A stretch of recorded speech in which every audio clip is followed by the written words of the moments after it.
Good morning, everyone. Welcome to the Trade Ideas Live Trading Room for Tuesday, December the 6th. My name is Barry Anderson, moderator of your trading room. Thank you. You guys can hear me, see my screen. Great. So, what's happening this morning? Few earnings plays. This is sort of an interesting one, though. This is not an earnings play. MRTX. MRTX. We take a look at the news, and it gapped down. What was the news?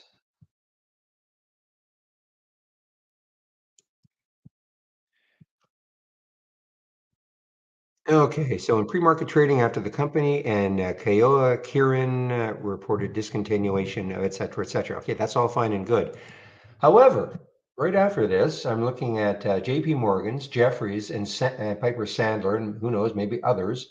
They're all putting price targets of ranging from $100 to $149 for this MRTX. So, and you know what? I read this wrong. I thought that was $17. It's $77. But anyway, yeah, but there's analysts are still bullish about this company, even though they had that news regarding Japan today.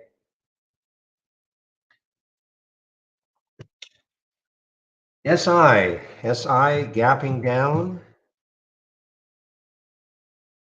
Oh, let's see. Warren demands answers from Silvergate about his business dealings with FTX. Okay.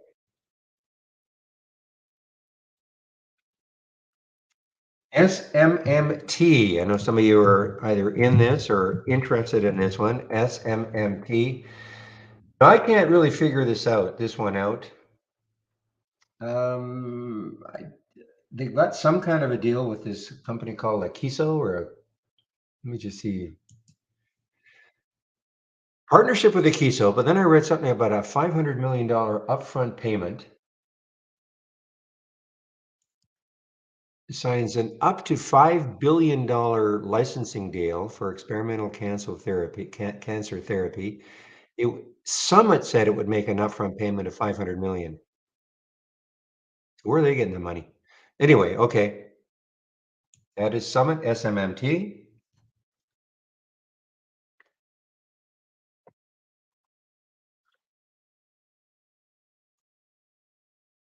Now, NRG is starting to sink here, guys. They have bought VVNT.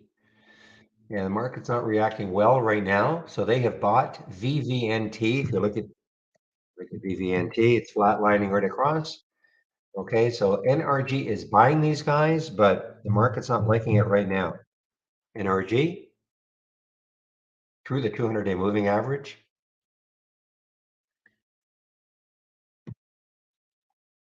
ANGH.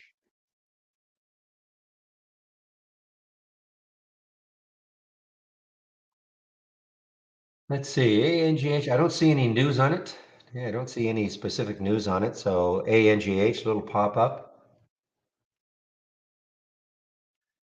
Textron, TXT, big deal for them. Probably a lot in the float though. Let me see how many in the float. 207 million. Anyway, an $80 billion contract.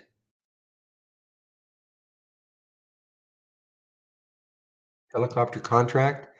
$80 billion Army helicopter contract.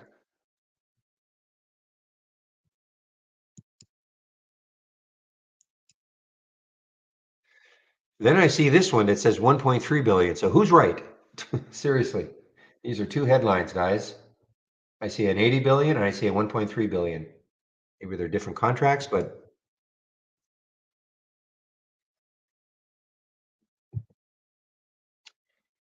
GTLB. GTLB. You said a carryover short? I thought this has popped up. And this is an earnings play. Yeah, this is an earnings play. So not too many companies releasing earnings, but there are some, and this is one of them, GTLB. Sumo is another one, SUMO. SUMO, another earnings play.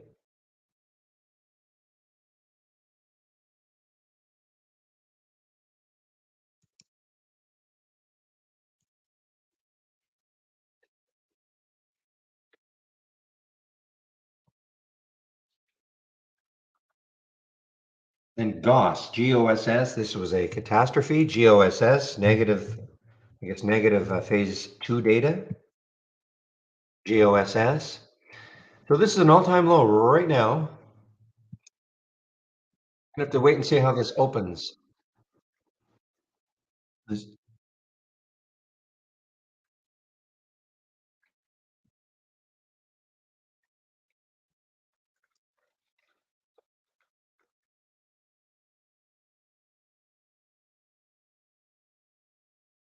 Yeah, so with this GOS, this could show up right off the bat in my 10-day daily breakdown, in which case I may be induced to take it. This is an all-time low. What I don't want to see is a pop. I don't want to see any sort of a rally in the pre-market.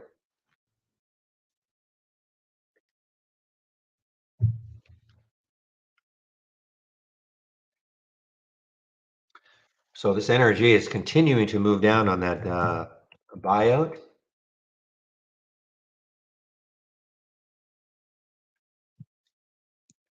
Is it a stock? $12. Okay, but it doesn't say. Well, maybe it's all cash. $12 all cash. So no stock. Where is there some support? Let's take a look at a weekly chart. Morning, Patrick, in our YouTube room, and anybody else on YouTube.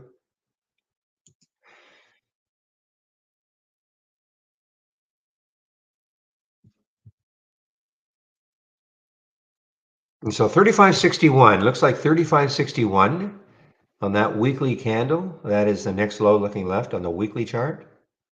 So about 50 cents or so to go until that low. Maybe that'll hold it.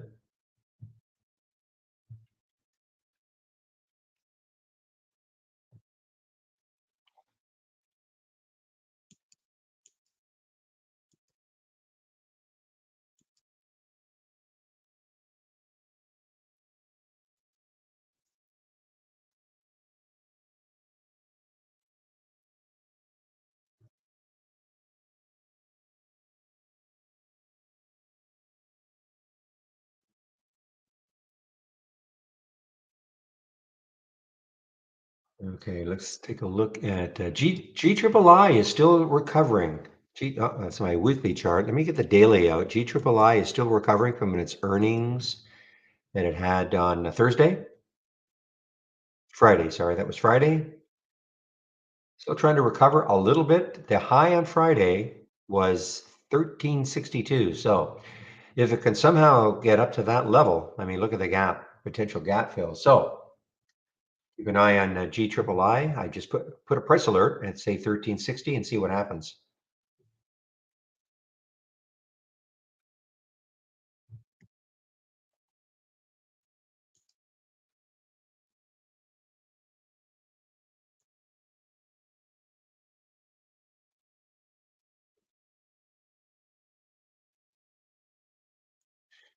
So we're in for basically a flat open.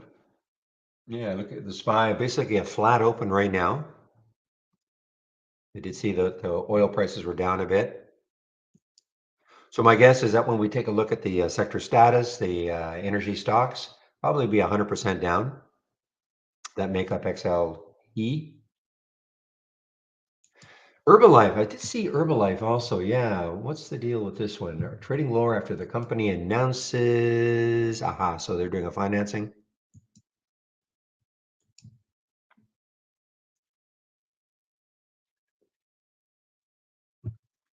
Well, if Jim Cramer says it, I guess that must be true.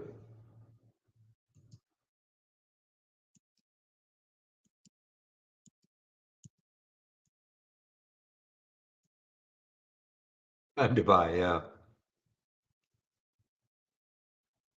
Boy, this NRG is just current shareholders, just not liking that deal with VVNT.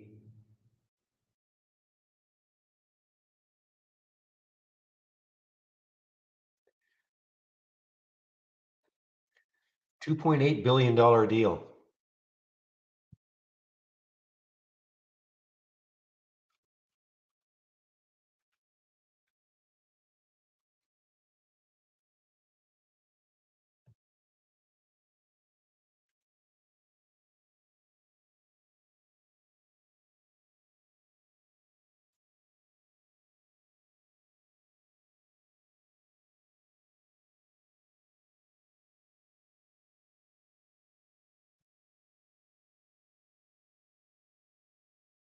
Okay, guys, let me take a look at KWeb, see what the China stocks are doing, see if they've sort of settled down a bit. The answer is yeah. So there's sort of settled down a little bit of a pop up, but certainly nothing like the last couple of days where we had some massive pops. Now, yesterday basically faded, but Friday though, those China stocks were strong all day long. Look at this SPY action, guys, really choppy so far in the pre-market. All right, 9/11. Let me see what sort of upgrades and downgrades we have from briefing.com this morning.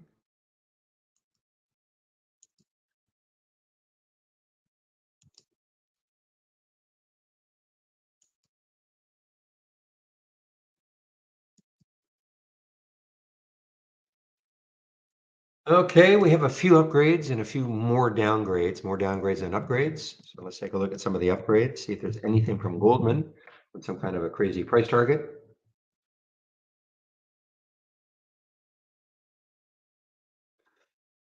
Oh, that's nice. Morgan Stanley upgrading JP Morgan.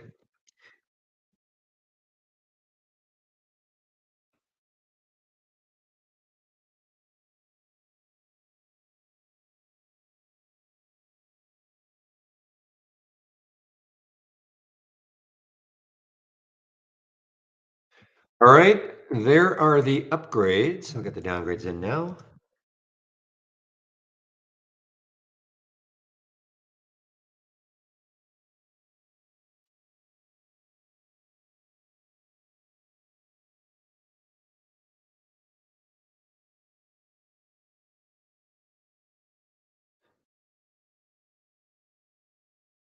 By the way, William, welcome back. I missed you yesterday.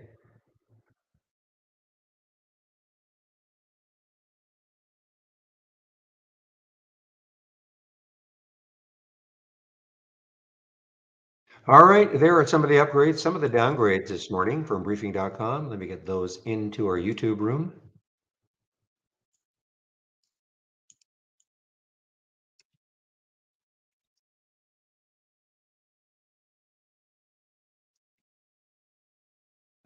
Hertz, give me a moment. I'll answer your question or see if I can answer your question. First of all, I've got to read it, but let me get these upgrades and downgrades in.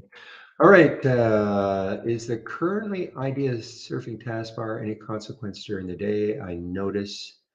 Okay, so I don't talk about surfing very often. It's just a toggle on and off. Okay, so if you can see my screen,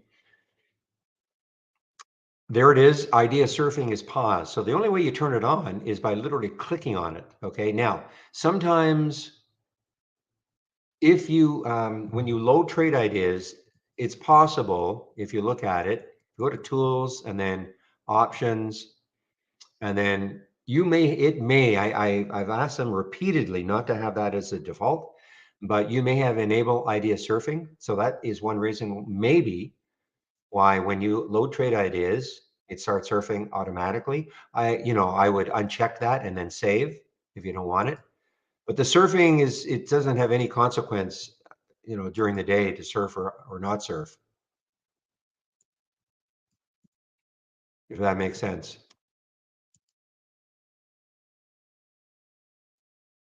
So it doesn't, there's only one way to turn it on, and that is by literally, I mean, assuming, even if it is a default when you load trade ideas and that option enable surfing is, all you have to do is just click that, the idea surfing, and just click on it, and then that'll stop the surfing. Okay. Or if you click, it's got nothing to do with automated trading though. It's got nothing to do with nothing to do with it. Surfing is just sort of it's an interesting way just to take a look at your top list windows automatically. Take a look at the top three in your top list windows as you have them sorted, and it'll just keep cycling through all the top list windows that you have until you tell it to stop. Telling it to stop can either be clicking the toggle on and off, or the minute you click on a symbol, it'll stop surfing. So, but don't worry about now. Automated. You got automated. I hope you're in the simulator. Hope you're in the simulator doing that.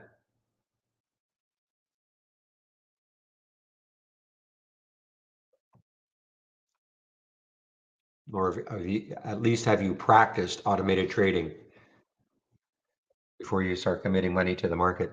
Just give me one moment.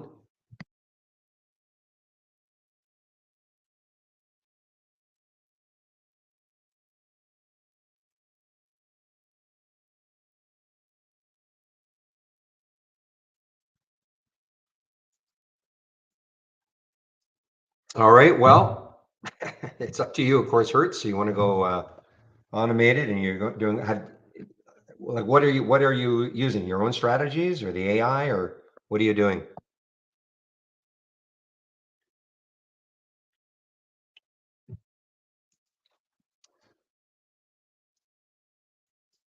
Okay, guys, let's take a look at the sectors right now. So I'm going to click on New from our toolbar, then click on Docked Channel Bar.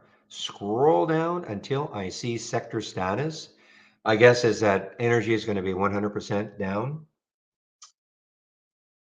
The answer is yes. Well, not quite, 95%. Okay, so what you're seeing here, these are the major sectors. So this is XLE. This is the major ETF for energy.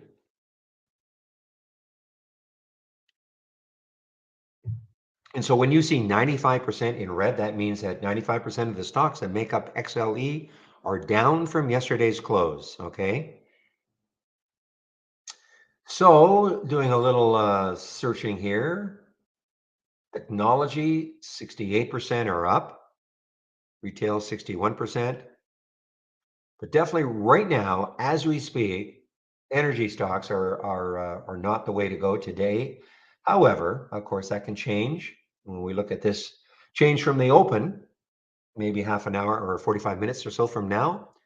We could see a completely different picture. And now let's take a look at where these major sectors are in comparison to the 200-day moving averages. So XLE, it's funny. Energy is starting to drift down a little bit more, guys. This has been, of course, the star for quite a while, but starting to get a little bit closer and closer to the 200-day moving average. XRT, retail, just kind of hovering around the 200-day moving average. You can see, hopefully you guys can see that green line. And so day before yesterday, so on Friday it was above. Yesterday, a little bit below. Consumer staples, XLP. Yeah, still above the 200-day. Healthcare, XLV, above.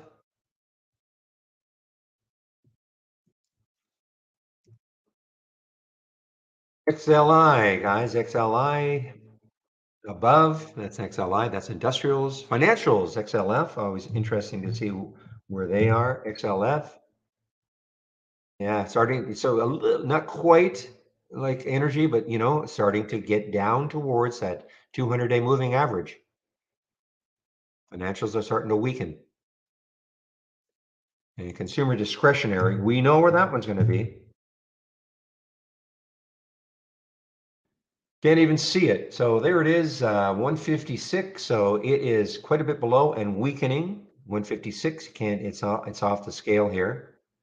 So yeah. So consumer discretionary starting to weaken, getting further from the 200-day moving average. Materials, XLB, a little bit above the 200-day moving average. And of course, XLC is going to be quite a bit below. Again, we can't see that line on the chart because where is it? 5709. So we're at 5120. So it's up there somewhere and starting to drift away. And technology, which almost did it last week, almost got to the 200-day. Almost. Look at that. That was Thursday. Almost. But again, it is starting to fall.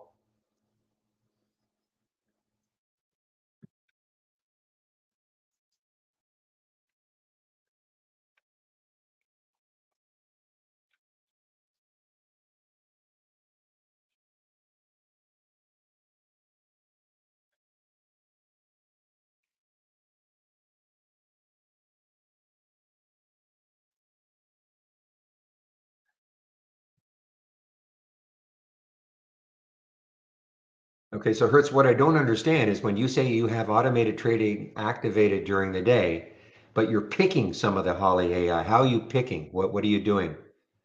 Because usually it's all or nothing, or are you just going picking the long ones or the short strategies, or are you just enabling some of the strategies that were optimized for today? Like how are you doing it?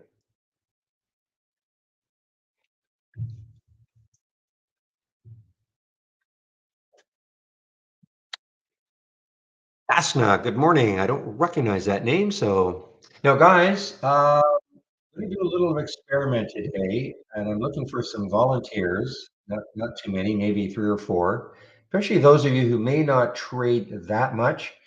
We are toying with the idea of starting a Discord room, okay, which would, if it goes well, would replace this room.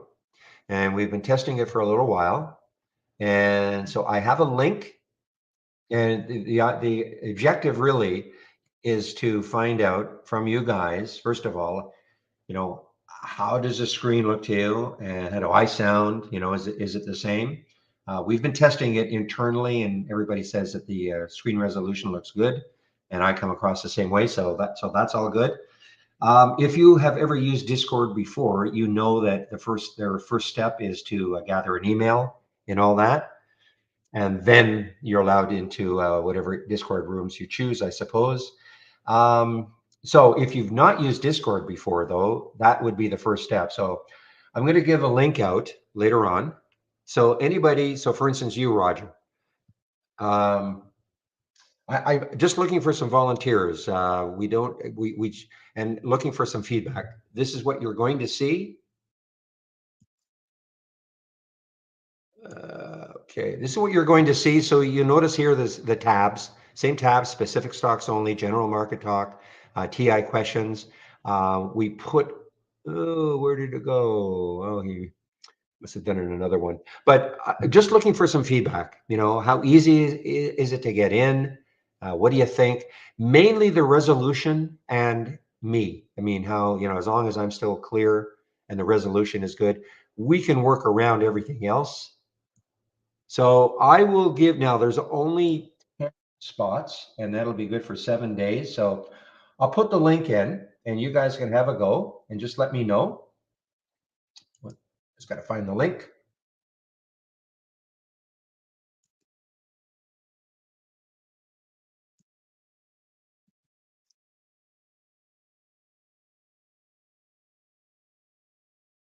Okay, so there's the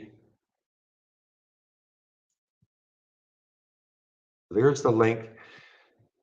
Well, the room, yeah, I mean, there'd probably be no reason. I mean, if Discord works, like if it works well, then we'll just migrate over there, because it looks the same. As long as I mean, you're gonna see the screen, you're gonna hear me, and you still have the same tabs. So in essence, it'll be the same. It's just a different way of getting in.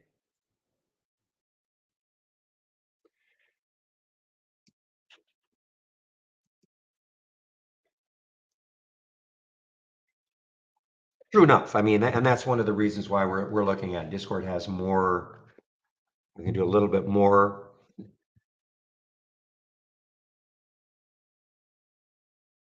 but just let me know.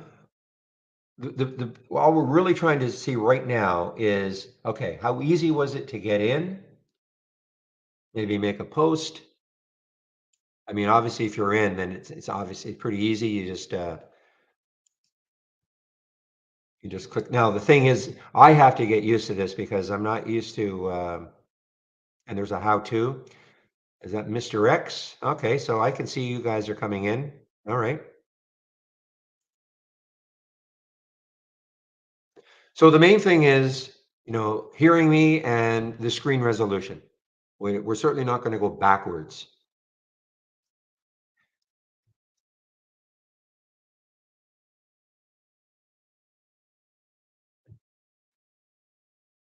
Okay, I see three people in, and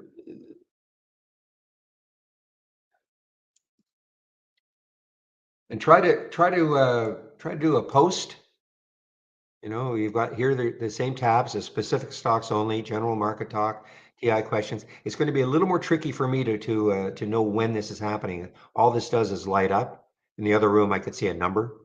You know, so it's going to be a little more tricky. But main thing is, how do I sound, and how is the screen resolution?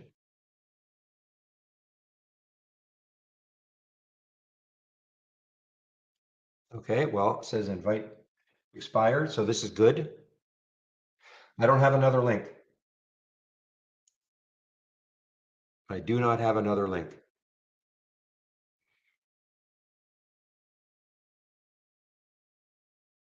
Now, there were only 10 spots, so,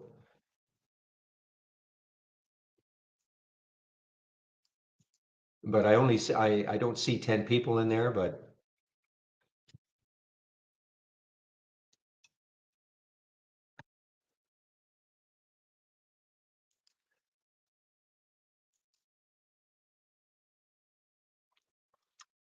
well, yeah, North. No, everything's going to be exactly the same. You'll see the screen, you'll hear me. Um, we're testing it, Zach. Okay, we're just testing it. Okay, I mean, you know, you see my screen, I can see it right there. There's my screen, and you can hear me. And here are the same tabs I'm using in the other room. So it would just be a matter of going in here, and I have to follow along. That's all. But we're just testing this. I mean, if you know, if it doesn't work out, then we certainly won't do it.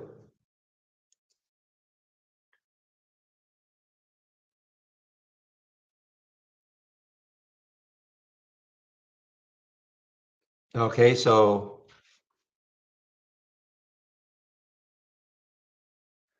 okay, thank you, Raj. Okay, so we must have 10 people. So that's why if you can't join, we only had we're just trying to keep it to a very small control group.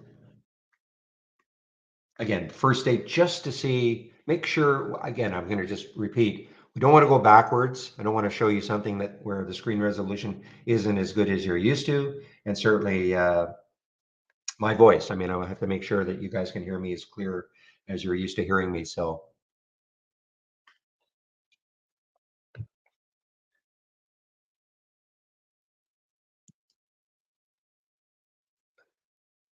my problem is I don't see if you guys are actually posting here. Here we go. Oh, I see. Okay, there you go.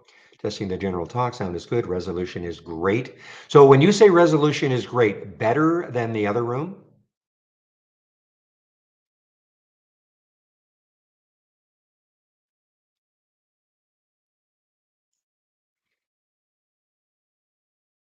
1 minute to the open. Okay, guys, let me get rid of this.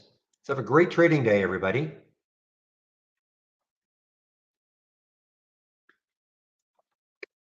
Yeah, so Hertz, what happened is I guess we had already, we only have 10 people that we were going to open this to. So I guess we had 10 people snap it up almost immediately.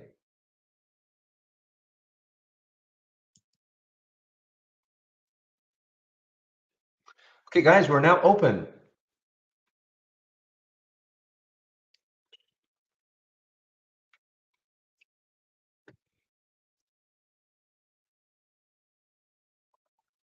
And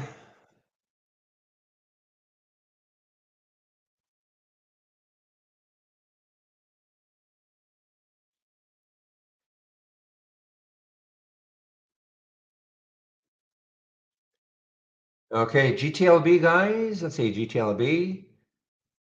So had a bit of a sell-off, a little bit of a sell-off in the pre-market, but whoop, there you go, little pop. Now, typically I don't trade in the first 15 minutes.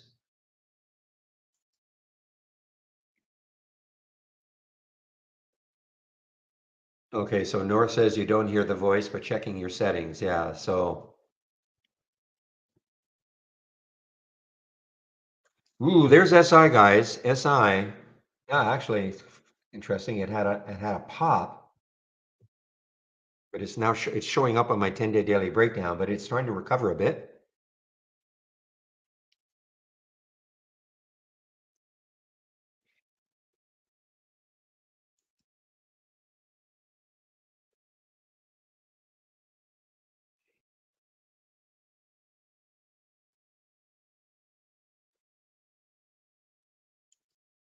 Okay, sumo guys. Now I'm looking at Tilray, TLRY. Is there anything coming out of your government that's saying, this has been the big rumor, of course, is that something is going to happen regarding cannabis in your country? But looking at this, and I thought today was kind of the day. So looking at what's happening with Tilray, and let's take a look at, as Zach pointed out a couple of days ago, MSOS is the one to watch in terms of the ETF for cannabis.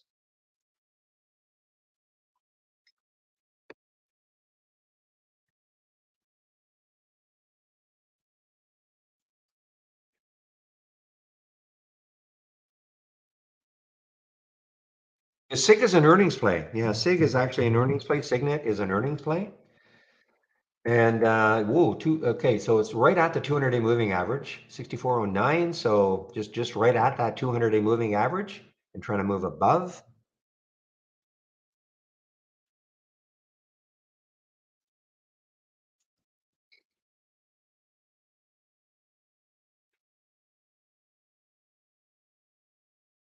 Okay, XBEV guys, it is obviously super active. What's KWeb doing? Take a look at the ETF for China.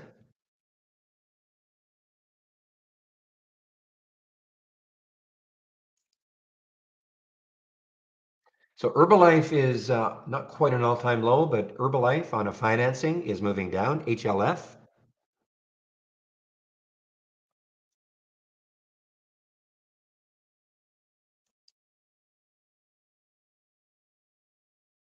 Man, AVXL. So had a little bit of a jump on on Friday. Gave it up yesterday and giving up again today. This was an earnings play. That was the reason for that was this day right here. That was the reason for this big red candle.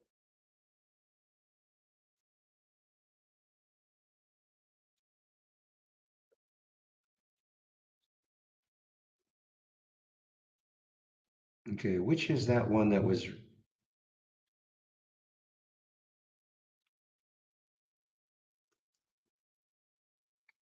okay? T-Doc.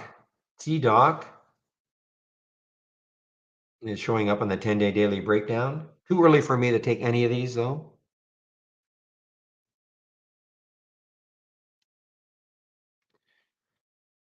So the market is kind of neutral. Dow's up a little, Nas is down a little, SPY is basically flat. So the market is kind of neutral right now. But something, I mean, what's happening, guys? Somebody must know, you guys who live in the States, regarding cannabis,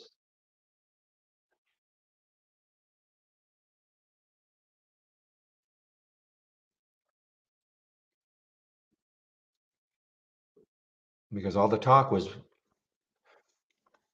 I don't want to say legalizing it, but I mean, it's all to do with your banking, et cetera. So I thought that this was, but there was a bit of a sell-off at the end.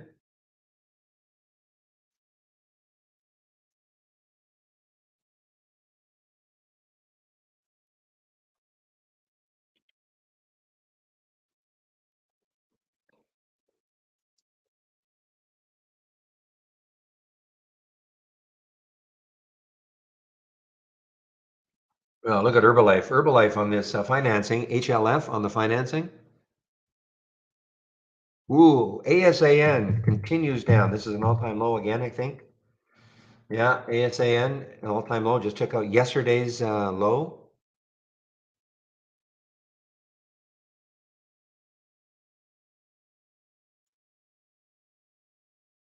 Sumo. So Sumo is an earnings play, very one of the few earnings plays. Sumo, SUMO, getting close to the 200-day. 856 is the 200-day moving average.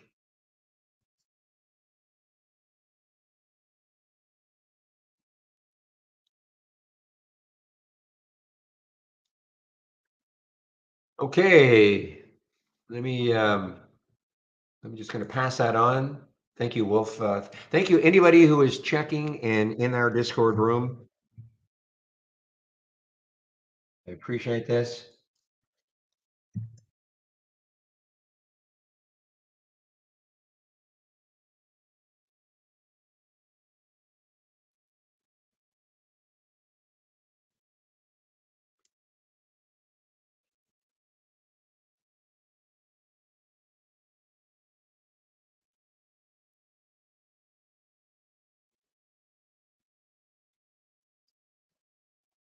So Sumo guys coming again into that 200-day moving average, 856. So is this shortable for me? It is shortable. Lots of shares. So in case it really stalls up here, it looks like it's trying to stall right now.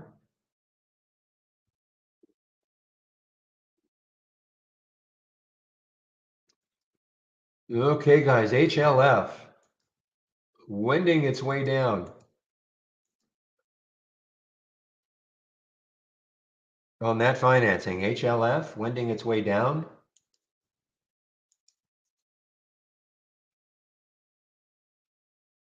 That's showing up on my 10-day daily breakdown.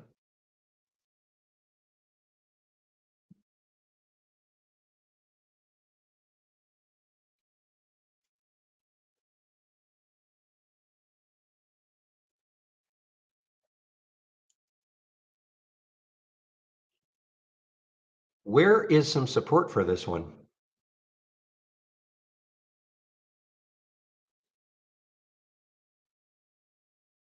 Let's get to a weekly chart.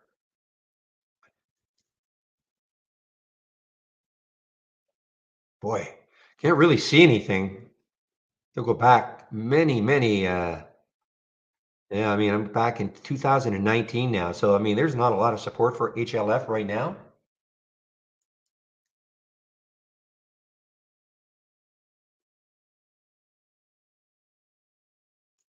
I definitely want to keep an eye on this one. It's a little early for me to take it on the short, but there's really no support.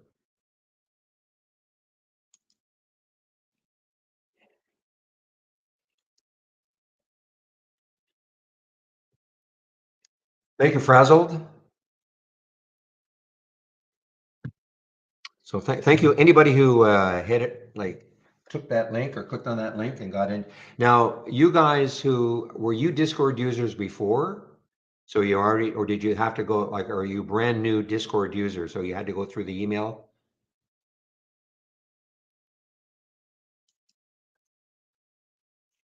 The email. Oh, so you were existing. Yeah. So I'd love to see somebody who's not. I don't. Maybe all 10 have been snapped up, but somebody who was not a Discord user before, just to go through the email sequence.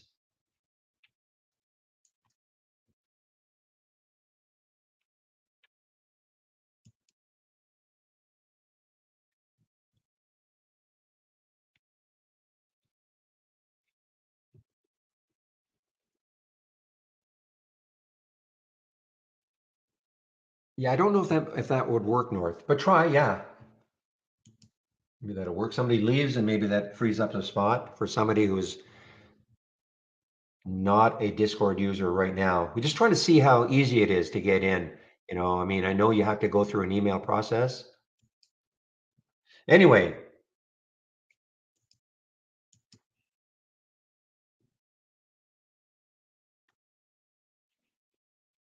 so look at KWEB, guys. So China stocks are weakening. Hey, thank you, Jonathan. Okay, look at KWEB, guys. Look at the China stocks. I guess as if I take any China stock, it's probably going to be down. Ooh, this is not China, but ooh, look at GME.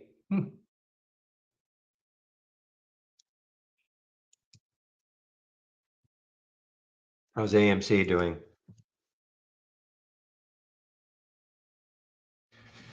All right, the memers are getting hit. Let's take a look at best, not best, Bed Bath and Beyond, BBBY. So the memers are getting hit today, guys.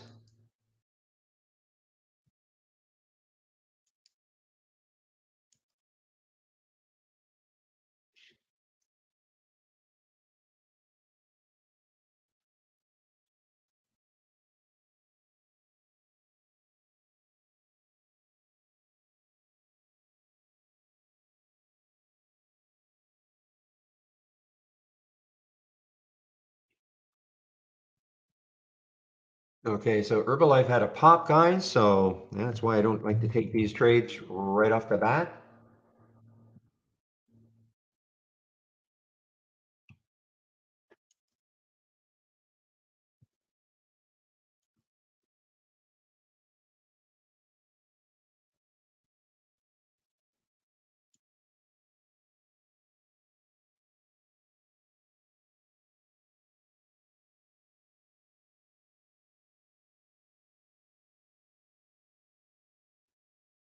Anybody who got into the Discord room and you're happy with the screen resolution and hearing my voice, you can leave if you want.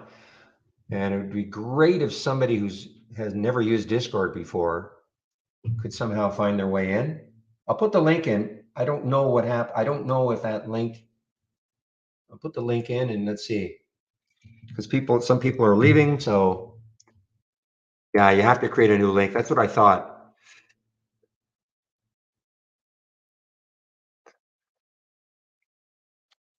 So what I'm going to do is I'm going to get. In fact, I'll do it now.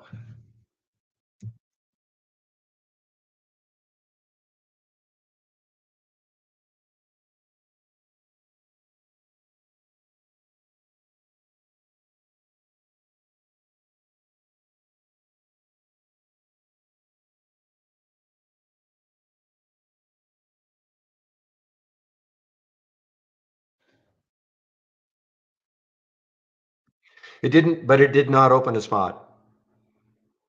So what Pepe is saying is that, the uses, even though you leave, it's sort of saying, well, you took the spot, even if you leave. So you could come back, in other words. Okay, guys, don't want to dwell too much on it. That's okay. That's okay. I'm just going to get Scott at Trade Ideas to give me another link, and then I'll put the link out, and I'll ask people who have never been in Discord before to try to join.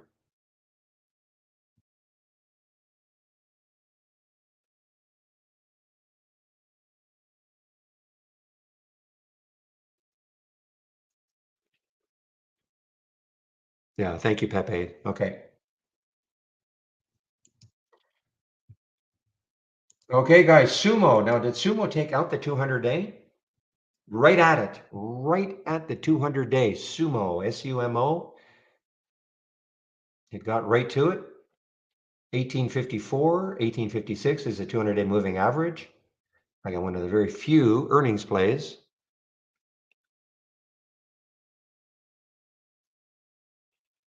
Yeah, Viresh, we only had 10 spots open, okay? In fact, what I'm going to do, I'm just going to get rid of that. And they were taken up immediately. This was just a test.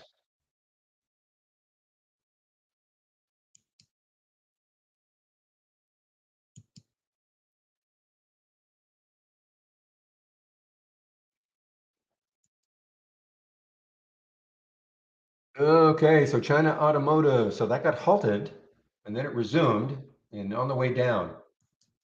EPOW was halted at 940. Okay, guys, so this one could go crazy. EPOW was halted,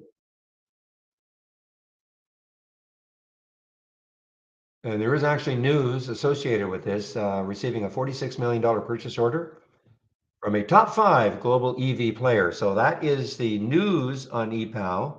It's not a news halt, though. It's a volatility halt, but they put the news out virtually at the same time.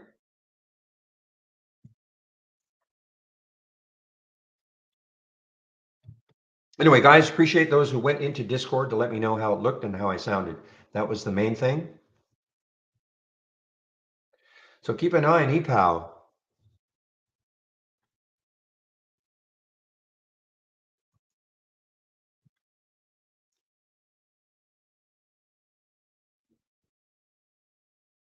So EPOW just opened and wow, just a big pop up.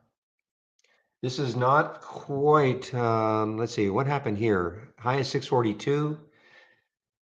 Um, Again, I can't remember if this is truly an IPO or a symbol name change or a SPAC. It's hard to, just can't remember anymore. This is a weekly chart. So this is going back to August.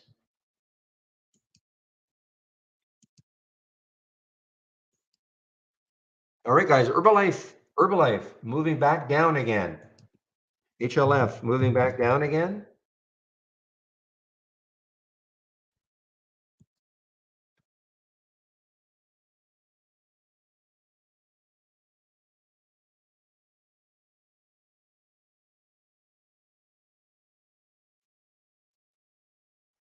So can anybody tell me about what if there's any news about this cannabis legislature or the bill, whatever bill, I don't know the ins and outs, but I thought something was supposed to happen today. And obviously, if something has happened today, it's not good for the industry. Or is it a delay? I mean, there's all sorts of reasons, I suppose, but well, people cared. I'm only saying that because all the cannabis stocks were really running, for about 5 days.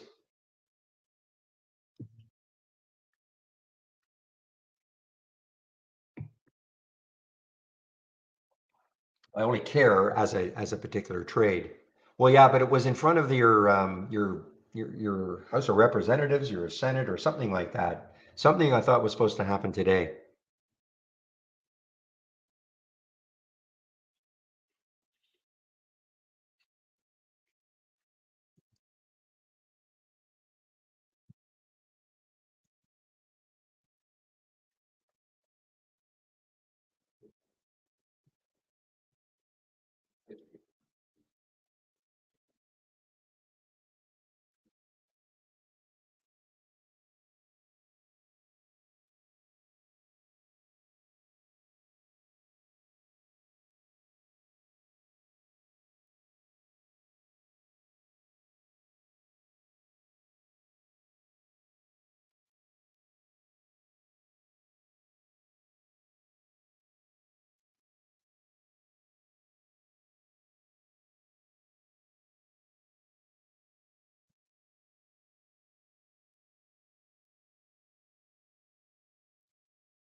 Okay, guys, let's see. Here's another cannabis play, Cron.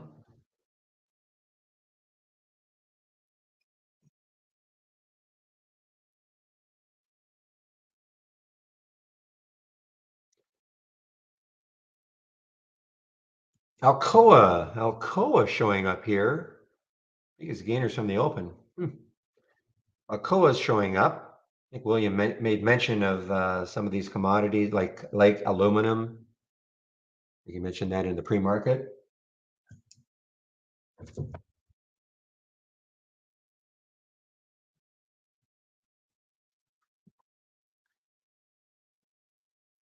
Okay, so EPOW. So this is a China stock. Okay, I didn't realize it was a China stock, but EPOW. I mean, this could keep. I mean, $464 million purchase order. Not naming it, but it is a top five global EV battery manufacturer. I mean, with that float,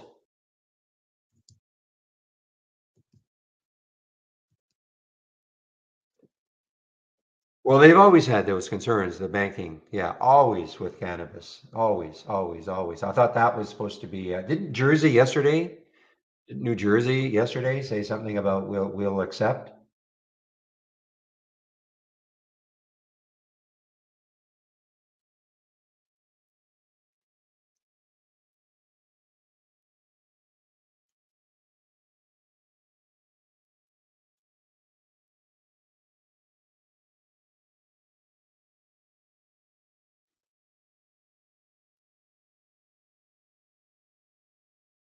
Okay, guys, there's Herbalife now again.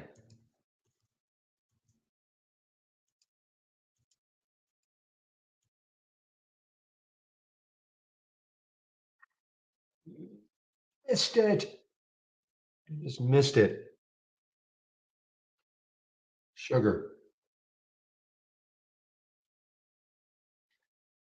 Well, let's see if it moves up a little higher here and maybe gives me another opportunity. I was trying to get it at that 1430 mark. Now it has come up again.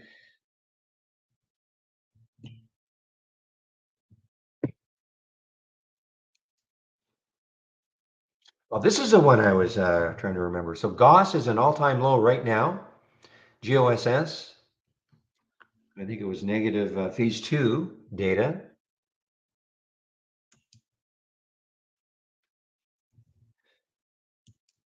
I might look at it if it gets underneath 3. So I'm going to stick an alert around 288 and see if it happens later on. Well, I'll stick an alert at 302 for GOS, GOS, S, and then see if it takes that out later on. Again, all-time low.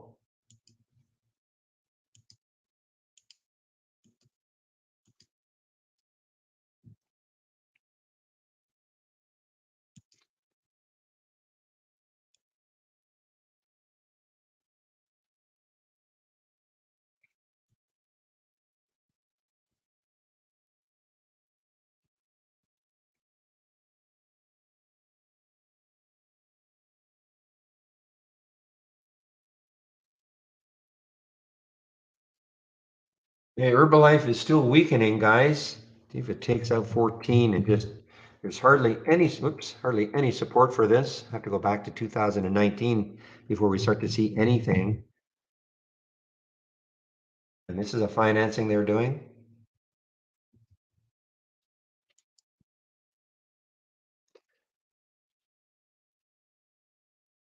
Oh, I don't think 5 is too horrible. Not for a stock that's moving.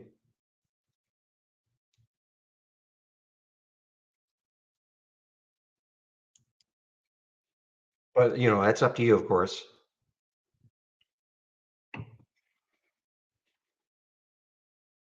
Well, there's Goss right at 3 now. Wow. Lots of shares too.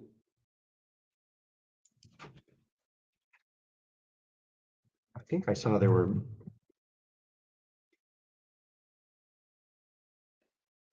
how many shares available? Yeah, 228,000 available at Interactive Brokers. So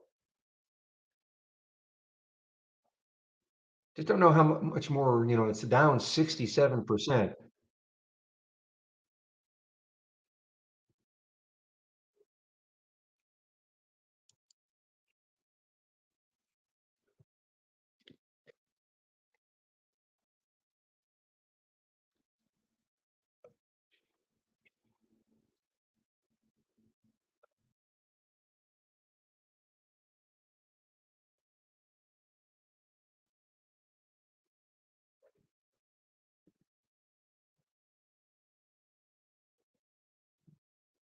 Boy, Salesforce has certainly been in the news, hasn't it?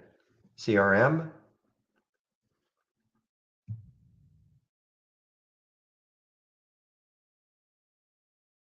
All right. Bounce plays from Zach. Let's see. Wow, Lucid. Ooh. I mean, this an all-time low now. Lucid, all-time low. Goss, all-time low.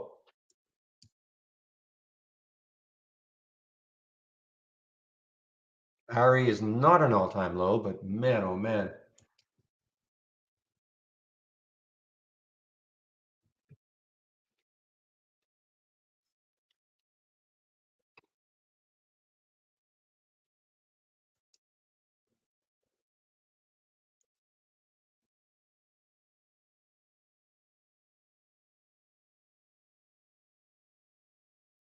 Okay, will they give it to me? Will they give me the Goss?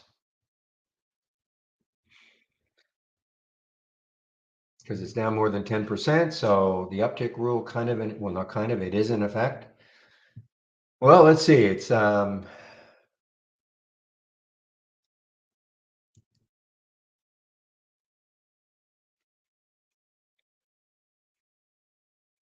hanging under 3. 292 gets back down a little bit at 292. I'll probably take a look and try to short that. If it gets back down to say 292 for Goss, that's me. That's not investment advice.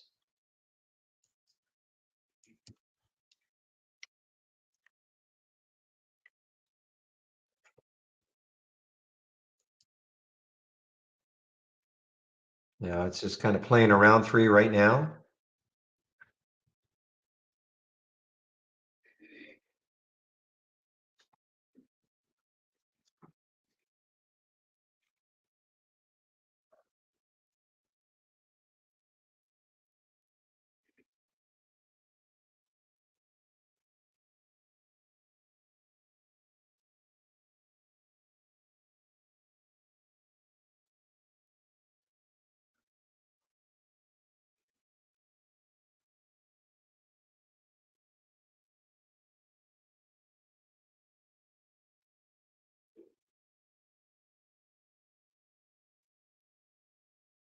All right, so Herbalife is just kind of bouncing around. It might not, yeah, big bottoming tail now.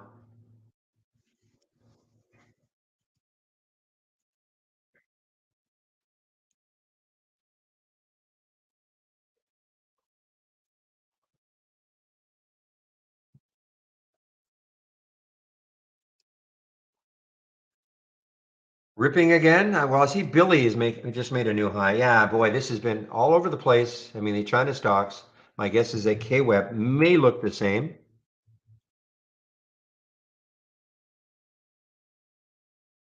And the answer is yeah. So I don't know what's going on.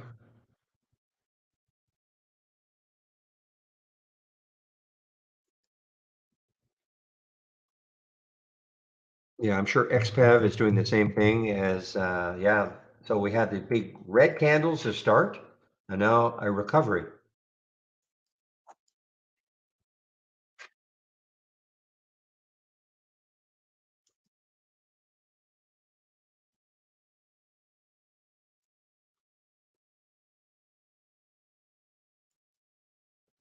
Yeah, well, I'm looking to short it, Shady. So we'll see what happens.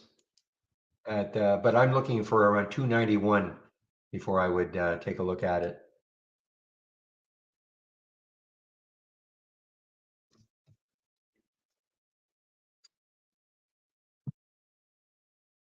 Lithium, or I know it's not lithium, but LTHM. Yeah, wow. Yeah, no kidding. This is underneath all this on the daily chart through the 200-day moving average. Any news on this, or it's just an EV? It's an EV.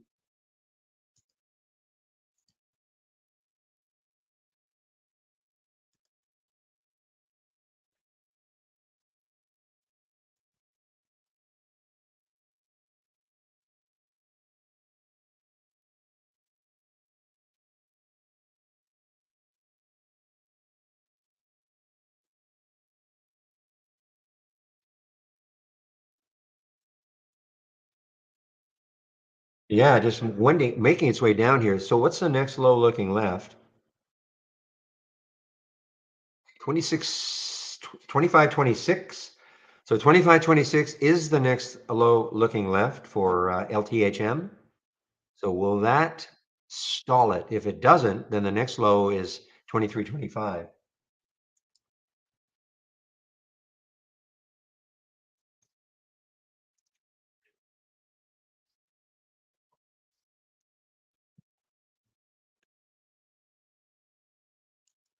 Market is weakening, guys. As you can see right here, red bars. So now the NAS is down, Dow is down, SPY is down. Market is weakening.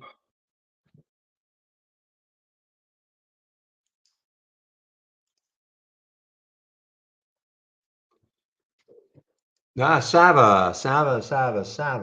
Any news on them? Announces completion of dosing an open label study of simufilm for Alzheimer's. Okay.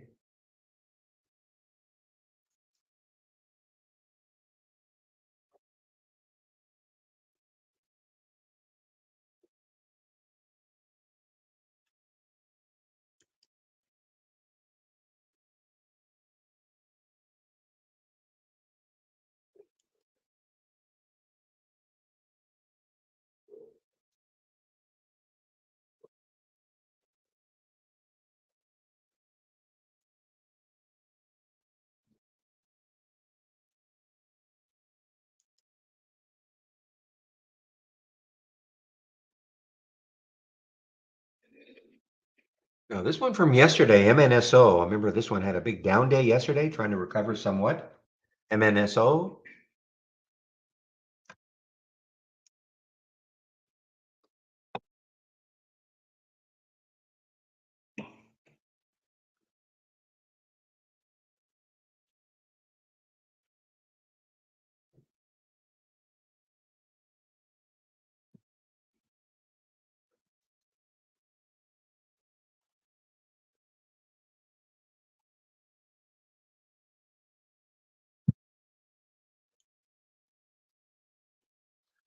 Okay, guys, I'm taking a kick at the Goss, okay? I mean, actually in 93, I said 91, 93, three will get me out. So it's either going to work quickly or it's not. So I'm short Goss at 293.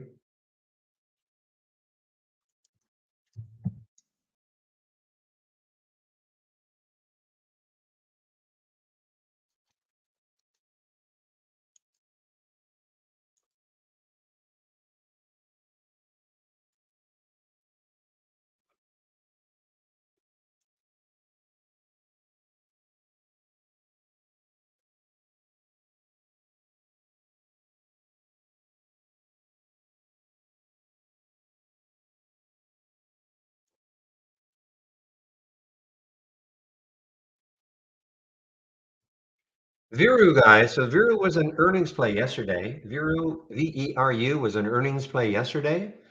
And it is the high yesterday was 653. So it's got a little bit of work to get to that area.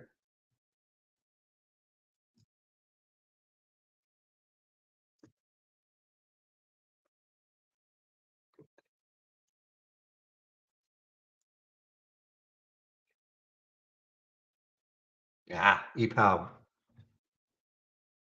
Absolutely much ado about nothing. Look at this. So either the market just doesn't believe it, I mean, $464 million purchase order. Okay. I guess they just don't believe it. SIG, let's take a look at SIG. We're talking about SIG.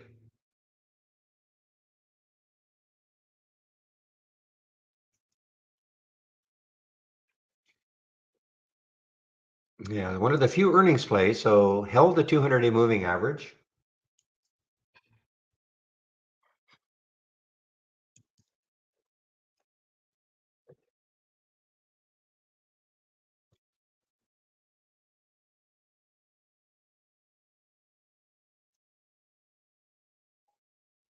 Wow, ASAN just continues down. ASAN just continues down. All-time low, of course.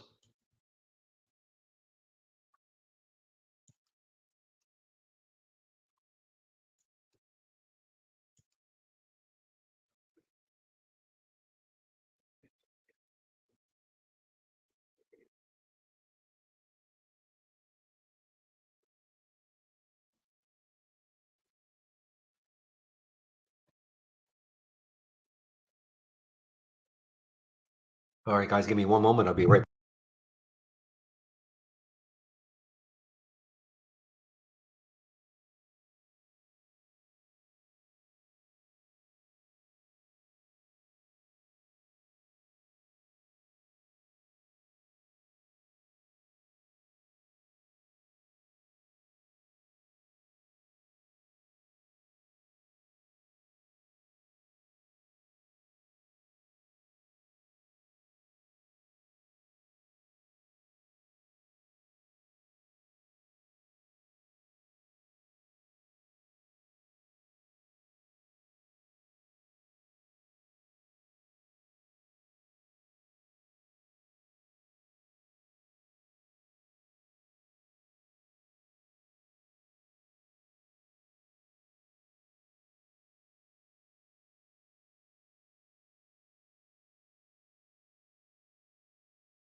Guys, I'm back.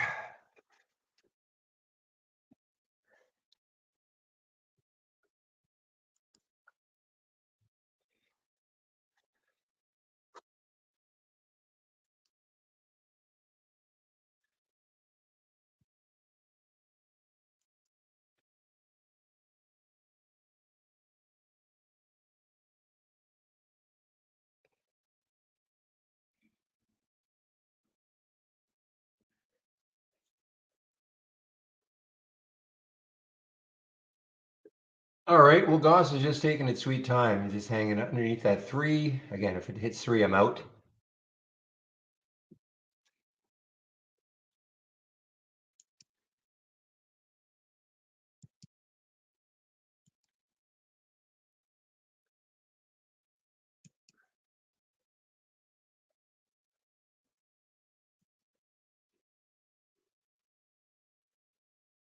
Yeah, no pow at all. Okay, another one just got, oh, it's a very cheap one though. WBEV.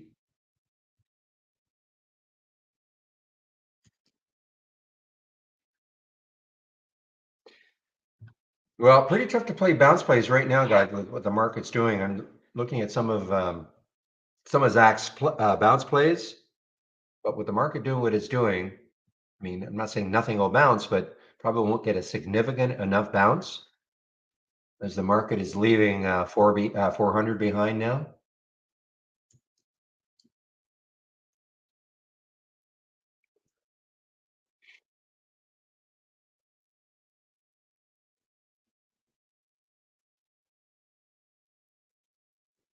Okay, ASAN continues to move down. ASAN continues to move down.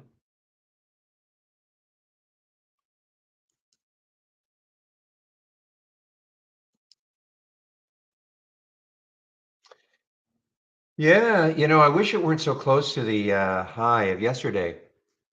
Well, it's not that close, I suppose, on a percentage basis. 653, I'm talking about VERU.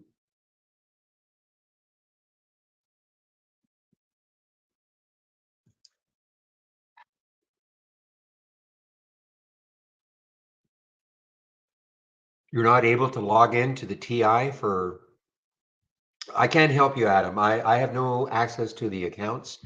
So, and I'm going to know what's happening when you try. What's happening when you try?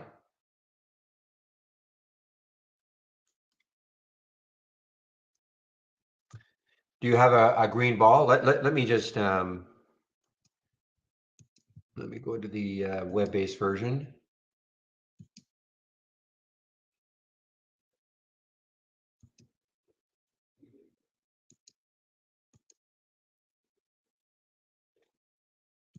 Okay, so do you have a green ball?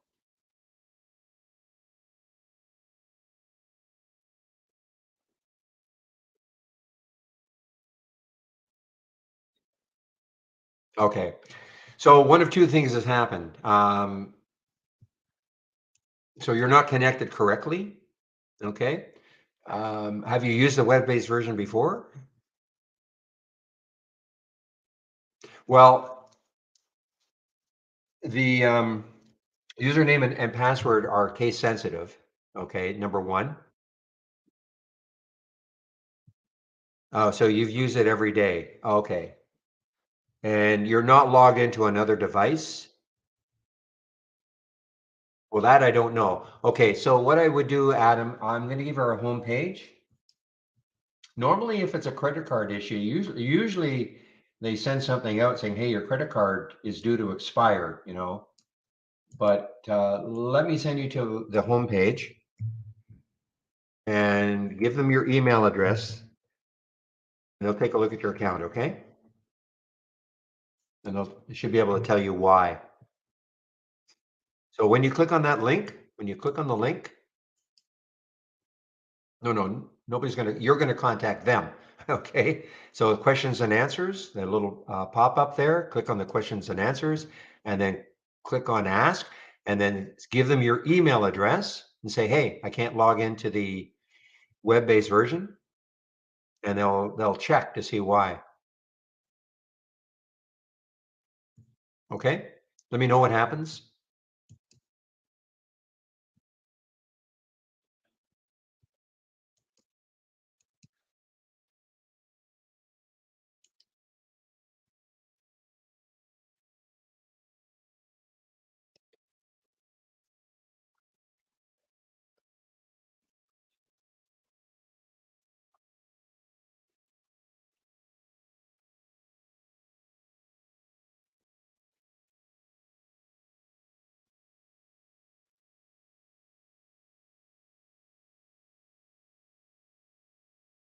Thank you, Pepe.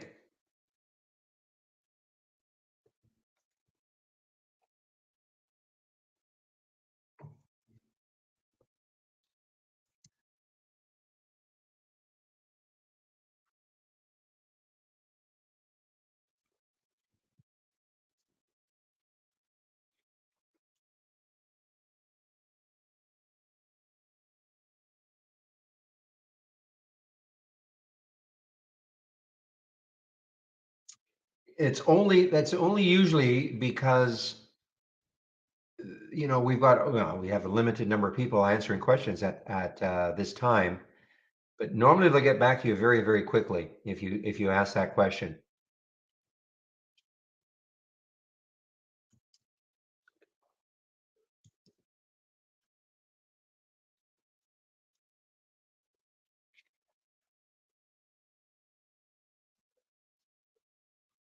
Wow, I mentioned, I saw this RMAD right here at 4:30. I said, well, I wonder what could happen. Look what happened. Look at this, 1.7 million shares in this candle right here, and 2 million in the float. So this is ripping here. 2 day ago high was what, 497.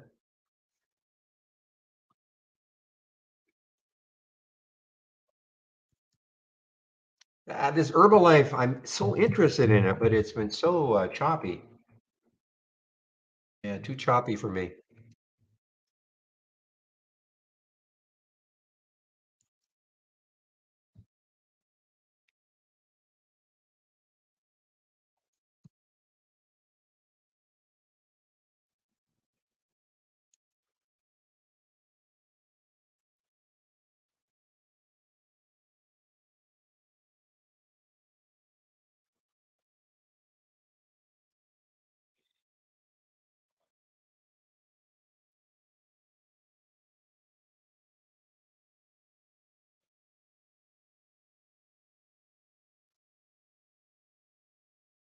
I think somebody had this one in the pre-market around 108 or 107 for the SMMT. I seem to recall reading that. Good for you if you held it. There is right at the 200-day moving average now.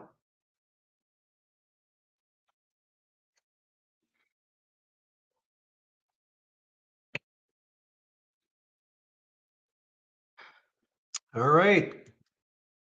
Goss is doing its thing. I'd like to see something maybe in the low 70s.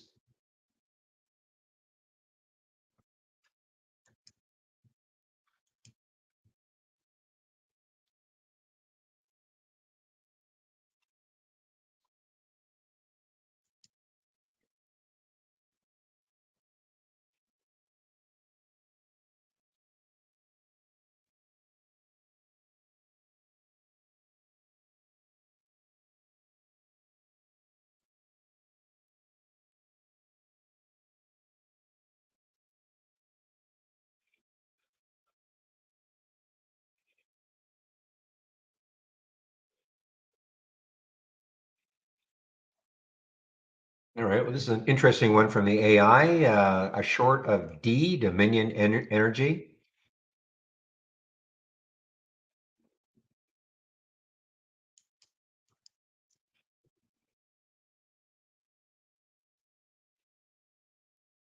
Ah, Here's the Herbalife, guys. But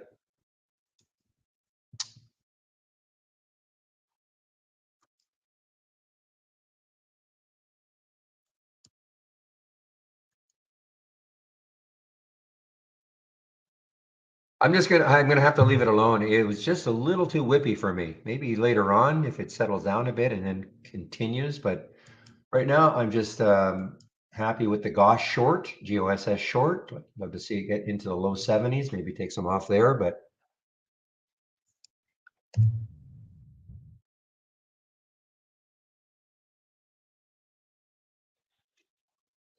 looking at that histogram, moving down, meaning more bearish candlestick patterns than bullish in terms of a ratio. And by the way, Michael Noss will be in our YouTube room between 12 and 1. So you can ask him all about this histogram again and see if you can drag out of him when it might be made available to you guys.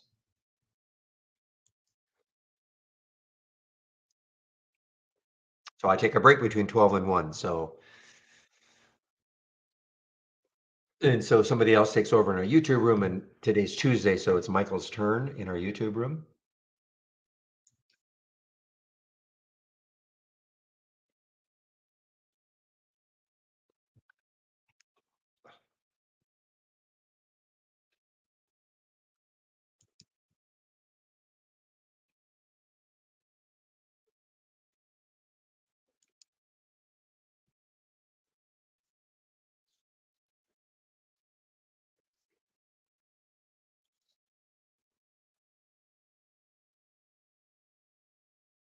And we have a halt here. PAFO, P-A-F-O. Okay, this is one of these SPACs, guys. So they approve the proposed merger transaction with Caravel. This has been all over the place.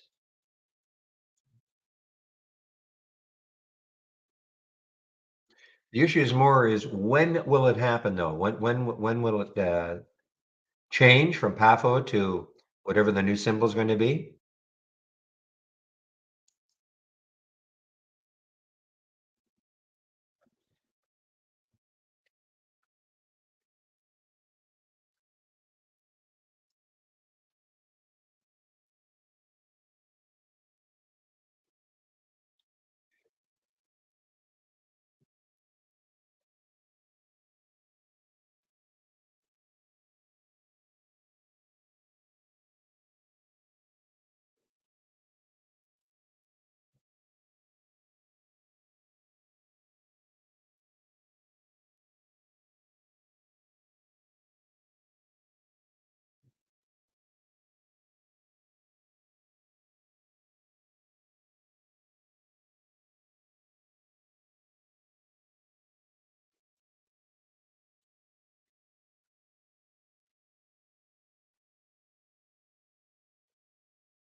Okay, guys, so keep an eye on this MRTX, MRTX. I think it's just making a new low.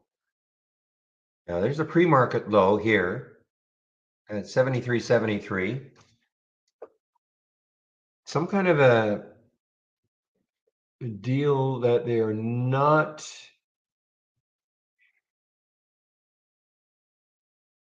Just trying to see. It's something to do with Japan and stopping some kind of a collaboration they've got. It's a pharma, of course.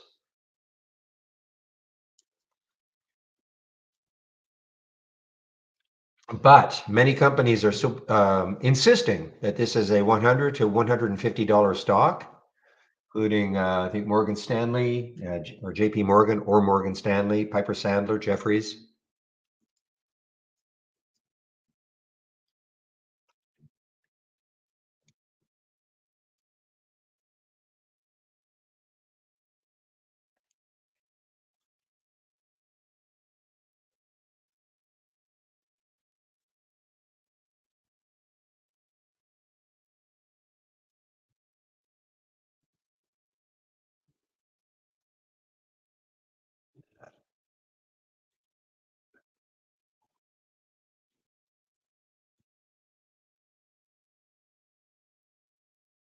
Okay, RMED guys, RMED just made a new high and almost at the high of 2 days ago, 497, and then it came right back down.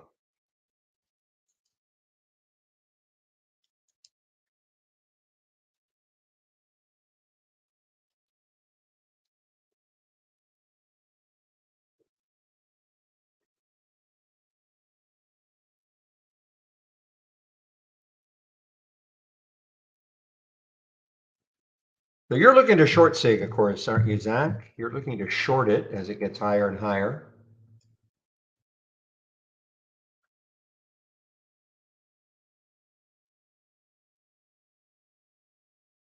Yeah, you would think there is some, well, resistance right up here around the 71.30 mark.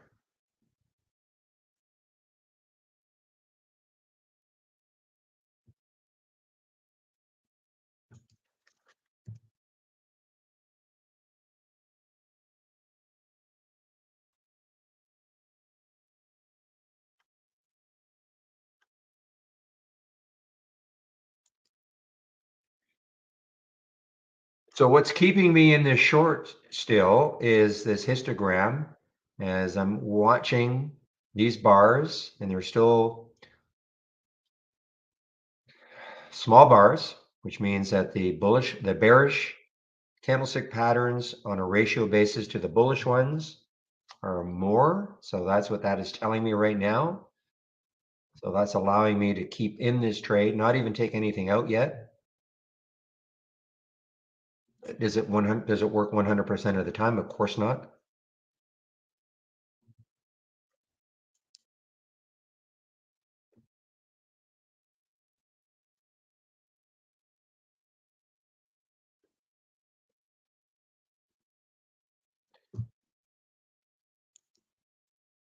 Okay. Wow. PAFO. Wow. PAFO opened and it just got halted again.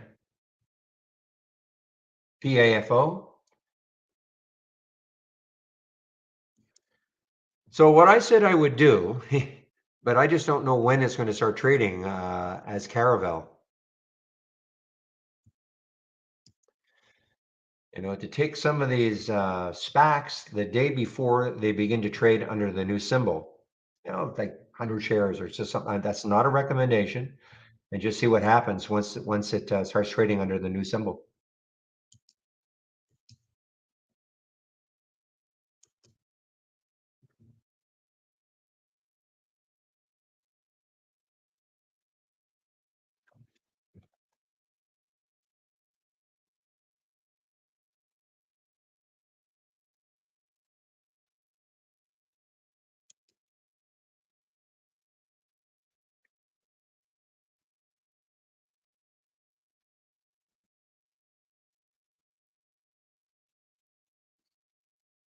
But it's halted again. PFAO is halted. Yeah, PAFO halted again.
Okay, guys, let's see what time is it. It's 10:25. So I'll just begin my little spiel right now as I'm just kind of keeping an eye on DOS.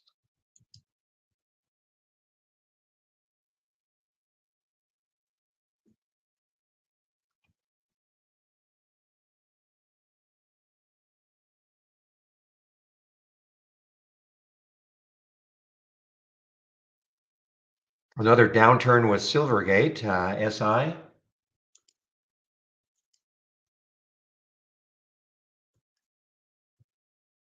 Wow.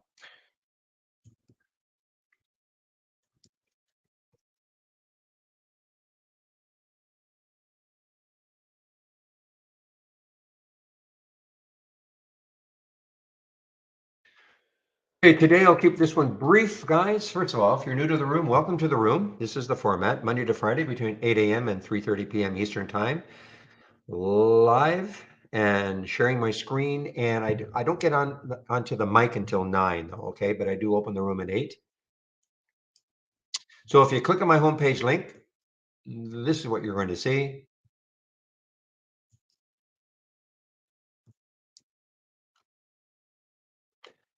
Okay, now something's going to miss in the formatting. Hmm.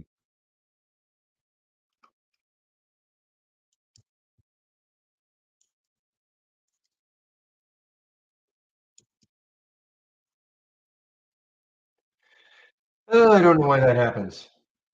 It happened once before. Don't know why that happens.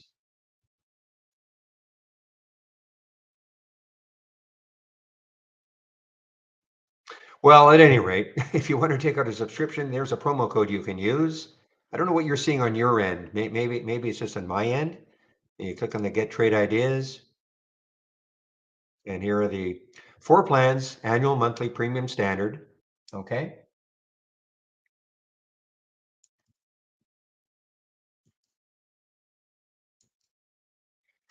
Should do the Let's Get Started. If you do take out a subscription, please do the Let's Get Started. It'll take you about 30 minutes. It's 10 short videos. I do a stock of the day video. You can sign up for it. It's free. Let's see, the trade of the week. Yeah, I don't even see it here. Yeah, something's gone kind of wonky with the formatting here. I don't know what you're seeing on your end. Here are my scans, okay, that I am sharing.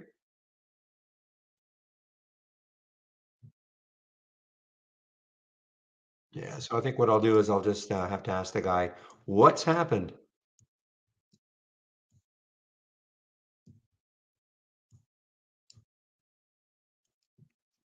The guy, meaning person who handles my homepage at Trade Ideas.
So that PAFO, wow, that PAFO is still okay. Fine, it now got actually got halted on the way down.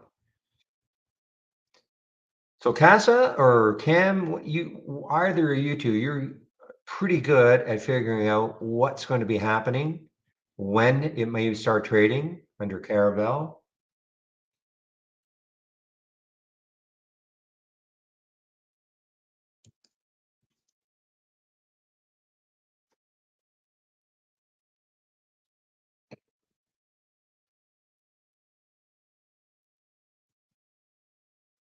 Man, look at Armed.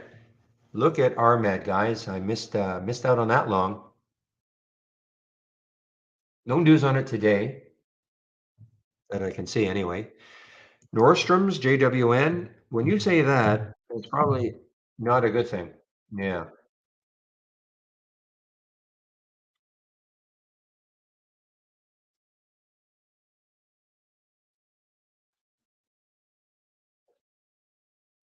All right, let's take a look at the sectors, guys. And we're gonna look at it change from the open, see if there's any big change. Remember, energy 100% were down from yesterday's close. Let's see how they are doing from the open. Was there any rally at all? Yeah, not much. I mean, 28% and now we're above the open, but really, I mean, yeah.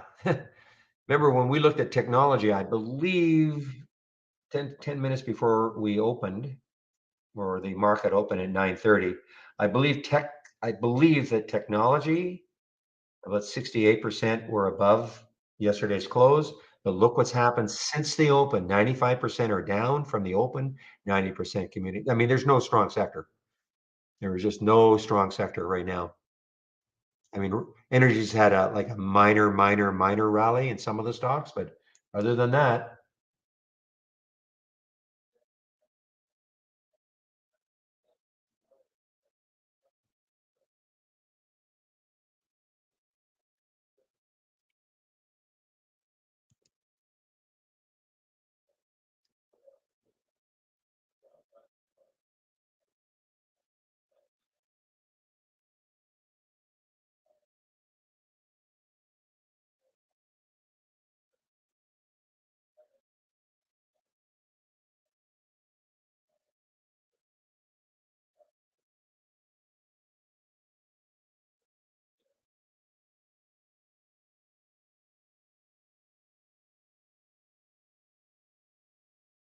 hmm.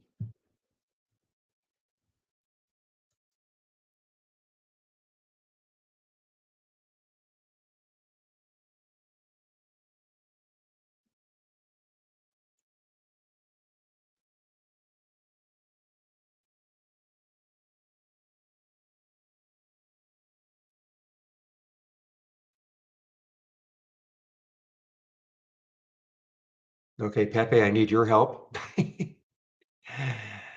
How do you do a refresh on this? I always thought that was how you do a refresh, but it's not working. Gentleman at Trade Ideas tells me it's all I have to do. Is it a combination of a control and F key or something?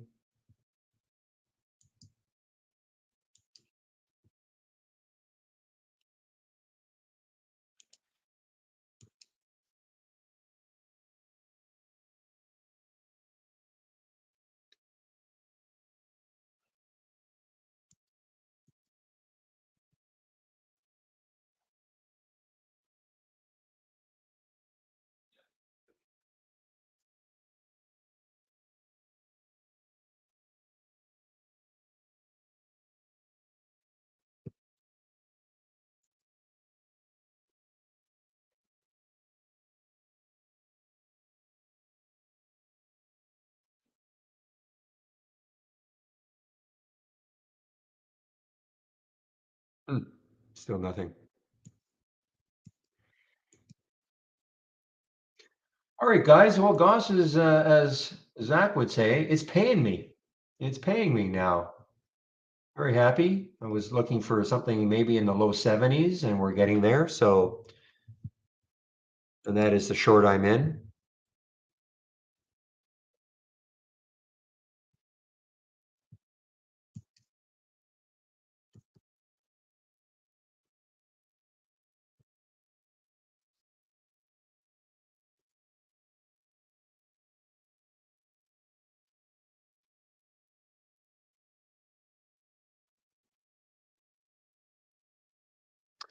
So NRG, let's take a look at NRG because this is it bouncing. Yeah, not really. I mean, it had a little bit of a bounce. Again, it got hit hard because they're taking over or buying for several billion dollars, VVNT, and market's not reacting well.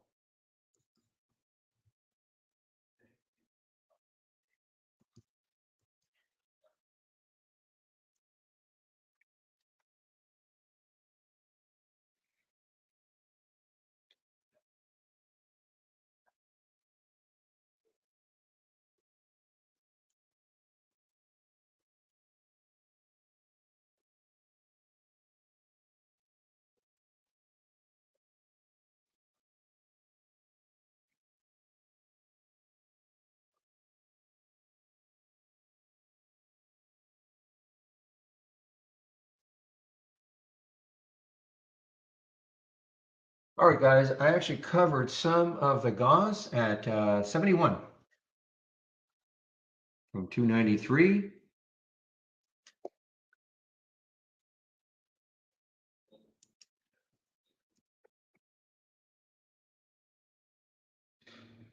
Probably no real reason to do it other than I just wanted to ensure to lock in some decent profit. So with a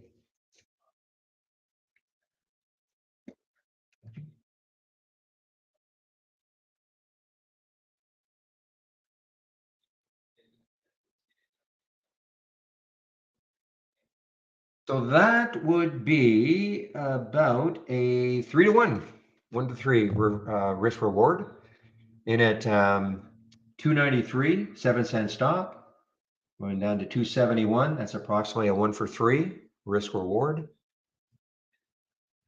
Still have some. Want to see if it, I mean, and why would I do it? It's an all time low and bad news. So those are the two reasons why I would take a trade like this.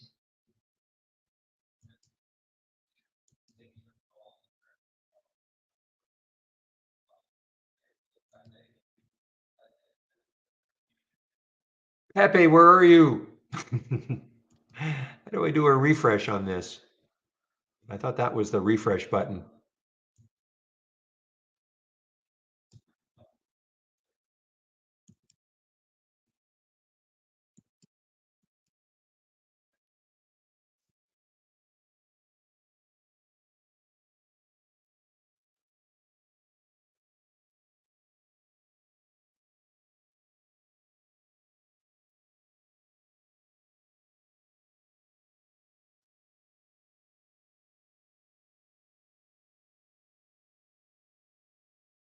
Okay, so here I am. I'm trying to do a shift F5 and nothing's happening. But let me try one more time and reload it again.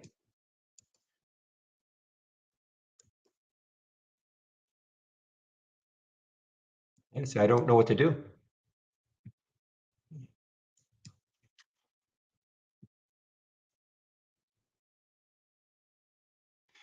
That's okay. I'll figure it out.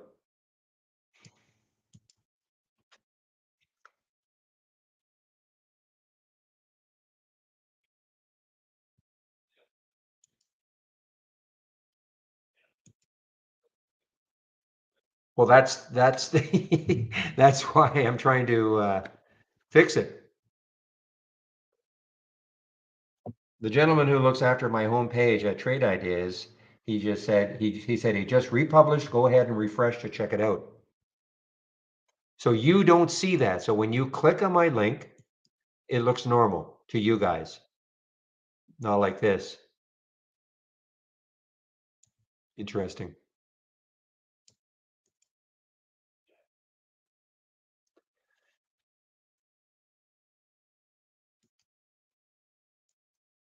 All right, come on down, Goss. Even more.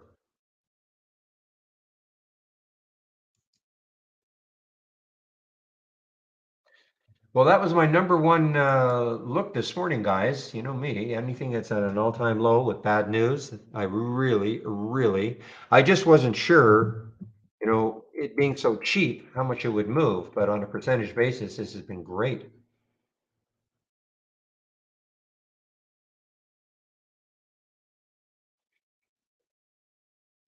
And again, it showed up right there, 305. I didn't take it at 305. I waited for a three break.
Just a moment, please.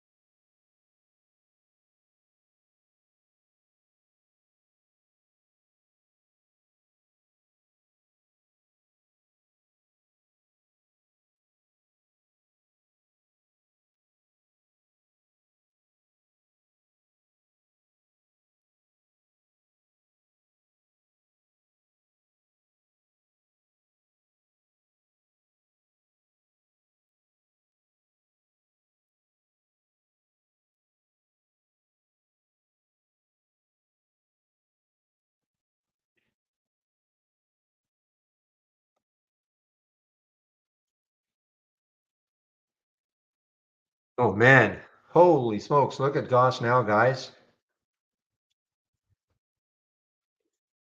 So hands up, anybody take that short? I mean, that actually, I was surprised it was easy enough to get, even though it was down obviously way more than 10%.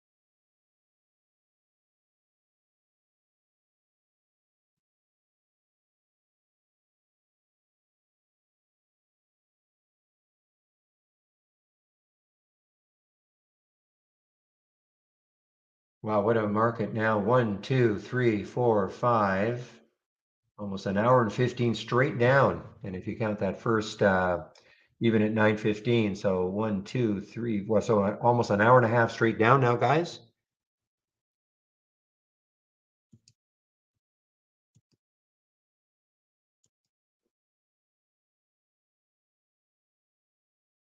Okay, here you go. Or here I go. Okay, so I'm going to put this link in. Okay, it's again, we're testing a Discord room. Okay, and I appreciate it. I put the link in earlier today. The problem is that most of the people who took that link were already people who are used to using Discord. Okay, so they didn't have to go through the email process. So what I'm looking for, I'm going to put another link in. Okay, please only click on the link if you've never enrolled, or whatever the right term is, in Discord. Okay, I want you guys to tell me how you found the sign up process, and then getting into this our Discord room. Okay, so only people who have never been in Discord before use this link,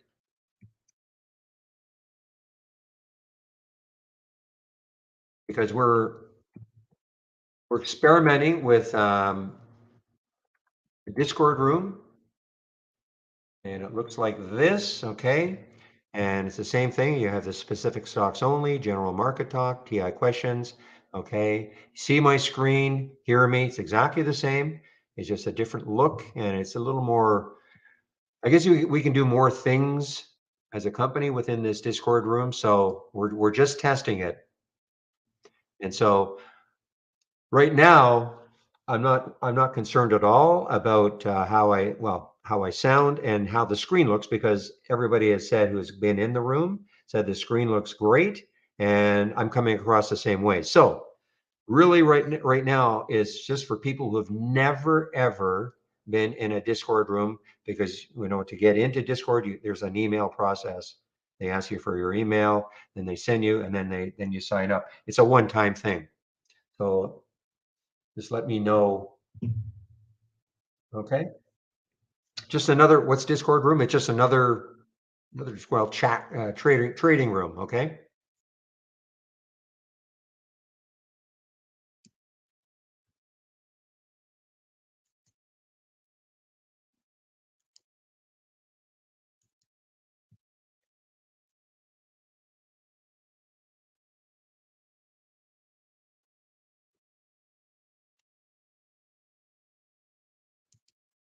Oh man, this is now turning into quite frankly, a sensational play, guys. Because I mean, you're talking about a stock going from 3 to 250.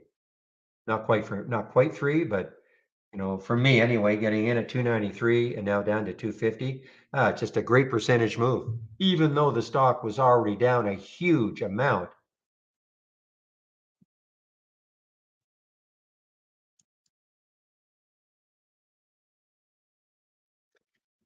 Yeah, well, that's what we're trying to figure out, North. Okay, that's exactly the reason, for somebody who's never used Discord before. But I mean, it's just an emails, that one time.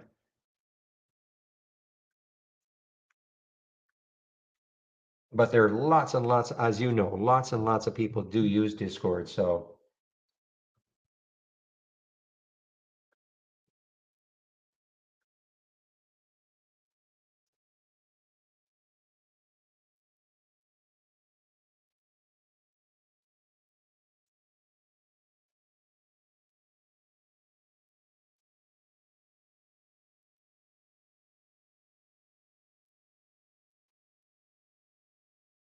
see, I should have believed just a little bit more in the in the Instagram.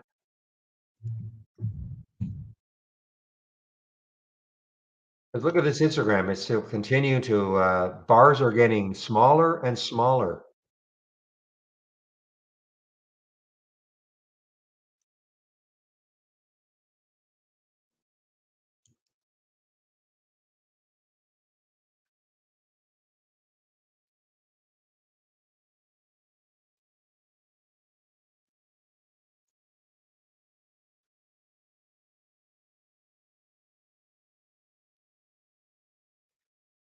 Now I know the spike you got. I know exactly the one you're talking about, Roger. When it got up to about 285 again, right? Yeah. So in the old days, prehisto, I would have done exactly the same thing.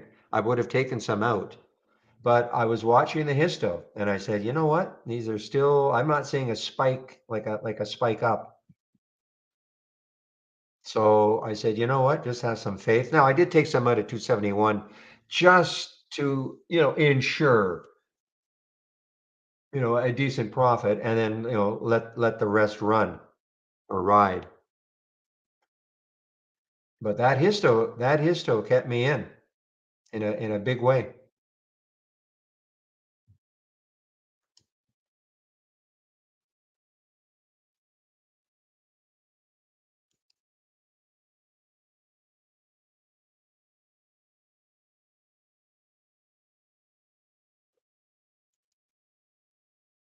Wow.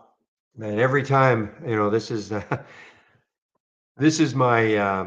10-day daily breakdown. Again, one of the scans I'm sharing, guys. Look at this. And over and over and over. So this is the don't repeat version, okay, of the 10-day daily breakdown. So you see where the first alert happened and the time and the price. And after that, in here, if it keeps, yeah, if it keeps making a new low, you'll see it over and over and over again. Wow. And by the way, this is absolutely no disrespect to Shady. As Shady said, he was looking to go long if it got over 305.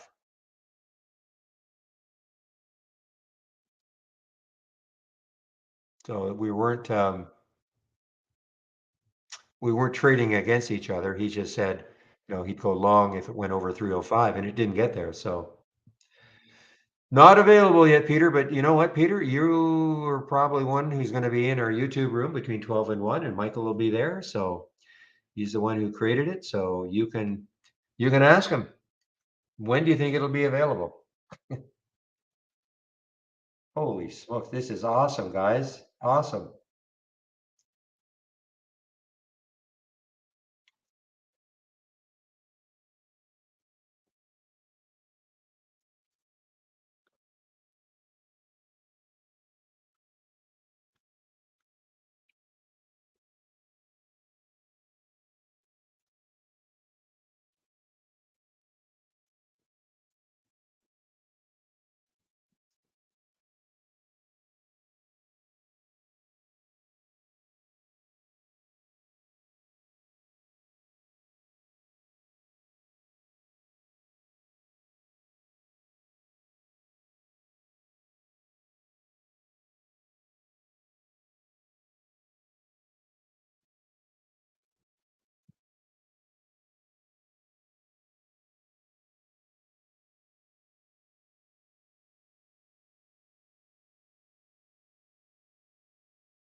Oh yeah, you can't chase it now. I mean, I don't know where it's going.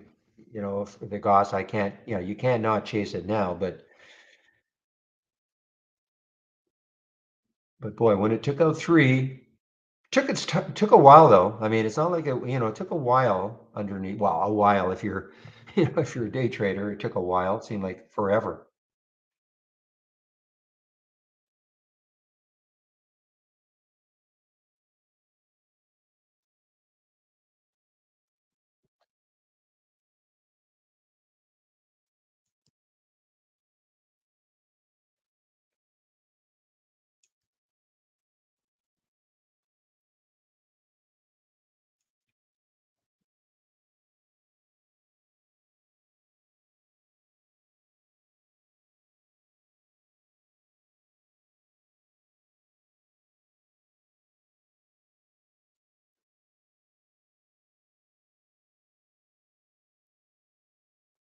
The other one I really, really, really wanted was this Herbalife, and it just was too choppy.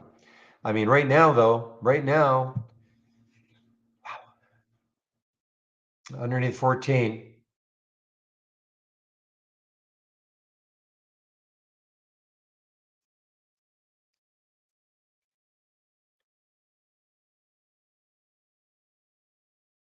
Now I'm just kind of waiting on Goss to see.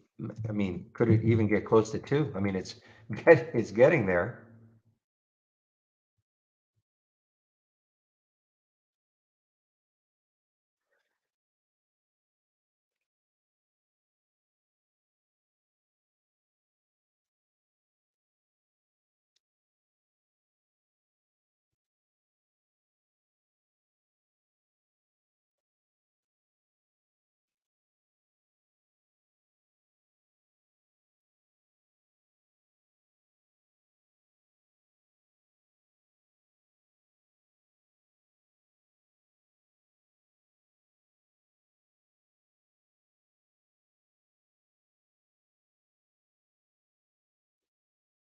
Okay, so did anybody click on that Discord link who is never been in a Discord room before, so had to go through the email process?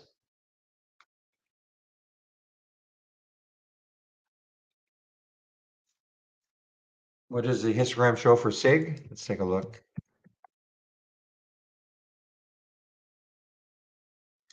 So what it's showing, it's interesting because it's showing that it's increasing. Okay, so in theory, bullish candles, bullish to bearish candlestick patterns, increasing ratio. That's what it's showing right now.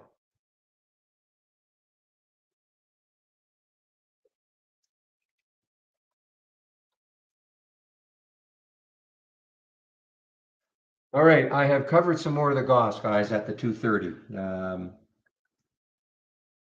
I don't know what the histogram is telling me right now, but I've got you. I mean, from 293 to 230 is just a great move.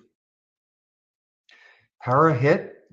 I saw Para was weakening yesterday. Yeah, I saw this yesterday, and I was wondering, okay, now this isn't this the one that Buffett has got or somebody's got a big stake in it?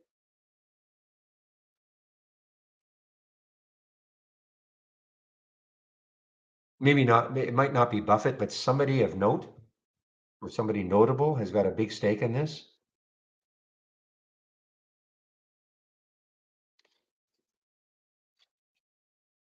But it is being hit absolutely.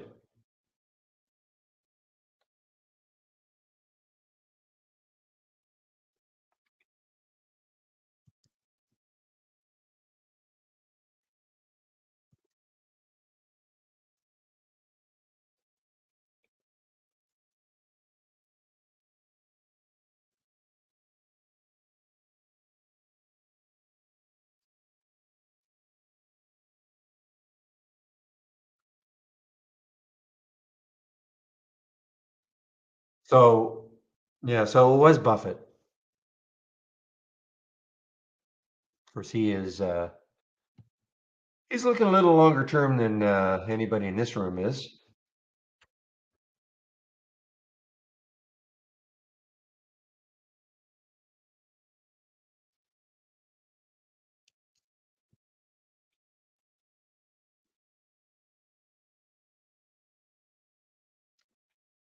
Summit guys is still pretty strong. SMMT still pretty strong. I guess decent news this morning through the 200-day moving average.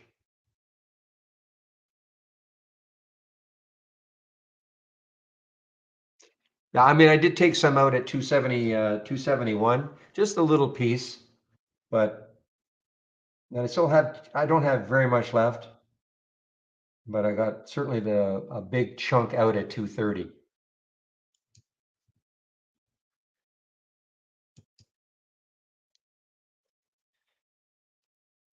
WBD, yes, WBD should be doing something. Yes, along with Paramount. Yes, good one, Zach. Well, I see why you're even looking at it though, because it's showing up on your bounce plays.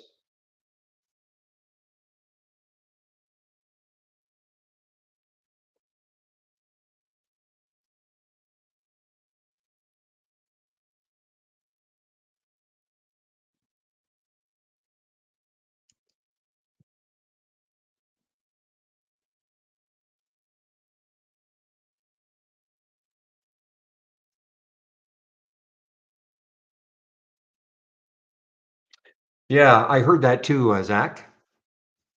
Thanks for that, posting it though. I did hear that.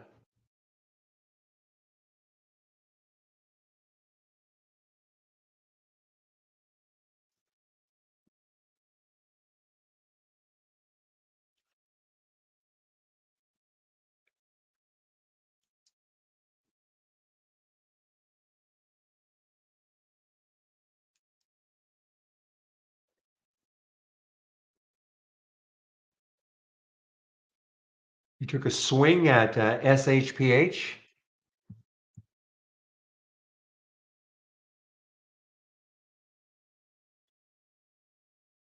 I'm talking to somebody in our YouTube room. I don't know what you mean. You mean you? I don't know what you mean by taking a swing at it.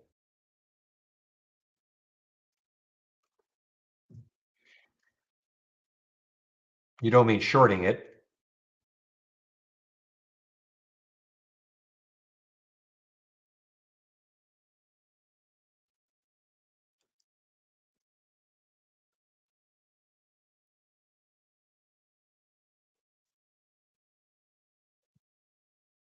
Okay, DBI was an earnings play. Yeah, it's on the first. I guess here earnings play on the first. Okay, trying to come back a little bit.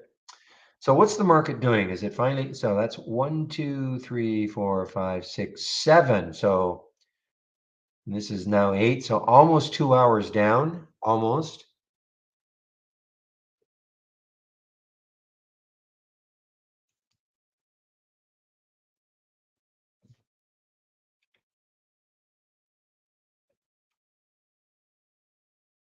Okay, so I do see some new people coming in. So Roger, Mr. X, Haas, I'm talking in our Discord room. So you are brand new users to Discord. Just wanted to see what the experience was, how you found the experience of having to give Discord your email, and then you get an email, and then you can sign up, and it's a one-time process.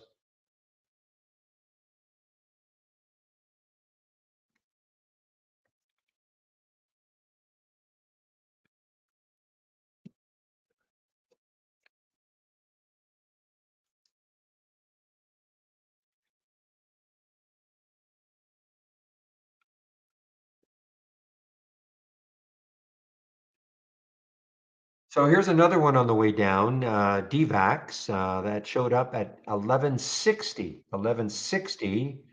in the 10-day daily breakdown, and the low is 1154 over here. So that is taken through that, gotten through that low, and then here, gotten through. It has moved through that low. Then the next low is 11.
Whoops.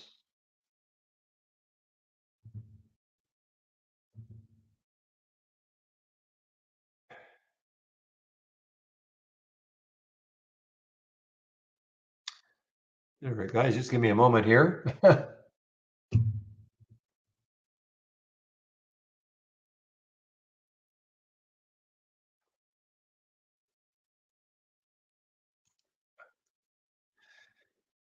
I hit an F key and I think I just got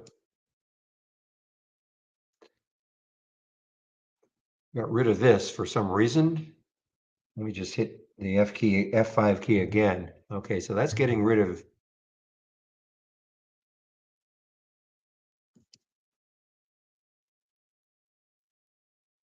wow. Okay, I'm not sure what I've done here, guys, so give me a moment as I try to figure out what happened to my Brokerage Plus and some of my other scans that I had. I think what I'm going to do is I'm just going to reload my.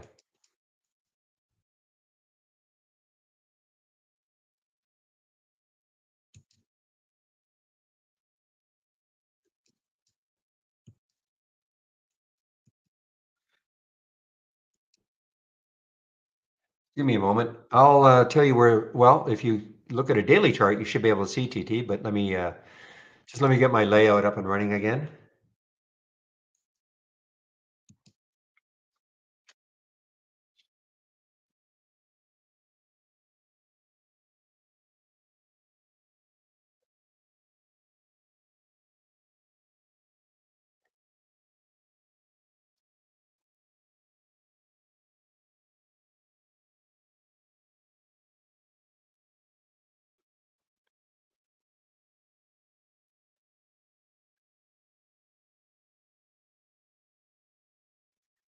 Okay, PAFO, PAFO.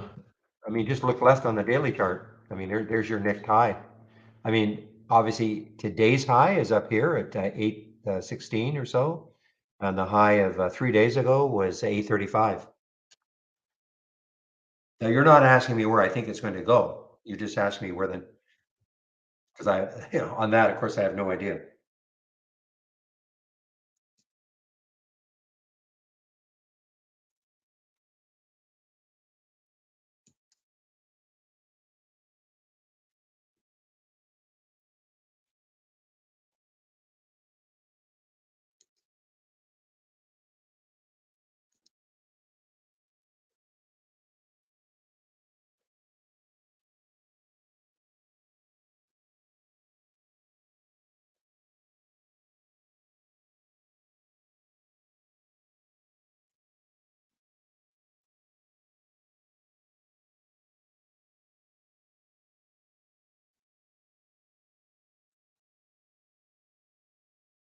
Wait a moment, guys.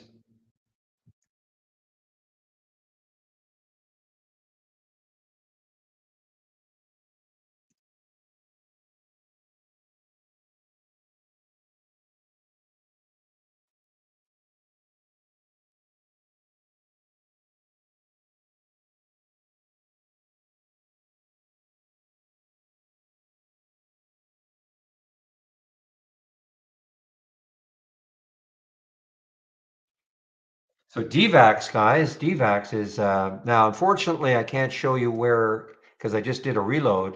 Can't remember where it was, where the first alert was for DVAX.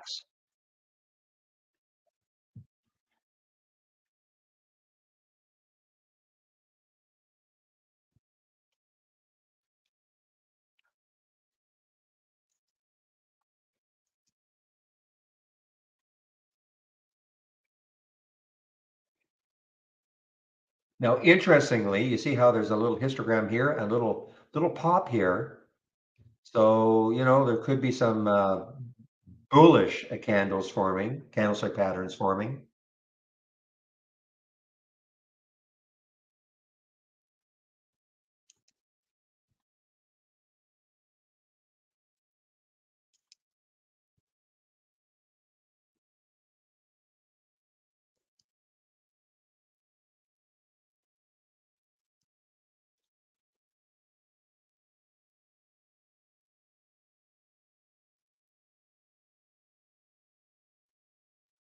Yeah, I know. We've lost the screen. Just give me a moment.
Okay, guys, sorry about that. I'm just trying to get this cleared up. Yeah, I guess you guys can see my screen, or not my screen, but my homepage perfectly. I just can't see it on my end. It's kind of weird.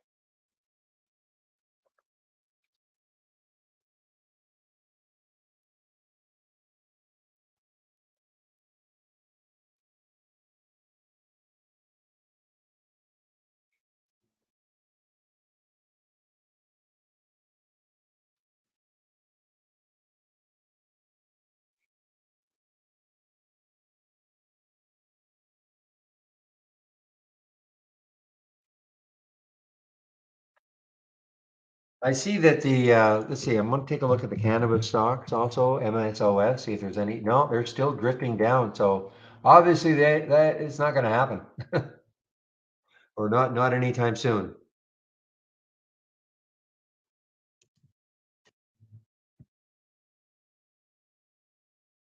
We had the big jump in Kilray, 1, 2, 3, 4, almost 5 days in a row. Bit of a sell-off yesterday, but now through the 200-day moving average today.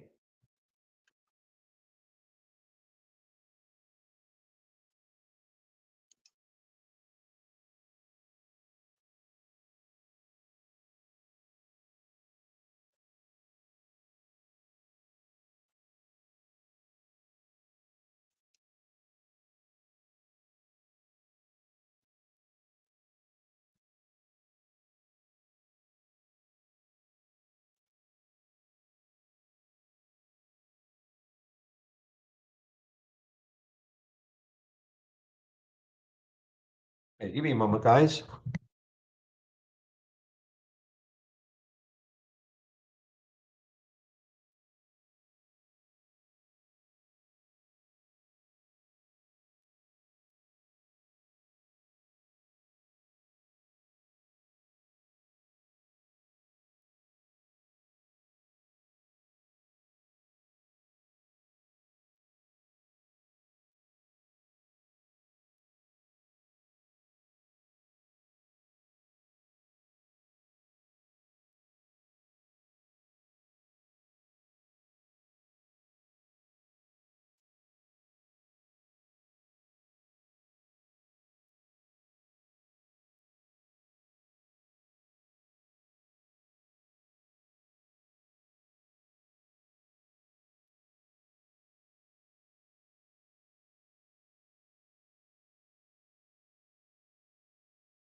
Okay, guys, I'm back.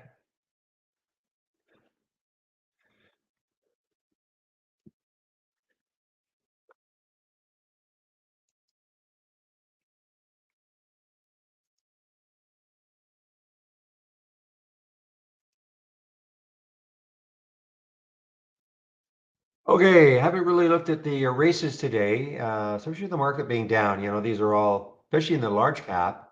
But as Zach said, and some others have said, I mean, the China stocks are certainly trying to recover, but they've been choppy. I mean, that's a very choppy pattern for XPEV and probably BEKE is going to look the same. Not as bad, actually. BEKE. So when we look left, it's got room. 1840. Wow, it's got some room. High yesterday was 1840. If the China stocks can recover. But how is KWeb doing? So if you're going to play a China stock, make sure you have KWeb up and running. KWeb looks a lot like BEKE, doesn't it? Little well, I don't want to call this consolidation, but a little breakout here. and BEKE looks kind of the same. So as long as China, KWEB, keeps doing what it's doing, these stocks are going to do the same. So really running counter to the US market for sure.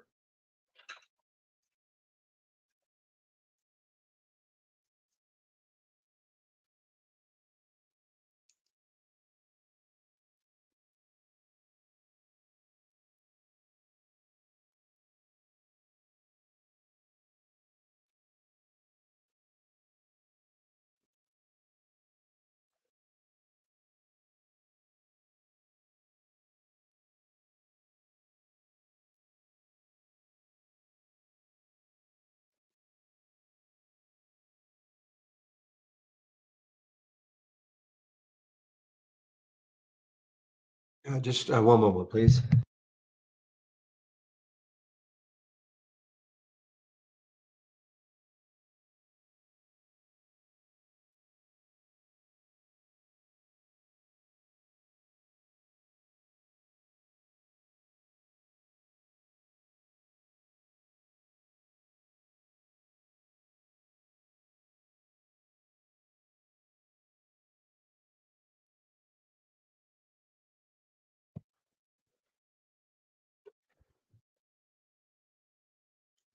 Okay, guys. Well, I'm like BEKE looks really good. I mean, there's no resistance, I suppose you could call it 1854, yesterday's high.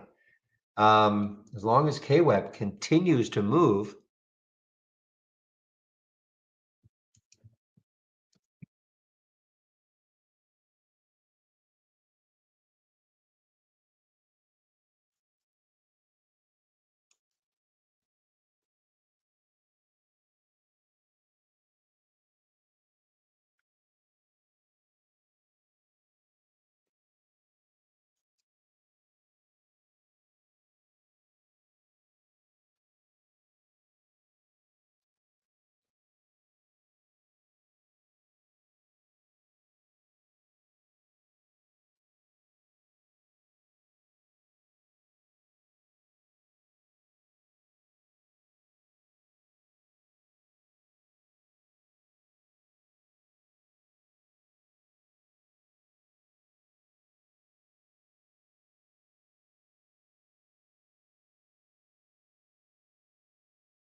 okay, obviously another China stock, LI, XPAV, right at the top here. And where's NIO?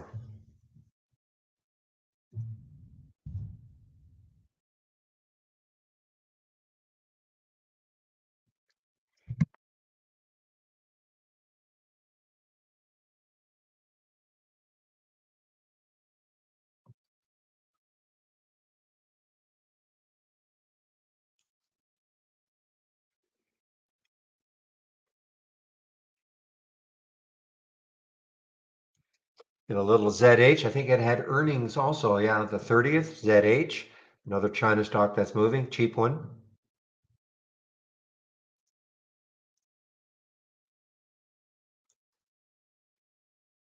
Wow, fetch. I mean, I may take this as a short if it goes under 5. I mean, this is again all-time low, FTCH.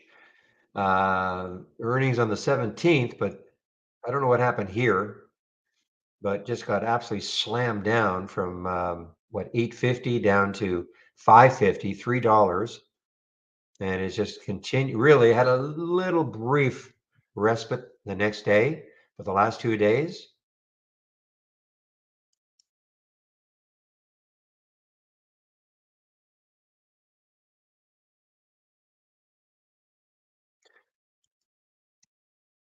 Again, I don't want to lead people astray on this histogram, okay?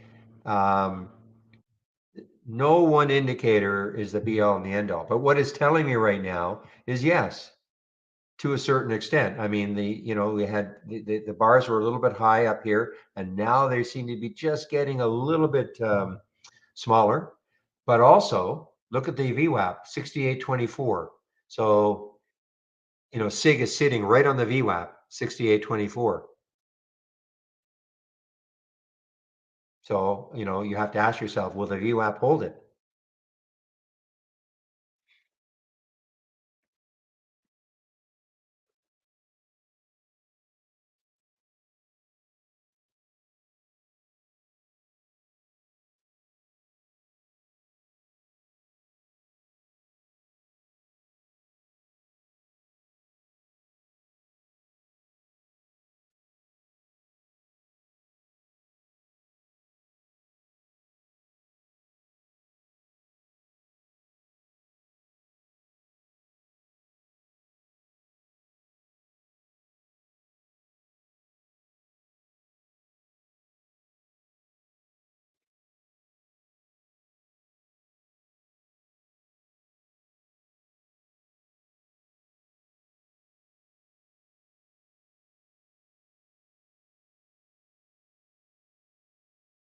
This one, yeah, NWTN all-time high.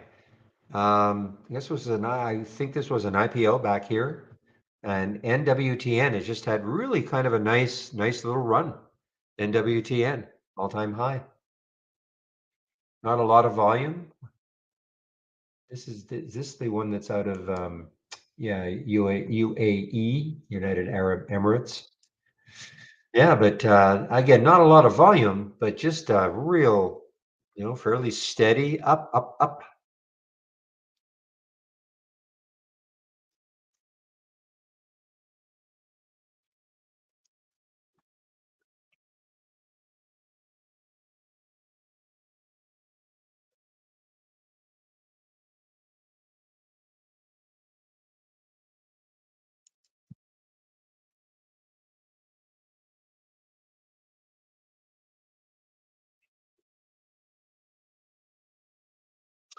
Okay, so I'm noticing that BEKE has kind of stalled a little bit, and yet KWEB is continuing higher. The histograms I mean, you can just sort of see here. I mean, this is increasing, increasing, increasing. So if you were in this trade early, early like back here, 1640 or so, or maybe even 1680 or so, and we're wondering, well, should I keep it or not? I mean, the histogram in theory is kind of telling you, hey, hold on, because this is definitely a very strong. Okay, I'll be right back again, guys. I apologize. I'll be right back.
All right, guys, I'm back.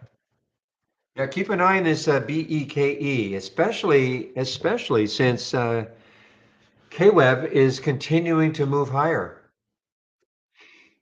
I've got it thumbnailed right there. Okay, so there's KWeb moving higher. BEKE is not. It's just going to stalling. And yet the histograms are really strong.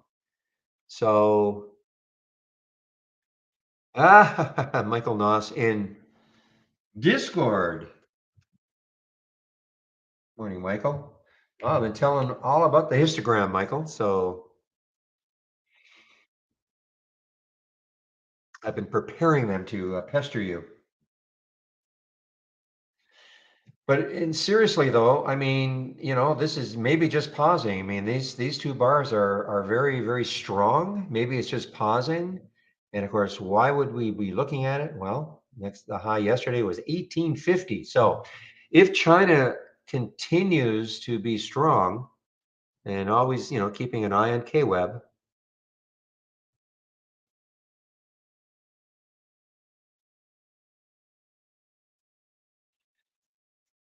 So Peter, you just changed your single stock window. What to look for in the change from the 200 period SMA? So what? I'm not understanding. You added that as a filter, as a data point in your single stock window. The change from the 200-day is just, well, just how much? Where is it in relation to the 200-day moving average? Is there any particular reason why you added it? I'm talking to somebody. Yeah, I'm talking to somebody in our YouTube room.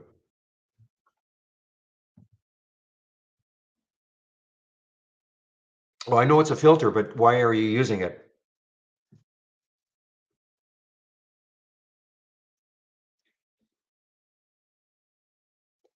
I mean, the change from the 200-day moving average on a percentage basis, if you just wanted to see stocks that are above the 200-day moving average, then you'd put a min of something, whatever, like a very small number. Or if you wanted to see stocks that are below the 200-day moving average, you would put in the max a minus number. So, well, I don't really I mean, I use the 200-day moving average only as a reference. Okay, I know where it is. That's where I have it in my single stock window. It's a number. I don't really pay that much attention to how far above or below it is. I just know where it is. Okay. So I can't really give you any advice. I mean, there are people that'll only take stocks if they're above the 200-day moving average and go long. And maybe they'll only short if a stock is below the 200-day moving average to go short. But that would be completely up to you.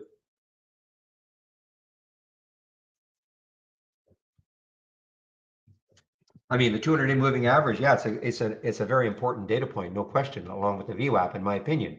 But I don't use it other than as a reference point, knowing where it is. So if a stock, if when I click on an alert, and the first thing I do is check my single stock window. I check to see where the SMA is and the VWAP is, and see how close they are.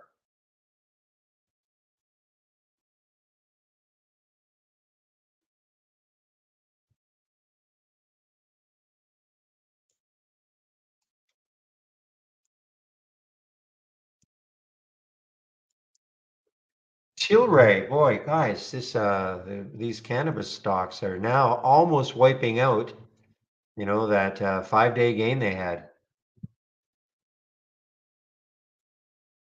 That's why you can't get too wrapped up in the news that comes out, because all the conjecture was something good transpiring from your government about cannabis.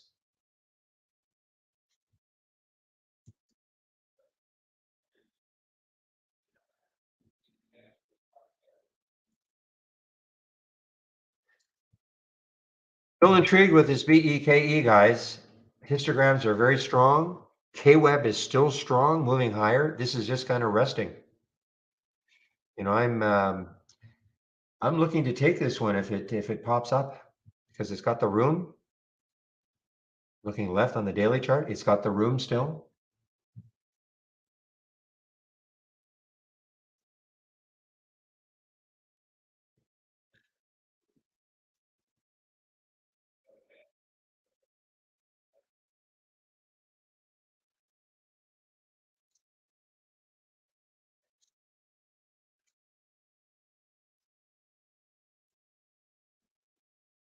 Yeah, you're talking about yeah, yin and yang though. Those are oops.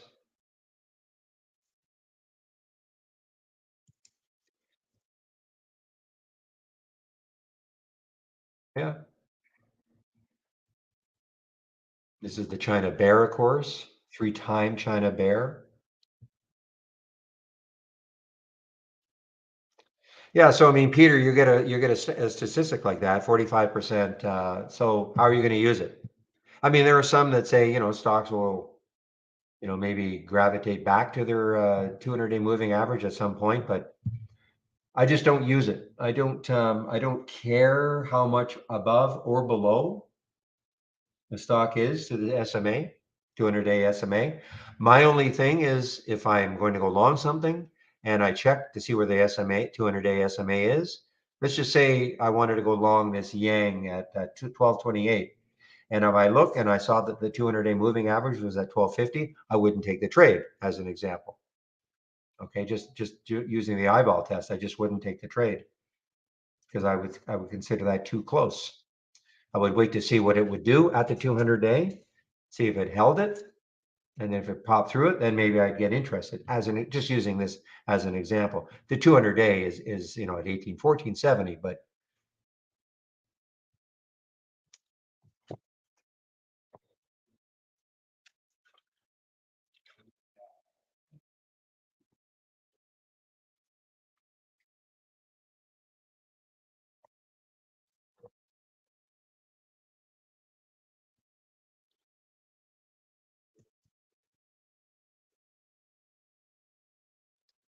well, this is still weakening and weakening this NRG, so it's actually not a bad alert from the AI, but it's not a huge percentage move, but it's still weakening this NRG. And again, existing shareholders, markets not liking the purchase of VVNT for $2.8 billion.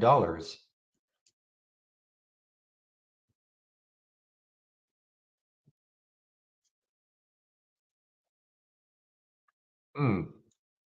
Including debt, the companies put the total deal at 5.2 billion. Okay. So market's not liking that at all. That's the NRG.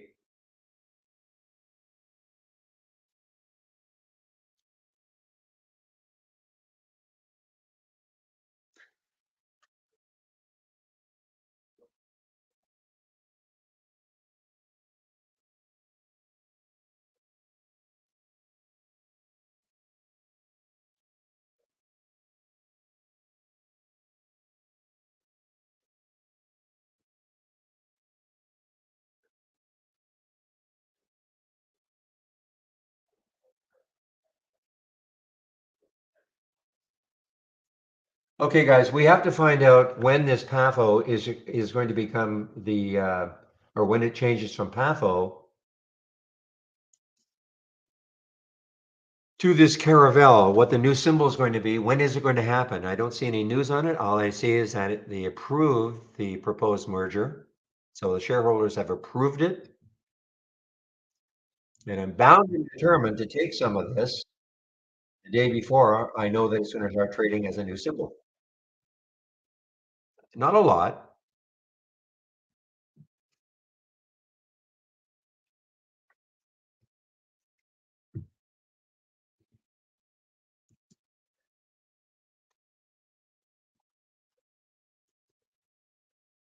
Yeah, the brakes are maybe on with the K-Web.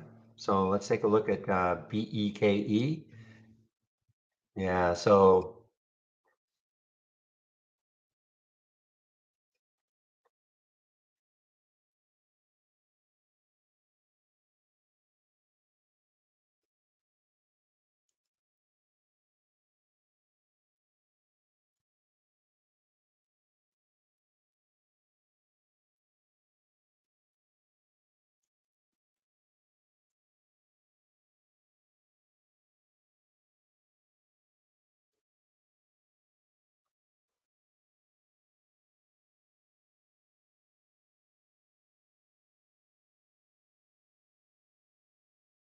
Okay, guys, it has been fixed so far. Okay, so I just want to go over this just briefly before I take my break at noon and Michael takes over in our YouTube room.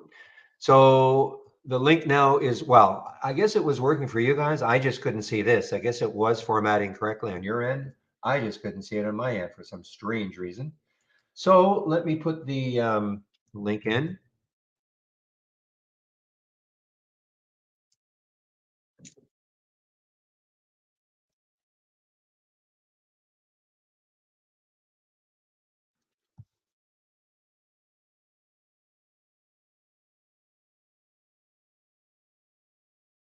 Okay, so I put the I put the my homepage link in. So when you click on it, this is what you should see now.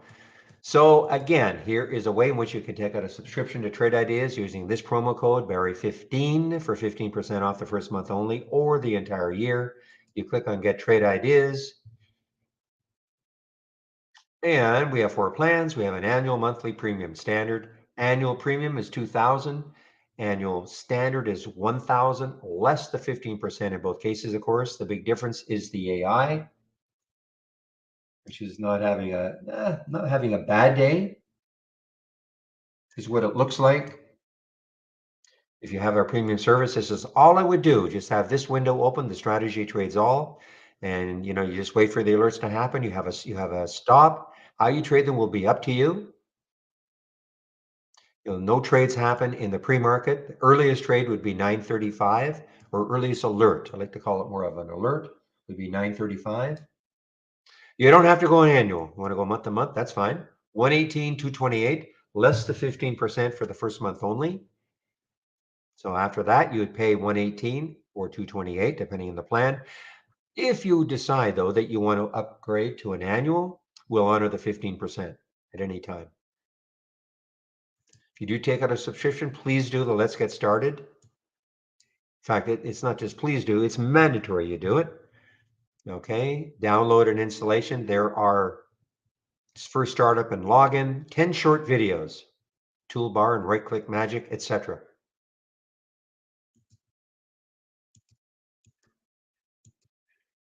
I do a stock of the day video. It's free, of course. You can sign up for it right here. Trade of the week is sent to you before the market opens every Monday morning, about an hour before. I don't think this week's, which one, what was it again? I keep forgetting. I don't think it triggered. It was a gold play. It was First Majestic. Was it 8G? Not a gold play, but a silver play. It was a silver play, wasn't it? Yeah, thank you, Pepe. Yeah, so I don't think well, I can tell you, it did not trigger.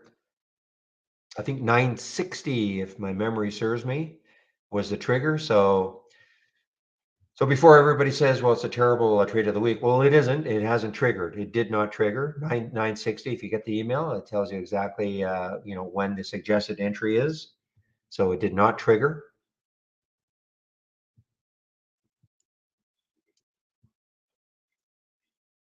And education, big education section is right here. Nice user guide. So if you click on the user guide, there's that getting started section again with those 10 short videos. Now, at the very least, alert windows and top list windows are covered here, but in more depth, you should know what an alert window is, what a top list window is, and about stock racing, okay? Obviously, there's more in the guide, but get these down first before you start looking at the rest of the things in the guide. And you don't have to learn the entire guide, of course. Is that getting started again? So daily support. So as advertised, Mr. Michael Noss will be in our YouTube room in about 20 minutes. Today's his day. Thursday or Tuesdays are his day. So again, before I take my break at noon between 12 and 1, I'll put the YouTube link in the main room so you can head over there and talk to Michael. Daily webinars. Let's see, I think the yesterday's was canceled for some reason. So I don't know what's going to happen tomorrow. But you can sign up for all the webinars here. You'll be notified when they are and what time they'll start. More educational videos. about the use of trade ideas. And then again, Michael Noss, I keep saying his name over and over. He put this together. Okay. If you're new to trading, a great free resource. What is a stock? Introduction to charts, candlesticks, support and resistance, etc. It's a free resource, so please use it if you're new to trading. And my scans. Here are my scans. You've been hearing me talk about the 10-day daily breakdown all day. Here it is. I do have other scans that I'm sharing. The pre-market actives up and down. That's what I use in the pre-market. It's funny. I saw somebody email in the pre-market email to us and say, how come, and he mentioned two symbols. How come they're not showing up in mine? And it's funny because every time I see that, I check my pre-market actives up and they're always there. So I don't know, I didn't answer that gentleman. I don't know why. He must have had some kind of a filter that was blocking it, but I think that I've been using this format for probably, well, I started in 2010 with Trade Ideas. So just as a subscriber, I don't think I've deviated much from this pre-market actives up or down. Michael, or as well? No. I mean, you can, but there's not going to be very many people in Discord. Today was really just to have people come in and comment on the screen resolution, how I sounded, things like that, how easy it was to get into the room, things like that. Okay. It wasn't meant, there's hardly anybody in there. So I would go, certainly, I mean, you can stay there if you want, but definitely, obviously, go to YouTube. Talking to Michael in our potentially new Discord room. So, more information though, here are some other scans that I'm sharing. And as always, if you are going to take out a subscription, okay, please use my link, my homepage link, and then use that promo code. The room will get credit.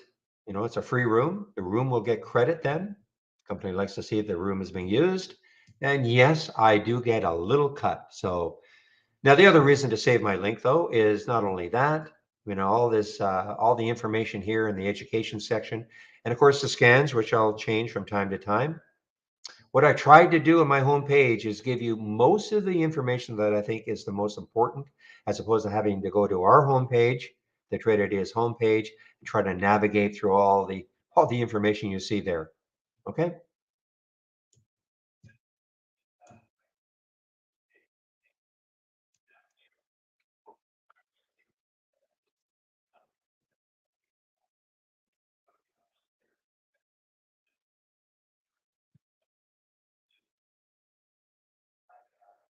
Well, now I need, but where's our crack team of SPAC players? I need to know when this is going to go to the new symbol.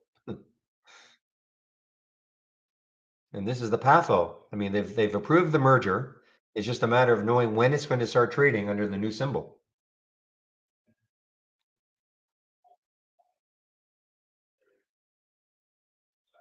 Pepe is teasing us. Is it really CACO? And when is it going to be trading? Tomorrow? Going to be trading tomorrow? You don't know. Okay.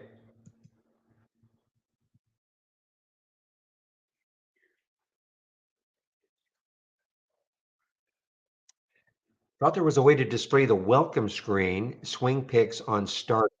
Um, you mean when you load trade ideas every day?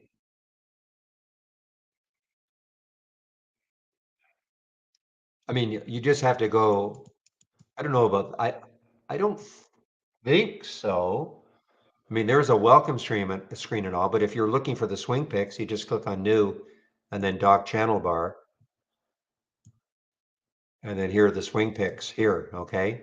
And of course, they don't change. There's the five same ones, five same for the week.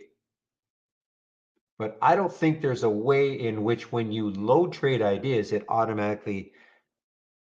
Well, I mean, I suppose if you wanted to right now, if you saved your layout with this open like this, I guess in theory, this is what you'd see first. In theory.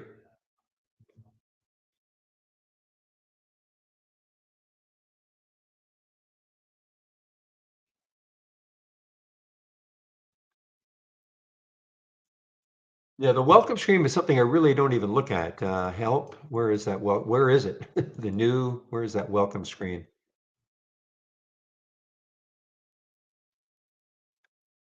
Under new,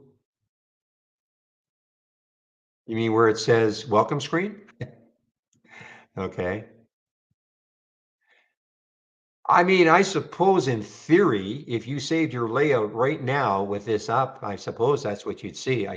I suppose.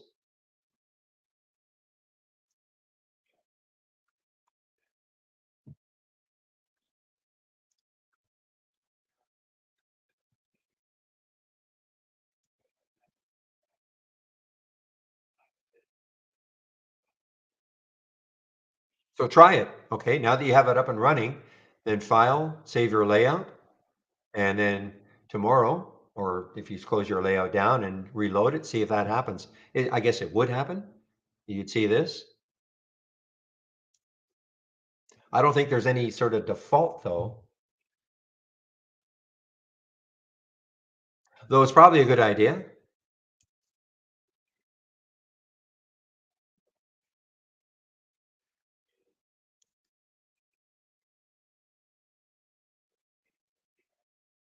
Yeah, so now we need to know when it's going to start trading as a CACO.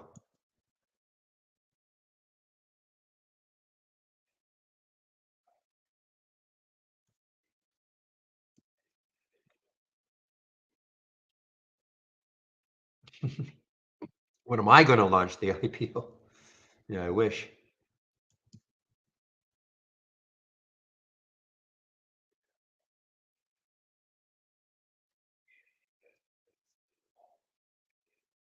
But you can see how wild these things are. I mean, I recall this day because I thought they had somewhat approved the merger here on this day, but maybe it hadn't been officially approved. I guess today it's the official approval of the merger.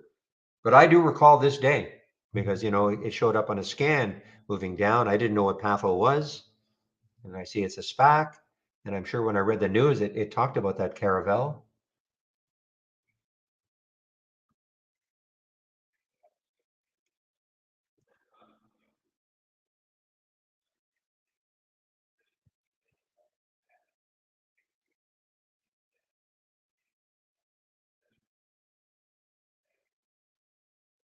You know what? What does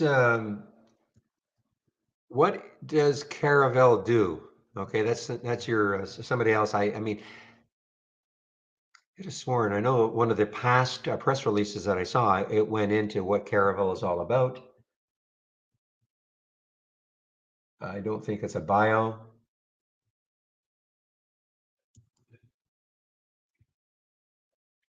You see, I mean, this is on the first, approving the merger. I mean, so they've been pumping this information out for a bit. Shipping? Okay, so shipping. Okay, well, shipping. I mean, people might look at that, go, could it be a tops?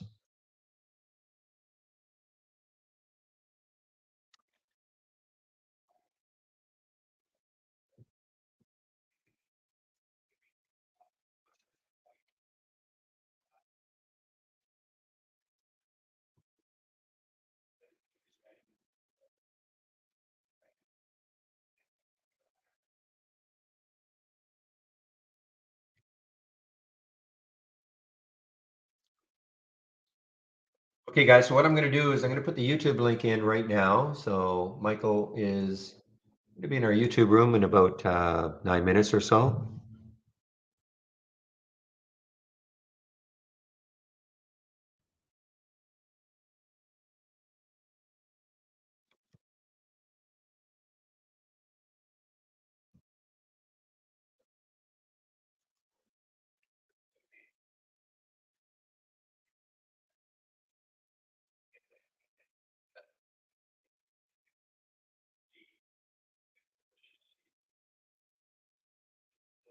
Yeah, okay, a little bit of a lag here. So when you get that, see, I'm starting to see a little bit of a lag in the charts. Just do a reset connection. Usually that gets things back to normal.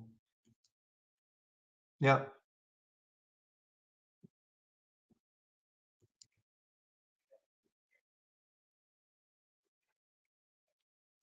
Okay, thank you, Pepe. So Caravel is a world-leading ocean technology firm providing a carbon neutral. So they're not actual shippers. It's a technology play. Okay, all right. Well, hey, you never know.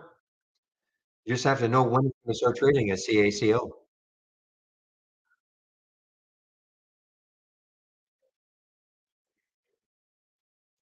Typically, when they approve the merger, it should be very, very soon. Yeah, I see that, Zach. Doma is halted because of news.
You're a funny one, EK.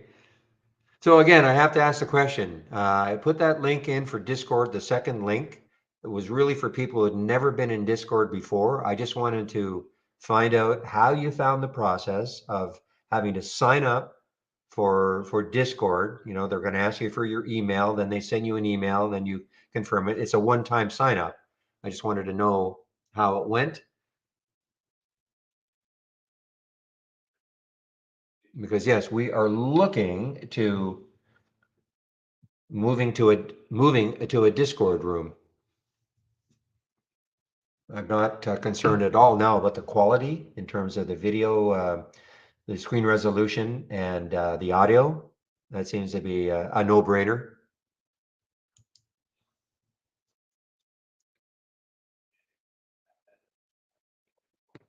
Salsa and chips. Good to see you, salsa. A good combination.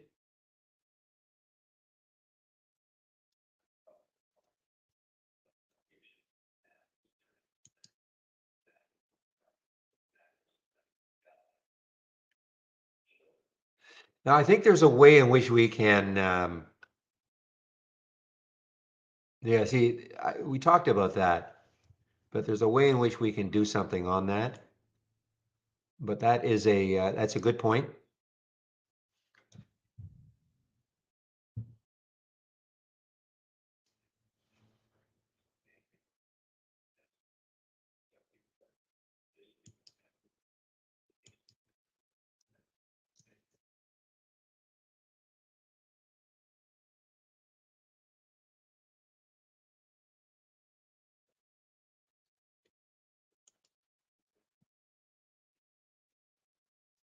Whew. Well, guys, really just had the one trade in the Goss, and it was awesome. Not in it anymore. However, if it takes out two later on, I may hop right back onto that. Takes out that whole number. Devastating though, down 74%. Wow.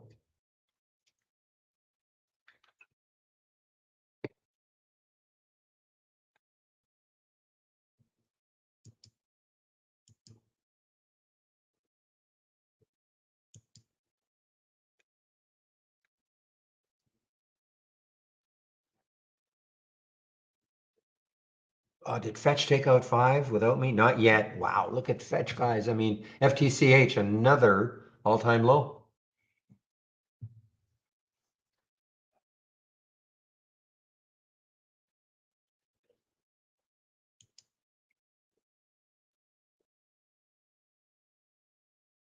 Oh, man, how was the XRT doing with Nordstrom saying XRT is certainly weak. You know, it got to the 200-day moving average yesterday and the day before and the day before and the day before, which is hanging around, but looks like it's bye-bye to that 200-day moving average for the retail sector.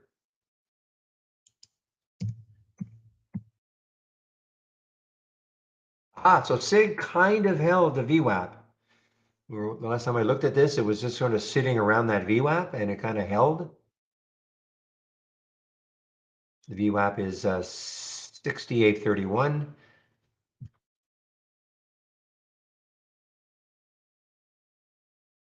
Okay, so I'm just going to put my announcement in on a break. Once Michael takes over in our YouTube room.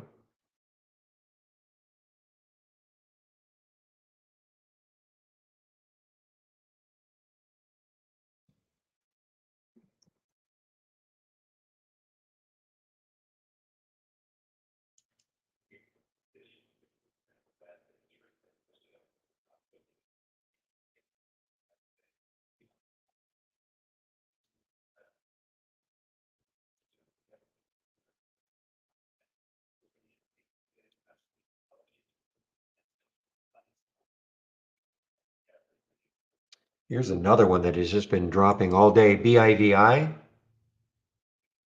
Remember this? I remember when it had this nice run.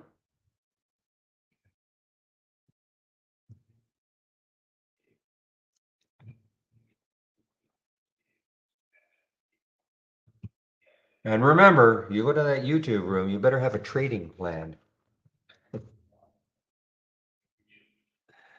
Because that's what Michael is going to hammer you on. You don't have a trading plan, forget about trading.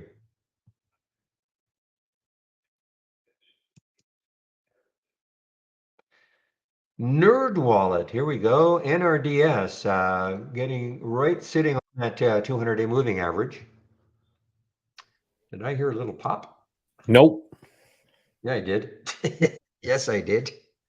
Well, Yeah, I was talking at the same time as you popped in. So, how are you doing, Mr. Now? Mr. Now, do you call yourself Naus or Nos?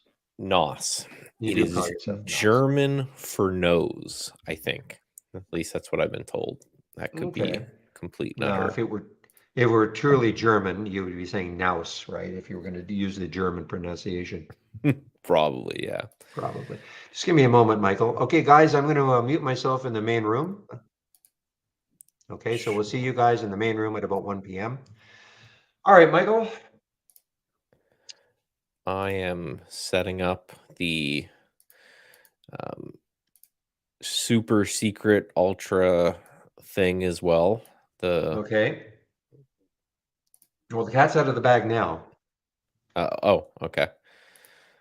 Oh, Oops, now you're echoing, so at why least on my can't I? end, you're echoing. So, okay, so go to the super secret room. You see my name there on the sidebar. Let me just see. Oh, just give me a moment, Michael. Just gotta. Yeah. Okay. Do I see your name? Yes. On the sidebar. So just right click and you can mute me. So what's happening is you're hearing me through StreamYard and there. So if you mute me in the secret room, then Well, you won't actually, hear my what voice. I'm going to do, I'm going to mute myself. Okay, I'm going to mute myself because I'm on my break. So Okay. Yeah, now I talk. just mean then you won't hear me twice talk, right? Right. Okay. So that's what I've done to you. So I hear you now through StreamYard, but not through the other place. So okay, my friend. Cool. All right. Well, have fun. Have many beers, as many Yeah. beers as you can in an hour period. And Remember, it's not 1 o'clock like it is there for you. It's 9 o'clock my time. So hardly, unless I'm continuing from the night before. yeah, a little hair of the dog never hurt, right? Yeah. Okay. Awesome. Okay, Michael. Okay. Have a Can you good go to one. 1? Are you okay to 1? Yep. I am good to go. I Okay. can go to 101 if you really want. 101. Great. All right. Bye. Have a good one. Bye-bye. Okay, everyone. Now that the teachers left the room, what we do is we open up the live trading room for an hour each and every day for live Q&A, talking about trade ideas, talking about trading, whatever it is that you guys want to chat about. I have both rooms open and looking at, so we're moving ahead with the with the technology. So I see your little message there from Scott. So uh, the more questions, the better. I always say this. We don't really have anything prepared because it is a Q&A stream. So we want to make sure that we always have room for questions. But I'll start, rambling on about the market. So as soon as questions come in, is less and less of me rambling. So really, I think I always forget to launch my Epic Pen. Think the SPY here is kind of the story of the day. I bought a little bit of the market on this pullback. I see a lot of doom and gloom out there, as always. Right? If you're ever on any social medias, all you see is doom and gloom. But when you zoom out, yes, we're down 1% today, and that's got people kind of freaked out. But really, what we are is we're just kind of back in this range right here. That's why I purchased a little bit of the S&P 500 right there as well, right? So a breakout, maybe a breakout failure. We have to kind of watch a little bit further and see. To be honest, I am a little bit more defensive than I was after this day, but I don't see any real reason to kind of like run for the hills yet. But this is a pretty classic evening star candlestick pattern. Anyone who follows me, I'm a big nerd when it comes to the candlestick patterns. I love how they essentially tell you what's happening on the lower time frame whenever you're looking at something.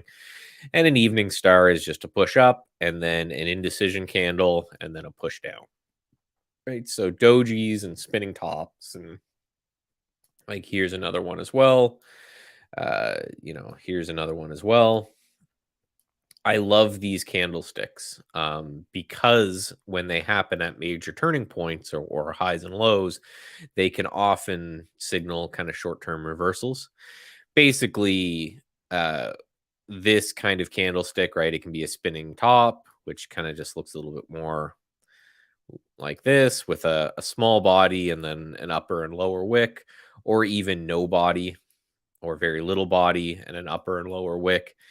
These signal indecision areas because basically what's happening is if you have something like a hammer, which everyone knows for potential reversal, it means that the sellers were able to push it down all this way and then the buyers came back in to retake that.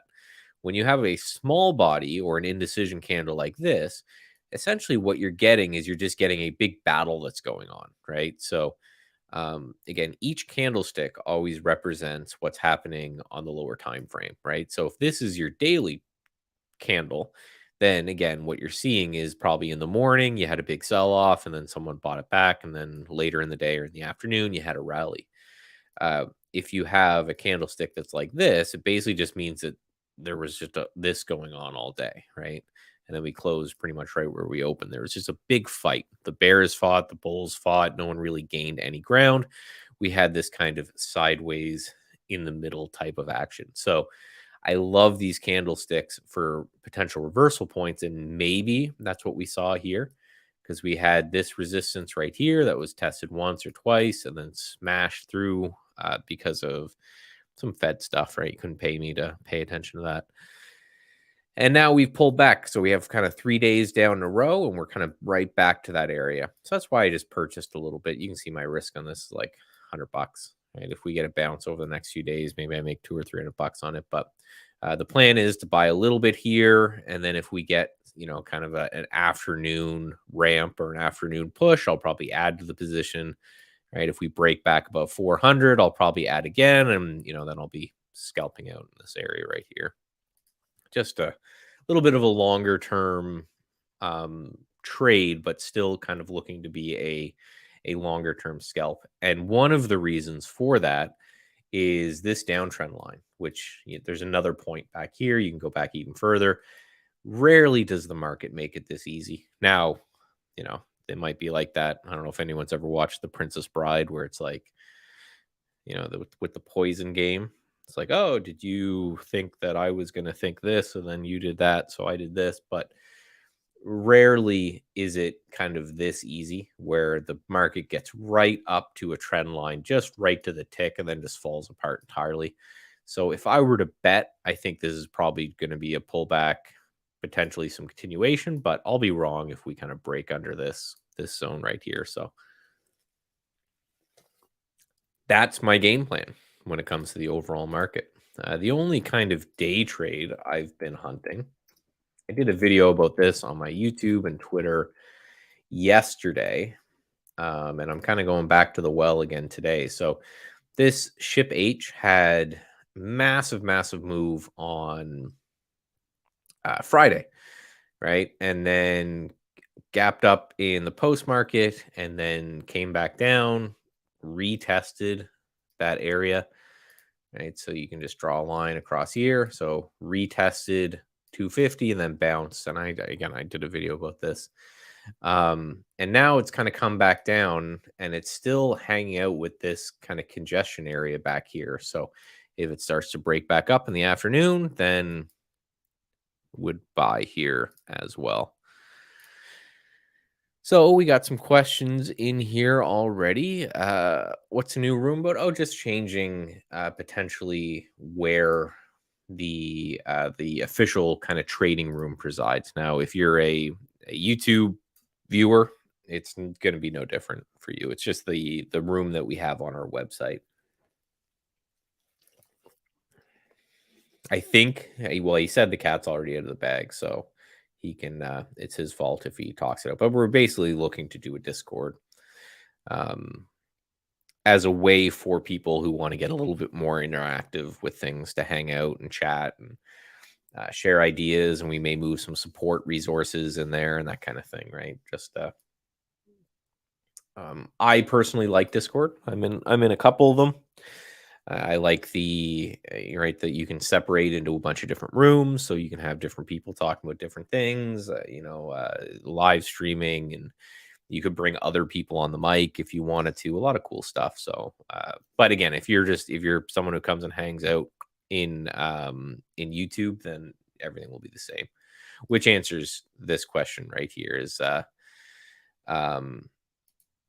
will it be the only option? No, it won't. So the live stream will not change. The live stream will remain the same. It's basically just for people who more or less want enhanced functionality. But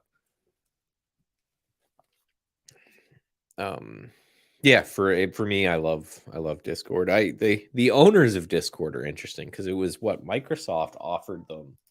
Does anyone remember this? Microsoft offered them like a couple billion, I think. What was that deal? Maybe it was a little too high, but anyway, Microsoft offered them a lot of money for Discord, and the owner said no, like an unfathomable amount of money. So, Iris, this is Epic Pen. It's called. You can.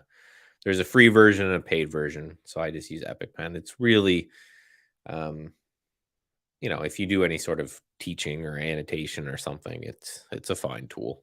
There's a lot of them like that. But yeah, so the YouTube will always be here, and we will always be monitoring the YouTube chat as well.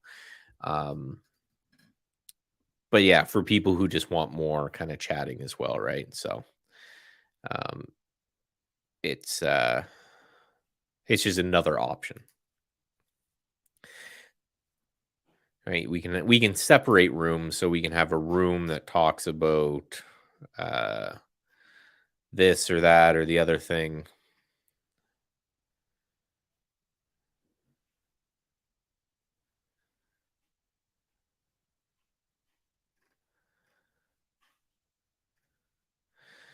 When will the histogram be available? That is up to the powers that be.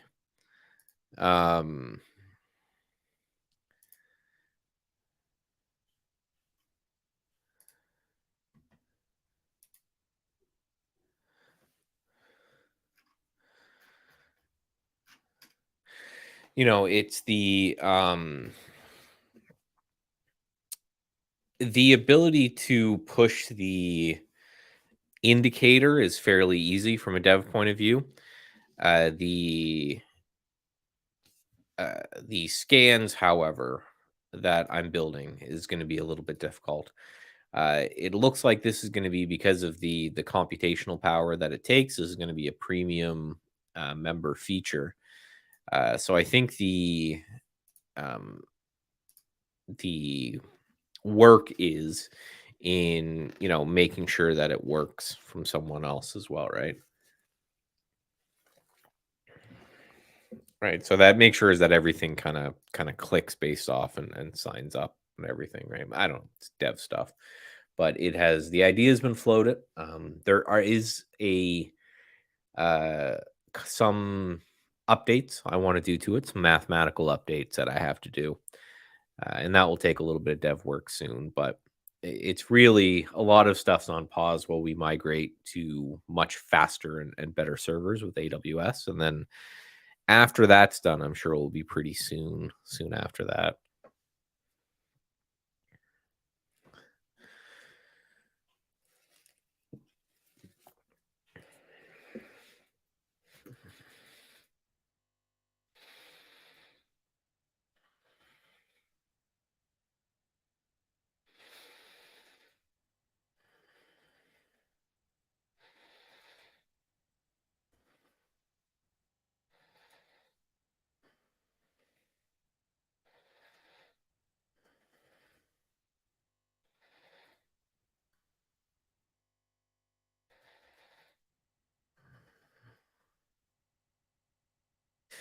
So, for people who don't know, again, the histogram that Barry seems to really like, and it's funny because it just talks about how people trade so differently. Um, the I built it and played with it for a while, and I didn't really like it too much. It might just be my time frame or the way I trade, or maybe I didn't look deeply enough into it, or something. Um, and then so I just kind of left it, and then Barry just stumbled across it one day because I didn't delete it or anything, and approached me and said, "Hey, what's this thing? I'm finding some good value with it and all that." But just like I just talked about with my analysis of the market there as well, uh, it's what candlesticks do is candlesticks kind of tell you the investor sentiment on the lower time frame. So if you're looking at a daily chart, it's telling you, what happened intraday. That's why candlesticks are so powerful, right? You see a line chart on the bottom, which I use for comparison of absolute returns to the S&P 500. But the reason that everyone uses candlesticks um, and as a candlestick nerd, I'm really biased about this, but they're still kind of the perfect data visualization, right? Everyone's just tried to come out with different versions of data visualization. There's been, um, people trying to come out with, different kinds of chart types and candle types and all of those kind of things. Where they want to, instead of looking at price, they want to look at volume, and they want to make the candles bigger based on volume or blah blah blah. But everywhere you look, everyone still uses candlesticks. So you got to kind of have to ask why. And the main reason being that, again, it just tells you so much about what happens on the lower time frame that if you learn to read them, you're okay with simpler time frame analysis, right? Again, it's a simple way to look at those things. um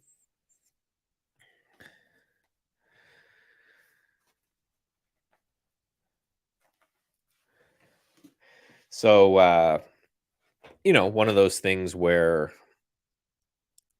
looking at that and knowing that it takes a lot of work and a lot of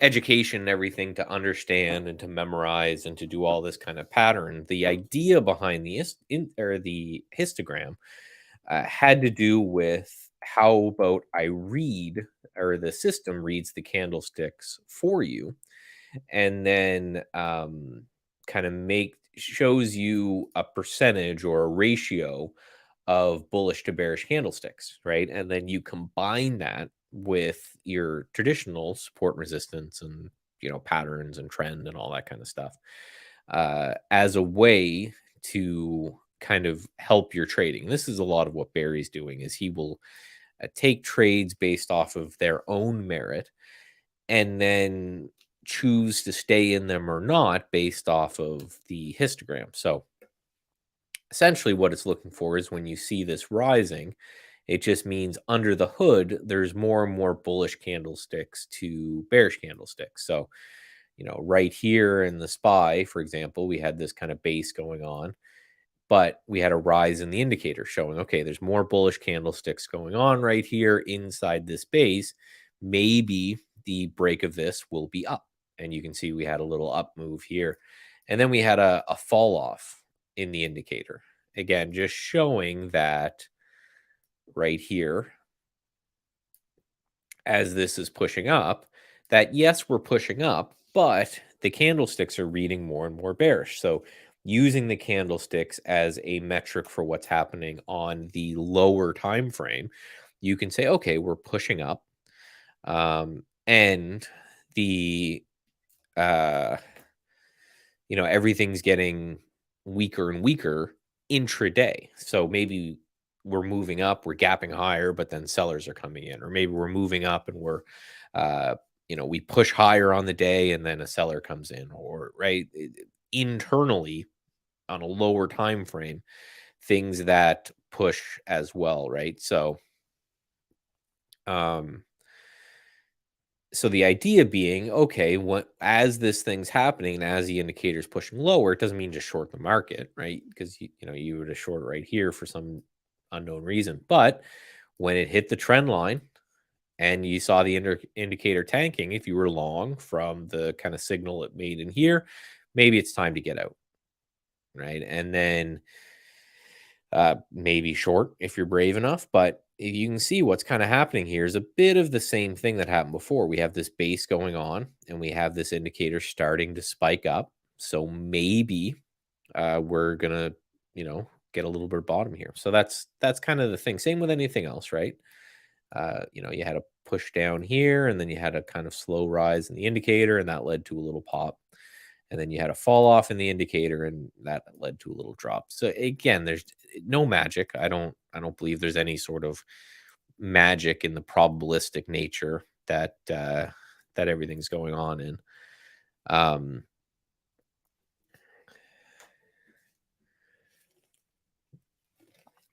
but as a way to kind of read what's going on internally with the candlesticks, I think it's kind of a good way to do it. Same way that RSI, for example, or the money flow index, or Williams R, these are all kind of the same thing. But that RSI is just a metric of the amount of highs versus lows um, in the whatever your look back period is, right? So how many big up candles versus down candles, that kind of stuff is going on, right? So again, all of these things are meant to help kind of guide you or keep you on the right side of the market, or um,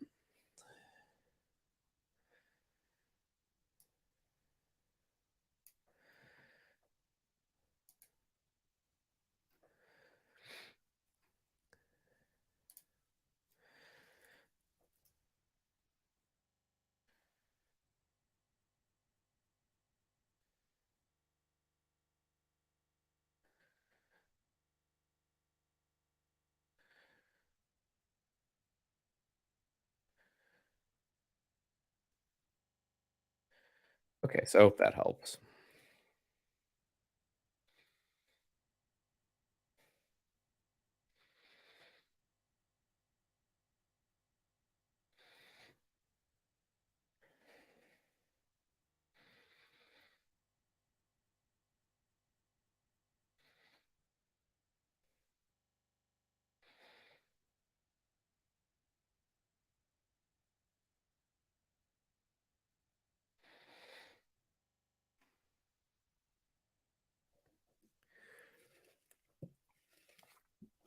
It's no problem. So yeah, it will be out soonish, and there'll be a whole suite of scans that I'm working on with it. So stocks that are in a base or in a range, but the indicator is moving up, and things that are, uh, selling off, but the indicator's not, right? There'll be a kind of suite around them. They'll be part of the premium product. So we'll probably make a channel or something when the time comes.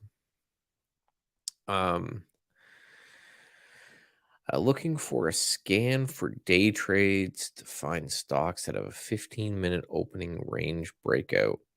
Um, So the opening range breakout is right, just new alert window. And then I think you can just type in ORB. And I think that does it. Nope.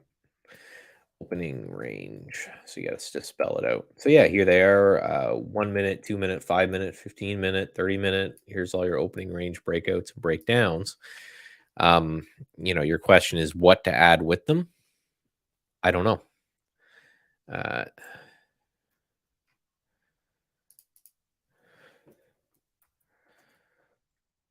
Right? It's I know people hate this answer, but this is the answer. You have to there is no good scan, right? There is no bad scan. It just doesn't exist. Doesn't work like that. There is the setup that you've made, that you've tested, that makes the most sense to you. And again, that you've tested and you know how to trade and implement against, and then there's nothing else, right? There's no successful trader out there who said, what is the good way to trade? And someone said, here you go. Now go and do it, right? Even the turtle traders, which is something that I always think everyone should read, which is pretty interesting. They developed their own style eventually based off of teaching. So, I don't know, right? How to define volume? I have no idea. Right? Do you want high volume? Do you want low volume? How you define high volume, low volume, right? The only way to do it is put in the work. Build the scan, use the history feature, right? You can always go back in a scan and look at the alerts that it made and look at the chart versus the alerts and see what was good and what was bad and what you may need to tweak. After you do that, start paper trading it. See if it's something that makes sense, and then when your paper trading successful, go live. But again, there is no way to know what's going to break out higher. Right? Again, it's higher based off what time frame, for how long, for what distance, how many alerts do you want to get? Right? There is no, and I know I get preachy about this for sure, but there is no magic answer. And as soon as people internalize that, and they just develop a system that works for them and has some sort of positive expectancy in the long run, the better off they are. And I know this from, mentoring traders and helping them out and that kind of thing, right? Golf Isn't a Game of Perfect is a great trading book that has nothing to do with trading, because it talks a lot about this, where the more you focus on perfection, the worse off in the long run you are. Will the YouTube channel still be up if you move to Discord? Absolutely.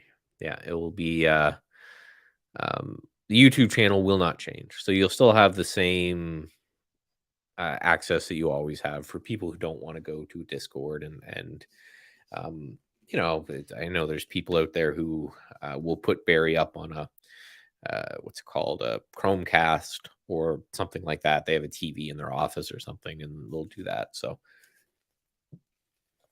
that will certainly remain as is. The only thing that's going to be different is just there will be an additional place. So if you currently are in the trading room that's on our website, that will be what changes. So it really has to do with just how much chat you want to do, right? So because that's the big change, is that there is more chat functionality inside of a discord than there is inside of a room, right?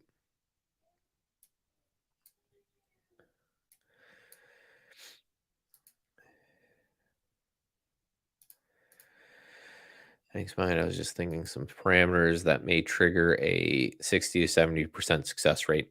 Like, again, if you can get a 70% success rate, you should be a multimillionaire in about like a year or two, right? If you can trade that successfully, you go raise some outside money and then away you go. You don't, right?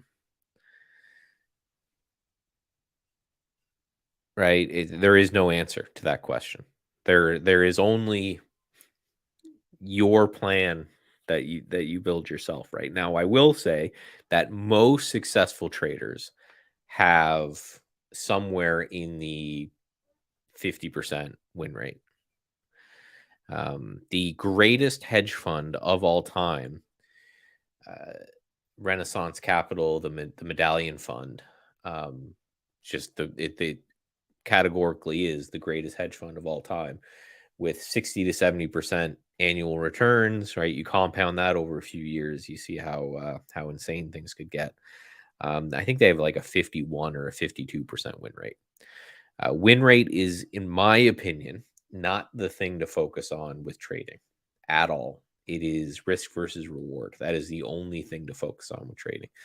You can be a very profitable, a very successful trader with a 30% win rate easily. Right, my win rate is probably not much better than 55% across the thing, but again, it's just not the thing that I believe you should focus on, because you can't really control that, right? Sometimes you'll have many, many wins in a row, right? It's a probabilistic nature, right? You have to understand with, say you have a 90% win rate, right? Which will, in the long run, will never happen. If you have a 90% win rate, your risk reward sucks. There's just there's no two ways about it. You don't have both a good win rate and a good risk reward. So say you have a 90% win rate, though.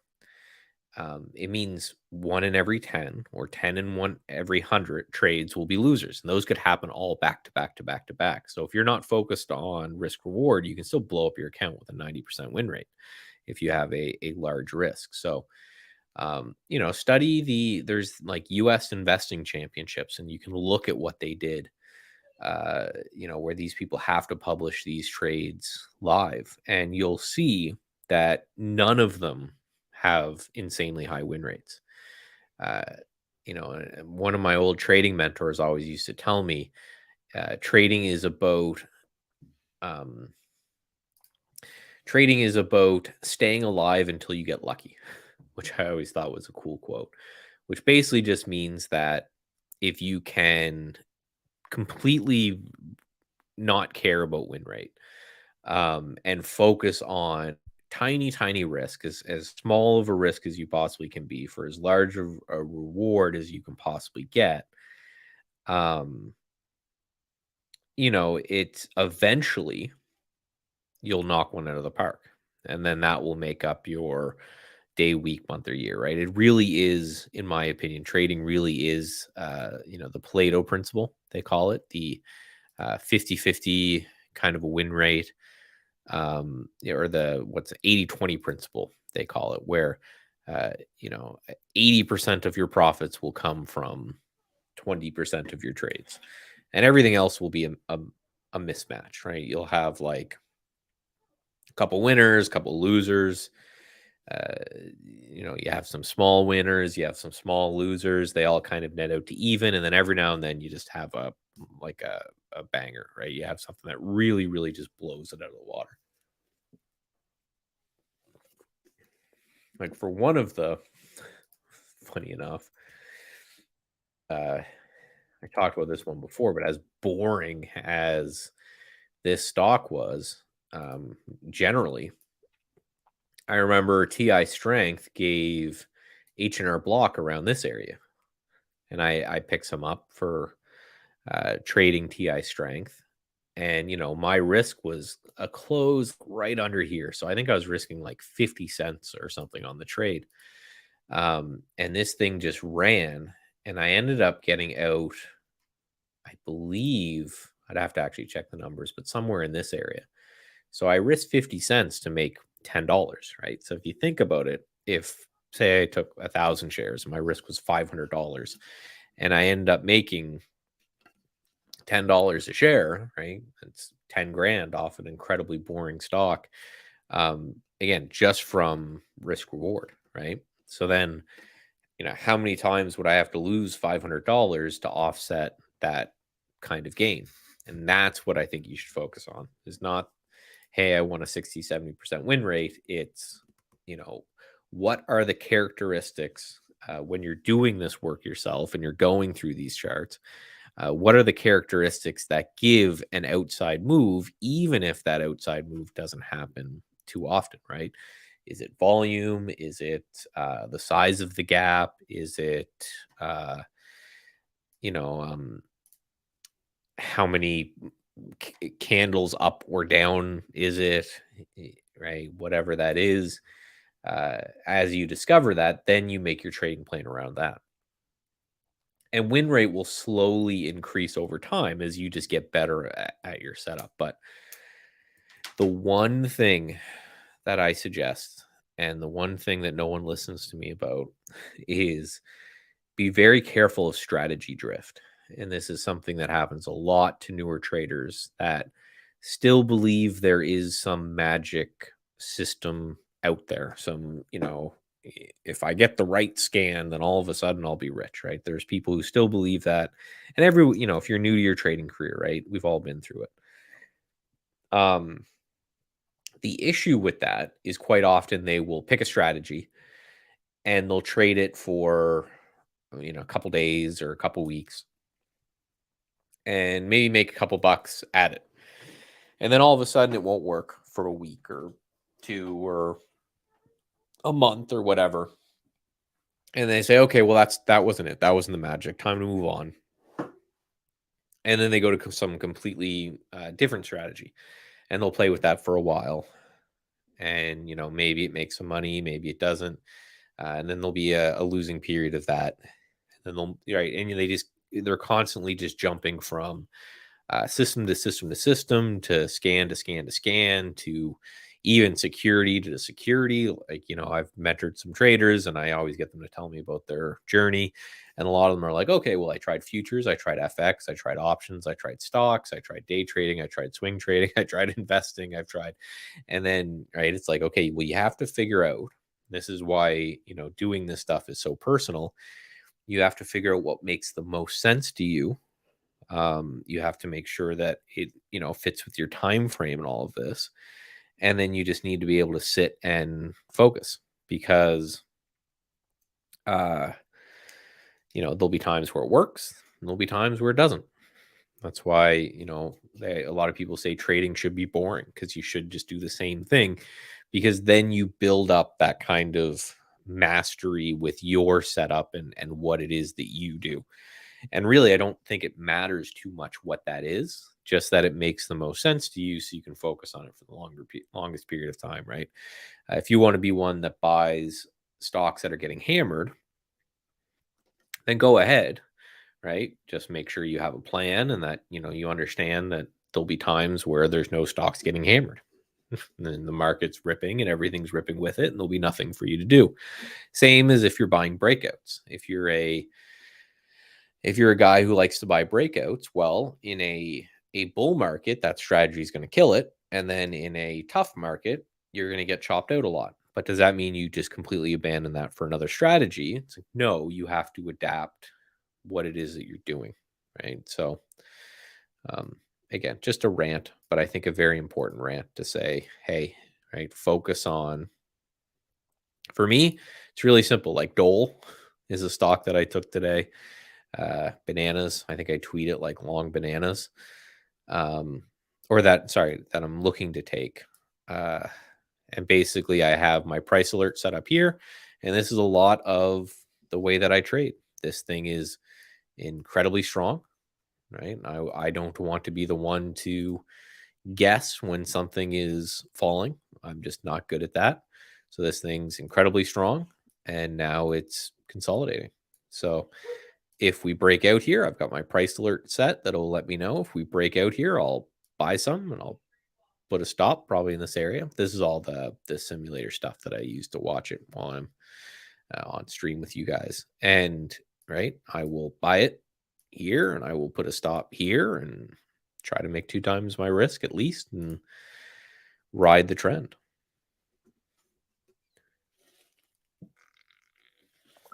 How do you choose strategies when there's so many? Well, that's going to be a hard one, right? I always recommend, and on uh, when you're dealing with a trading plan, and on my YouTube and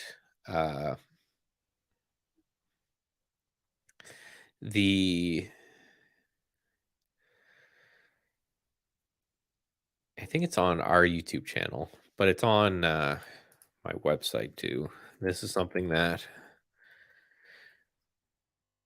Trade Ideas helped me put together, where I did a free trading course with my wife and basically taught her kind of, there's 36 lessons on there, but if a lot of them are intro to you, then you can skip to the end. We do some work on trading plans, but step one always has to be goals and time frame allotted, and then what's your personal mindset. That's always where I'd like to start, right? So, you know, say you're sitting down and you're uh 20 and you have a $10,000 trading account. Well, your goal is not going to be, I'm going to trade for a living by quitting my job and focusing entirely on day trading, blah blah, right? You have to make a You'd have to be the greatest trader of all time to, right, turn a $10,000 account into something that could make a relatively decent living for an incredibly long period of time, right? So first it has to start with the that aspect. Like, what are you like? So, for that younger person with not a large account, my suggestion would be, okay, well, you are in account growth mode, right? You should work to feed yourself, and you should deposit as much money into your account that you have and that you can, and then you should be looking for swings in the meantime, or a couple day trades. Again, if you're a programmer and you're working from home or whatever, right? There's just so many things. Like, if someone comes to you and says, hey, I'm just my example, I'm 20 and I have 10 grand, what should I do? Right. Well, the programmer who has an extra monitor that they could throw day trading stuff on, um, the that person is going to be different than the 20-year-old who is a police officer or something and can only look at the market, hopefully, once or twice a day, right? So it starts with, what are my goals, right? First of all, are my goals reasonable? Hopefully they are. What are my goals, right? Is it account building? Is it income based off of an account? Right. And this is why when someone says, what's the best way to do this or that, there's just no answer to it. So first, right, what are my goals? What are my means? What time do I have allocated to trading? And then what's my mentality like? Like, what's my mental game like? So, for example, Barry has far more of, I guess, an attention span for this stuff than I do. Um, he can sit and wait and wait and watch and watch and watch. And then when he sees an opportunity, he sits and takes it. For me, that was always really, really hard. Uh, I will get bored and I'll make boredom trades and do that kind of stuff. So, to deal with that, being someone who's really good at like making strategies and plans and analyzing charts and stuff, but not really too good at the like in the heat of the moment decision making, I decided to go swing trading. Right. So I took, uh, I do some day trading. I trade Forex, I trade crypto, I trade all this, but even my day trades are way longer term than a lot of people would be. And it's because, again, it's because of my mentality, it's because my personality. So that's how you have to look at it. So first, because that will filter out of a lot of things, right?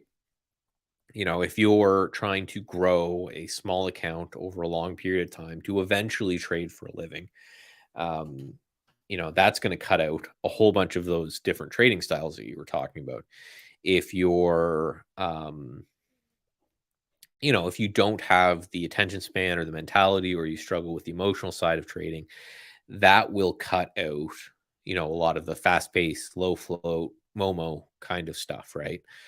So by tailoring all of this in based off what it is that you're looking to do and what it is you're capable of doing, that will narrow it down substantially. And then after that, it's just, well, what makes the most sense to me, right?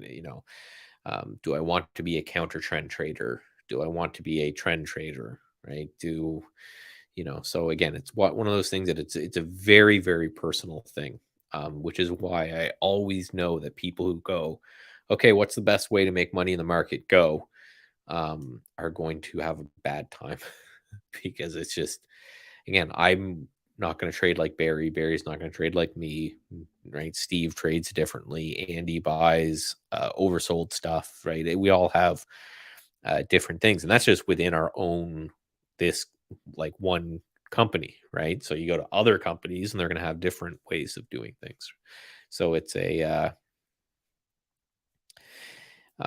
very personal journey. So I would start by writing all this down, right? What are my goals? What is my time commitment, right? What am I good at? And then just kind of narrow in from there. And then eventually you'll land on something that'll be closer. And then you just kind of dive in from there. Do I want to buy stuff that's oversold and take bounces? Do I want to go with crazy biotech stuff? Do I want to um, do I want to trade relative strength? Right? What kind of systems am I looking at after I've determined what time and allocation I have for them?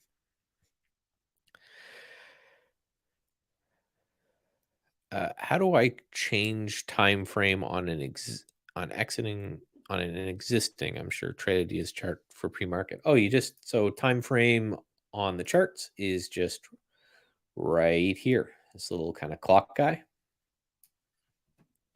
right up there. So you can just right click. So now I'm on a daily chart. You can click here and go into a 5-minute chart.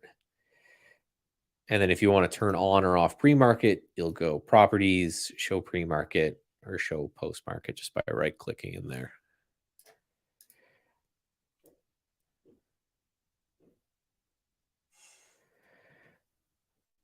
What do I think of Halo?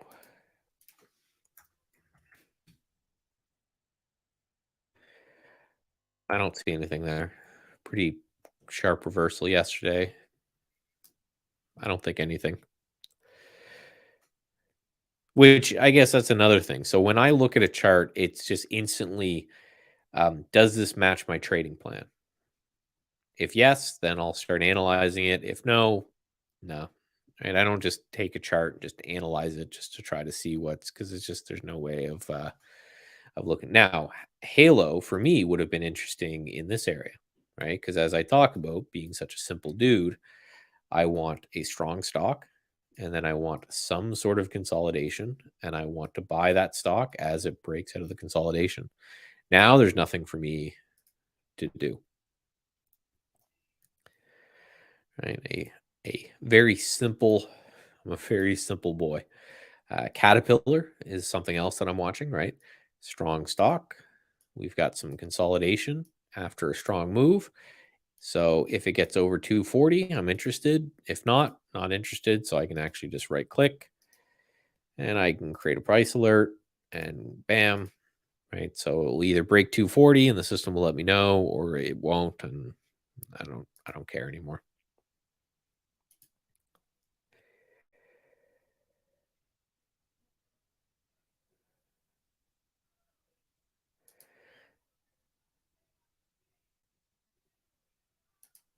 So this is one of my favorite scans. So this is in the Market Explorer, um, under the strat.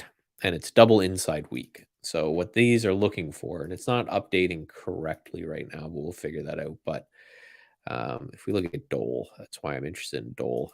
It's basically looking for a double inside week. So it's looking for last week to be inside the week before it, and then this week to be inside last week. So that kind of creates your tightening or your flag pattern.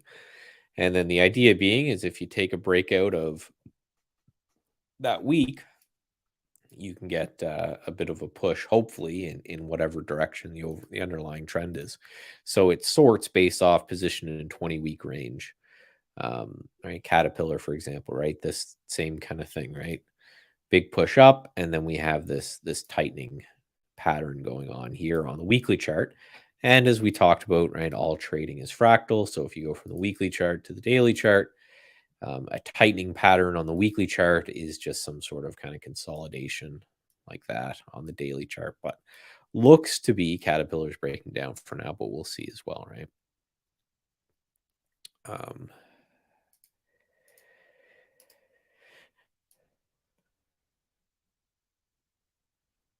And then another thing too, on these pullback days, I really like stocks that are at resistance. Basically just meaning that if you're at resistance and the market's selling off, then you're probably pretty good, right? So yeah, so double inside week is in the Market Explorer. Just right click, strategies, and it's under the strat. Double inside week. Oh, yeah. So right click, strategy selection, the strat, double inside week. I've been spying stocks on pullback. There's nothing wrong with that if you came up with a pullback strategy. Those are great strategies. I do some pullback trading as well. It's just I need more of a kind of a consolidation, right?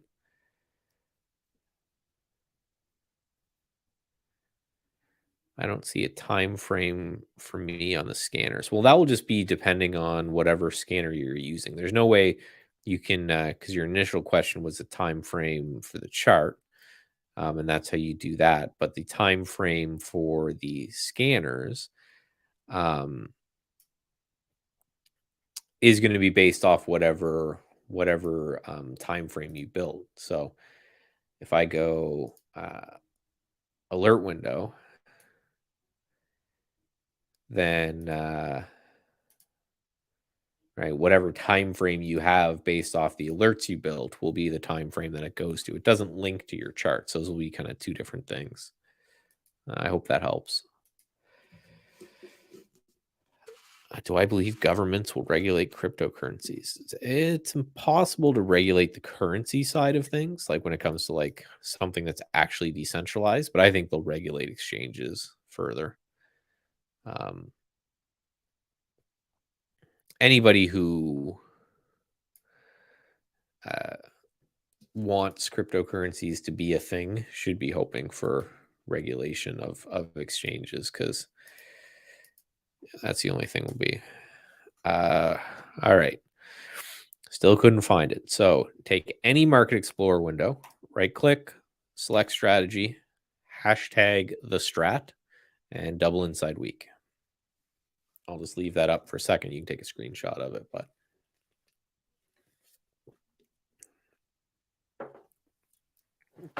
the beauty of it is these will look the same for everyone. So regardless whether it's me or you guys or whatever, it will be there. Which is one thing I really like about it. It means that if I go through and I make a change in the back office, once I'm allowed to make changes, once we're done with our kind of migration, it just changes for everybody kind of the next day. It's a really cool thing about everything being run server side like that. The downside is the lack of customization, but the upside is the.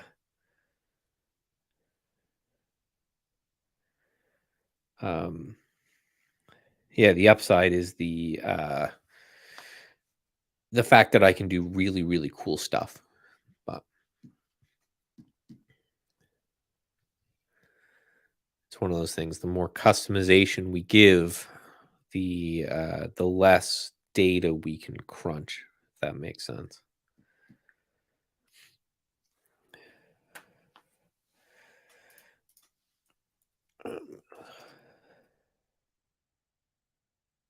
Ooh, yeah, I know there's a lot of people really hoping for this this cannabis ETF breakout, but man, you want to talk about a beaten up industry. And this is why I enter everything in the direction of the trend with a really tight stop, because holy, there's people that have been buying this thing right all the way down. Like you can see them on Twitter. They're if you ever talk bad about cannabis stocks and you have any kind of Twitter following, they'll get you.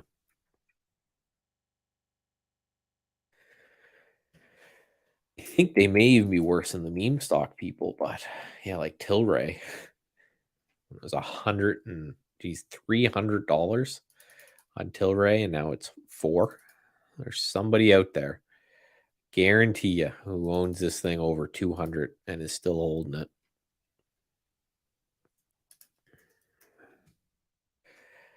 Nasty.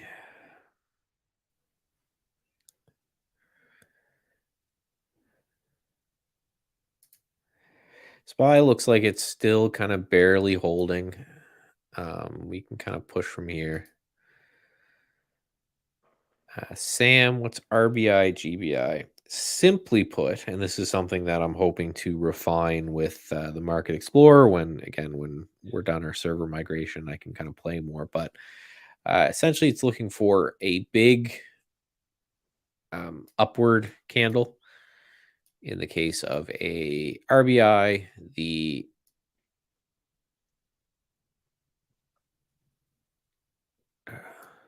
then a little kind of inside candle. In this case, it would be red, and then a continuation higher.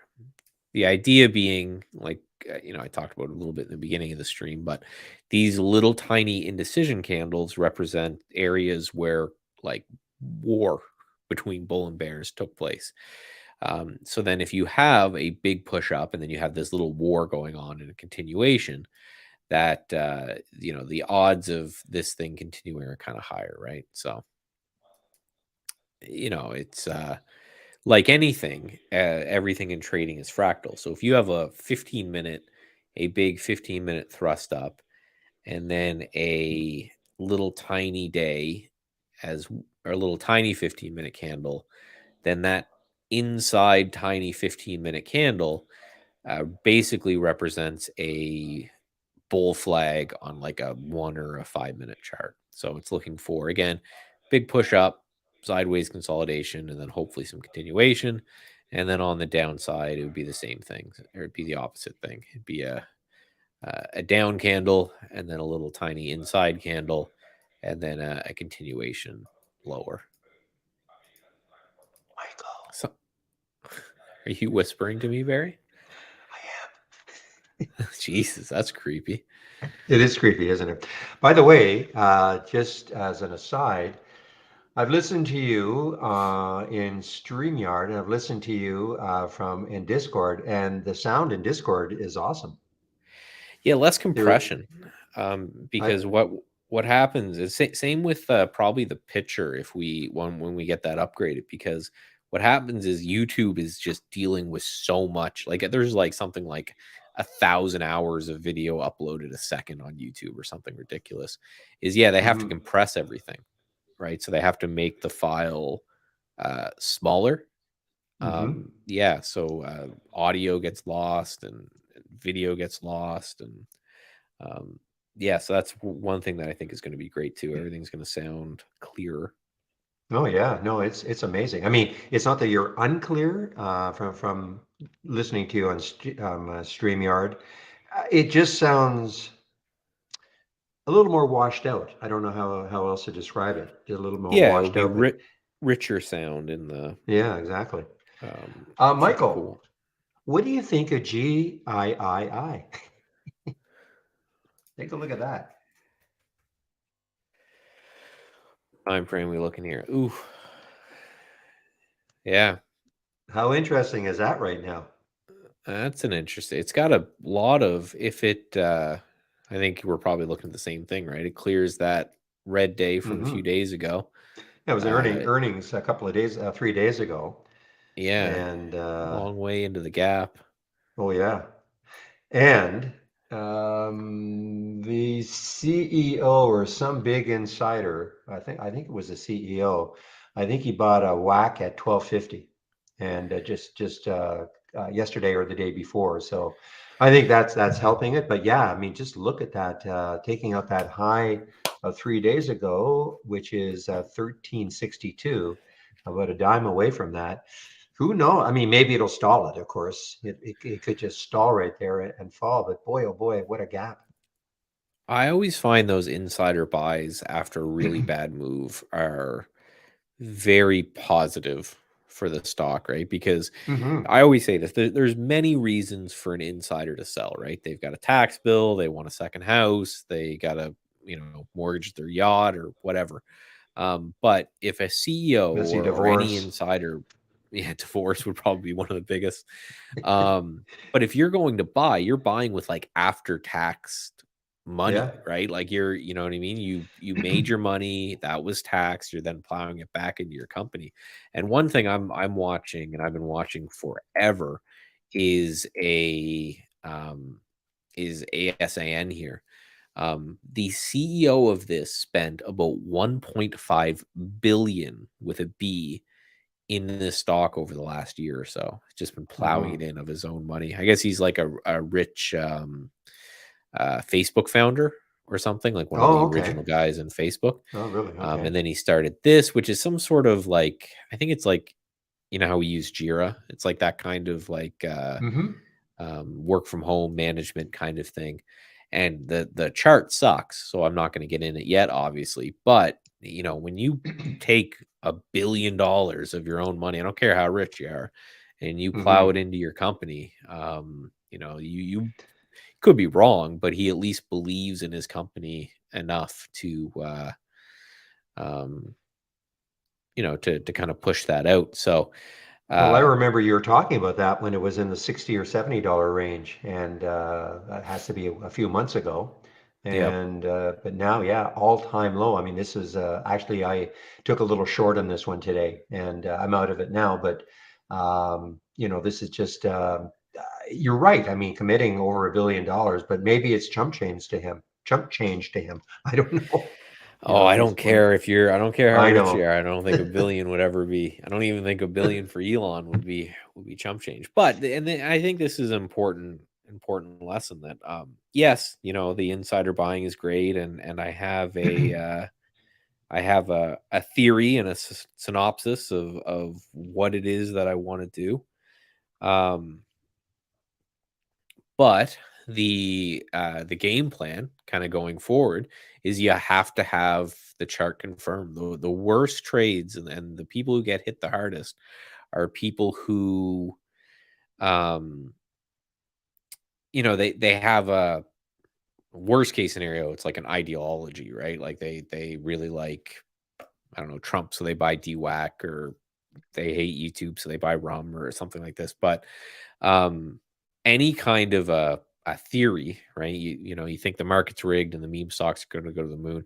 That's all well and good. You just need to wait for the chart to describe. So what I do Hmm. with ASAN, and you mentioned, yeah, I talked about it like a year ago, and I've still never bought the thing. It's because I need the chart to look at. So for me, right, we have this massive level of support on this thing going back like almost a year. And then we just broke it on these earnings. So for me, if the second we reclaim that area, I think that'll be my buy. If we get back kind Right. of into this 20, um, Yeah. if it happens kind of quickly, over the next month or so, and then I can just use that. I can just lean on that kind of low. But yeah, if we get a little, potential bull trap going on there, where maybe we break this for a bit and then we kind of pop back up. Yeah, because this would be one that I'm trying to get a double on, right? So I'm not I'm not in any rush, right? Right. For ASAN to get to 50, first it's got to get through 20 and then 30 and then 40, right? So I don't need to hop on it here, but yeah, this is definitely one I've got my eye on for sure. And before I let you go, what did you tell the group about your magic histo? We're waiting. Us- We're waiting on the Okay. dev side of the Okay. thing. I think it Okay. has been determined by the powers that be that'll be a premium feature because it Okay. takes a lot of server tech. Hmm. There's just a lot of numbers being crunched there. Um, but the what we're planning on doing when we launch it, and this is probably after our server move, is to build up a bunch of scans around it. So that's probably something I'll meet with you about for the intraday side of things. But so there'll be when you go to the Market Explorer and you have strategies and you have all these different strategies here, I'll probably just create a whole heading for the pattern rec Instagram and just That'd build a be whole cool. suite of, breakout, breakdown, blah, blah, Hmm. all throughout. Um, and then yeah, then it'll be just a nicely neat little package, maybe even a channel of right Hmm. here's some popular scans and then some charts with the indicator on it. But uh, you know, And we're you in know what, waiting Michael, mode. yeah, I also wouldn't. I mean, I know you were talking about maybe prettying it up or something, but I don't know. I don't mind these little bars. I really don't. I think they're. I mean, I don't think you really have to do too much extra to make it look any better. I mean, to me, it's pretty clear cut. I mean, we're also used to reading candles and volume on the candles. To me, it's just it's just an extension of that. Okay, and that's To good me, feedback. anyway. Well, and you notice the going blank part of it. Yes. So that's something that has to be correct. And I tracked it Yes. down. So what's happening is because it's a ratio. So it's Hmm. bullish candles divided by bear candles. What's happening, and this is why I need to fix this because they're really counterintuitive. But what's happening is when that goes blank, it basically means there is no bullish or there's no bearish candles, right? So it's either Right. zero divided by something or something divided by zero. So it goes blank and it looks like there's no data there and it's not interesting. But really, it's Which, actually of course, you'd really love to interesting. be able to see that. If there are no bearish candles and they're all bullish, you want to see that. You want to Right. And see a that's what giant bar. I think, yeah, I think the most important signal from this might actually be the stuff that you saw where it was completely blank. Right. It just means that all of the candlesticks are pushed on one side or the other. So that's not a complicated fix. It's just again we're Hmm. waiting for the server move. But yeah, we'll fix that and then we'll kind of keep the colors however we want and push it out. So the kind of just the last thing is because it is going to be a premium feature. It's just waiting for dev to make it so that when someone buys premium, it can activate that indicator as well as Right. the scans, and that if they're on standard, it won't kind of thing. So The only uh, thing I might do color wise is on the bars. If it, I mean, it'll depend on the ratio. But maybe when it gets to a certain ratio, when it's bullish, it's one color, and when it gets to a certain ratio, when it's bearish, it's another color. That's the only thing I could think of doing, if that makes yeah, sense. yeah, I've thought about that, and I've thought about also. You know how like on the volume charts you can put like a moving average line of volume. Yep. Yep. I was thinking of something like that where it takes maybe the average of the last 100 bars or 20 bars or whatever, and then puts a line there and just shows you, okay, this is a spike that's more dramatic than normal or less, Mm-hmm. right? You're either Mm-hmm. under that average of bullish candlesticks or you're over it. And that's kind of interesting to me as some, like a system developer type of guy, right? Is you may be Right. able to, take trades based off of it crossing an average or something like that. Um, maybe you want to see a breakout, but you want to see the histogram confirming or something like that. I think there's some cool things Sure. you can do. Well, I tell you, it kept me in that gosh short for probably longer than I normally would be, because if you look at the histogram on the 15-minute chart anyway, and you look at the histogram from 9:45 to 10:45, and you can see the previous histograms were already starting to decline, and then basically kind of was flat, but just moving down a titch Yep. on as you got to the next time frame. And that just said to me, you know what, just keep in the trade, just keep keeping in the trade. And the only time I got out was on that next one at whatever time that was, 11 o'clock. That's when all of a sudden it popped up again. And so I took some out, and I'm out of the trade completely now, but it's really interesting to me. I'm not an indicator guy, as you know, and I don't think you're a big indicator guy also. And but I really am intrigued by this. So No, and yeah. it's funny, I actually built it because I'm not an indicator guy, right? So the Hmm. reason that I built it is because I don't like, MACDs and that kind of stuff. But what this is I'm a really big candlestick guy, right? The reason you don't see tons of time frames on my screen is that my personal belief is that every time frame you're looking at, the candlestick pattern is telling you what happened on the lower time frame, right? So if you're on a Hmm. 15-minute chart and you see a hammer, you know that on the 1-minute chart it dropped down substantially and now it's right back up, right? So Right. the idea was to kind of build something to say, okay, if you're looking at a 15-minute chart like you were, what this is doing is it's analyzing all of the 1 minute, 5 minute, 2 minute, because each candle is telling you what's happening inside the candle, right? So it's Sure. kind of, and if you're on a 2 minute, showing you the 1 minute, right? So it's analyzing these different time frames kind of for you, so you can focus on what it is. But yeah, I hate indicators, so I built this indicator to Yeah. do the candlestick side of things, which is what I like. So I We'll again have to give I'm it another name, maybe a new category, not yeah, indicator, but something else. I don't know. that would be kind of cool. Yeah. But And yeah, then you could patent it. Maybe give me an aside in the book, or like, thanks to my friend Barry, who who found resurrected it after 6 months. I didn't even know it was there. Oh yeah, at least 6 months. I Yeah, completely forgotten about it. But it's no, hilarious. I'm glad it found use, and we'll get it out there hopefully pretty early in the new year is my hope. Okay. All right, Michael, I'll take over now. Okay. Well, I I got the will stream going.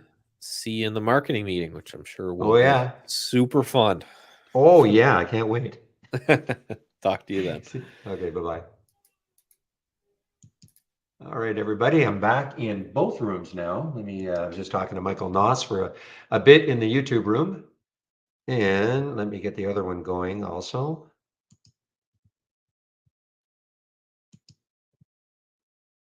Okay. And one last step for me, just get my music going. Here we go. Okay, so answer your question. When you said you went to my Windows alert, I don't see pre-market alerts. The Discord channel is, well, it's not really available. All we did today, Teddy, was we just wanted to do a test. We wanted to see how people, first of all, could they get in, and what they thought of the quality. I think we already knew what the quality was because we've done a lot of internal testing. Quality meaning, how's the audio and how's the video, and I think it's great. So today was just kind of that test to see how easy it was for people to get into the room. So Lance, are you still there? You went to your Windows alert. You don't see pre-market actives or pre-market alerts. I can show you. Not everything works in the pre-market in terms of alerts, but certainly we've got pre-market highs and pre-market lows.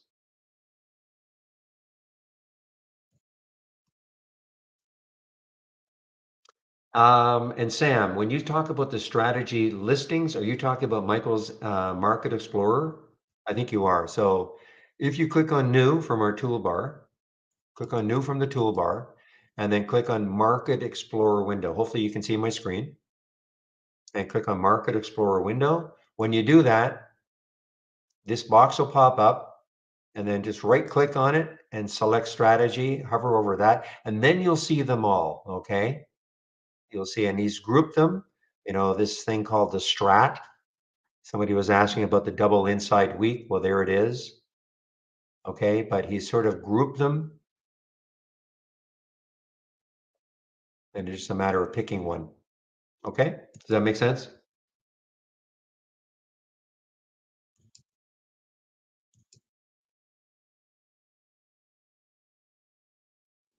If you didn't get that, then let me know.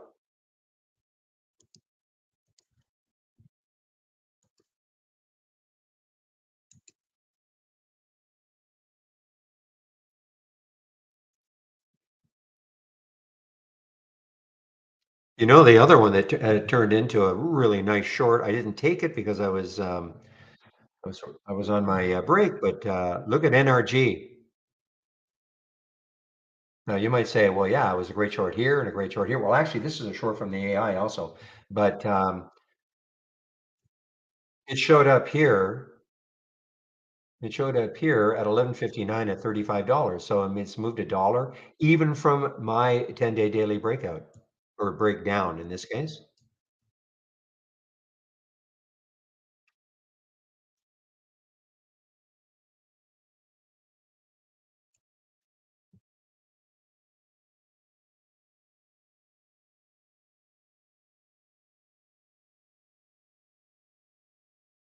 So Sam,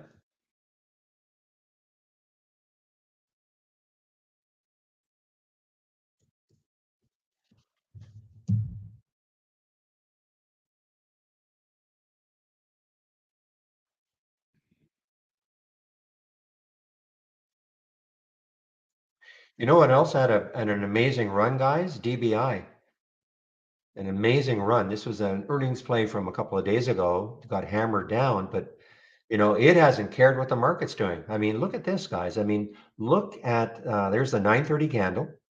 It's in essence been straight up since 9:30. From 10:43 all the way up to 11:34. So it's about a dollar move. Meanwhile, look what the market has done. It's kind of crazy, isn't it? Because you would think, excuse me, that something that got hammered down because of earnings and then had two, not great days following, and then the market's doing what it's doing, and yet look what it's doing today, and that's DBI.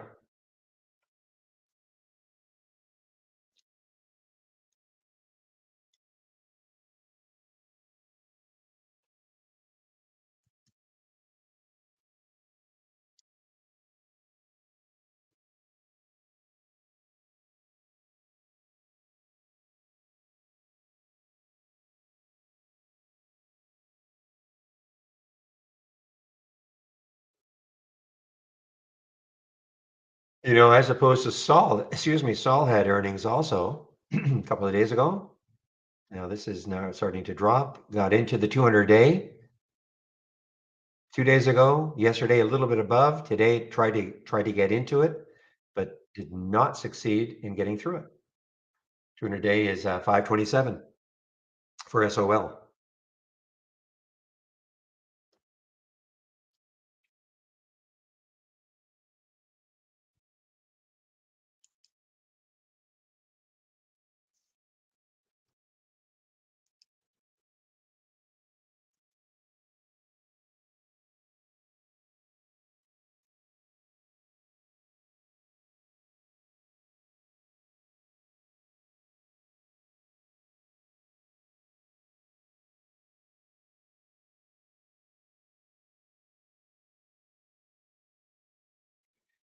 Okay, so this is the one. Yeah, these cropped up. I'd never seen oil D from the Bank of Montreal, but I think this is you buy this if oil is going down, I think. But there are a few of these now at the Bank of Montreal. They crop well. I guess they started here. That's why I hadn't seen them before.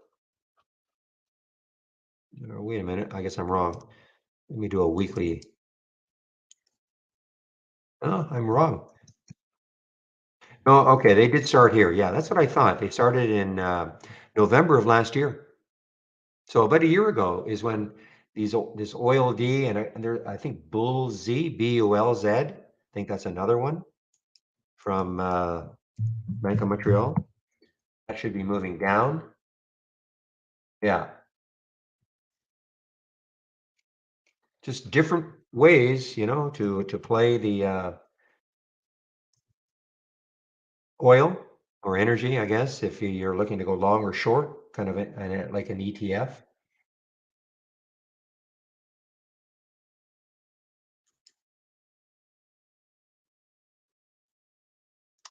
Guys, we're just talking to Michael about this G-triple-I.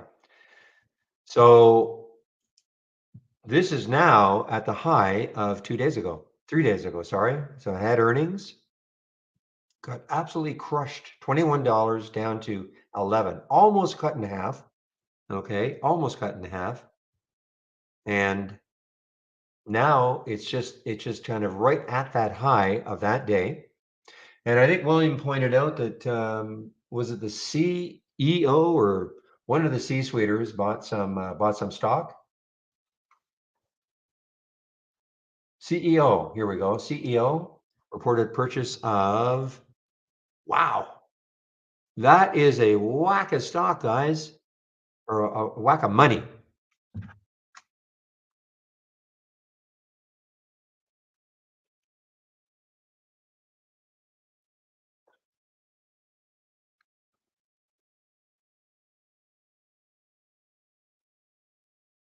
That is I thought it was $250,000 or something, but holy smokes. I mean, you talk about conviction in your company.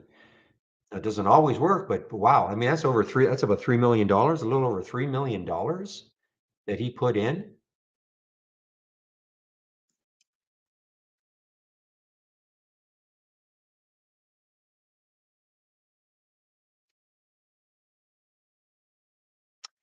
Yeah, I can do that again. I know somebody asked me about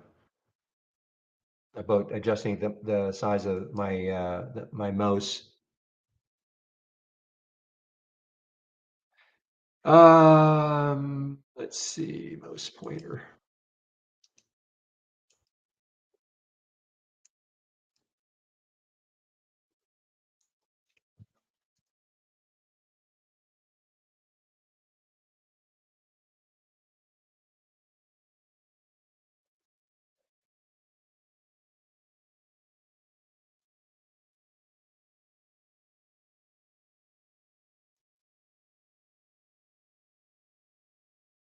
Give me a moment. See, it's funny because on my monitor, it's huge right now. Okay, it's huge.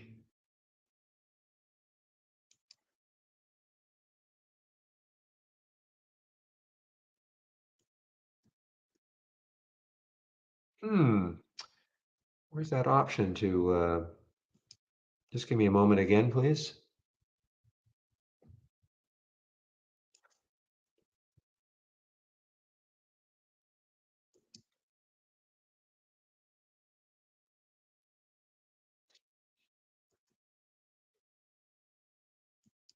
This is not the same. I know there was one which I could just do a slider and it would grow right on the screen. So I must not be looking at the same one.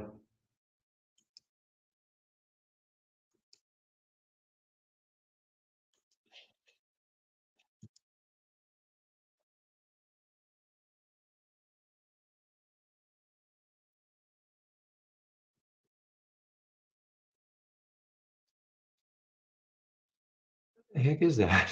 You got me. No, I can do it. I can do it.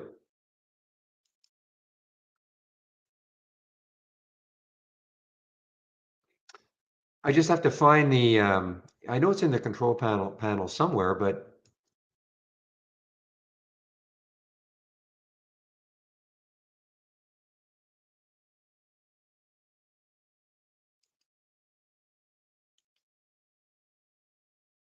well, let me figure it out later. Okay.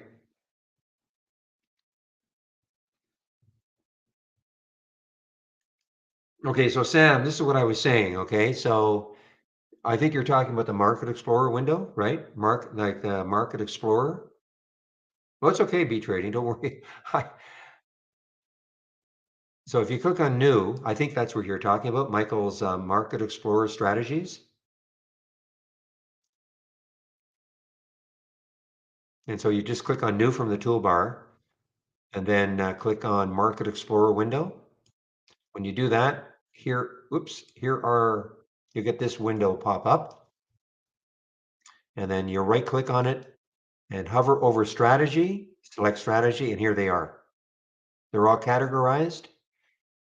So I know he was talking about the double inside week. So that's in the strat. So you would click on the strat and you see double inside week right here. Okay.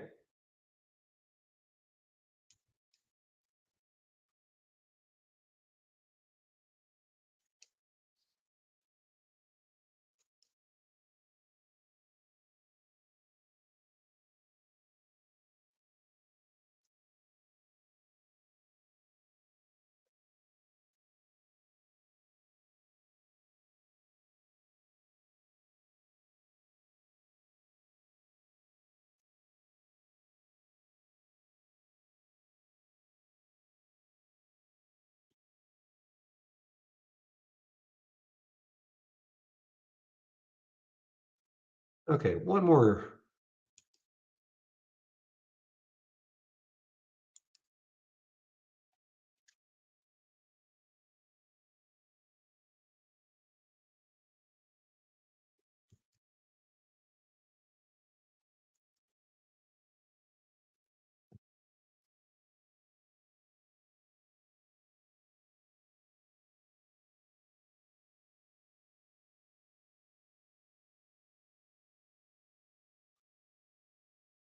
There it is. Okay.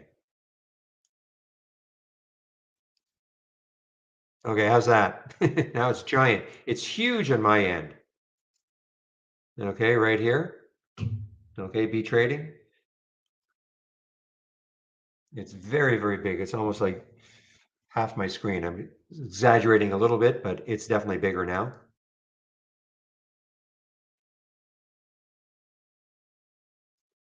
Thank you, Pepe. I figured out on my own where it was. Meanwhile, cannabis is just all day.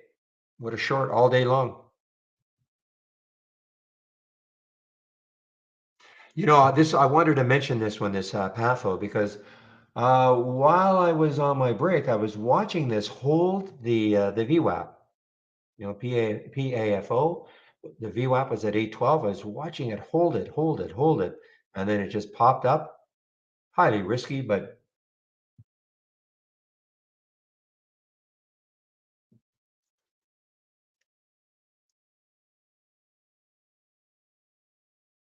now it's coming back into it. Will it hold it this time, or is that it?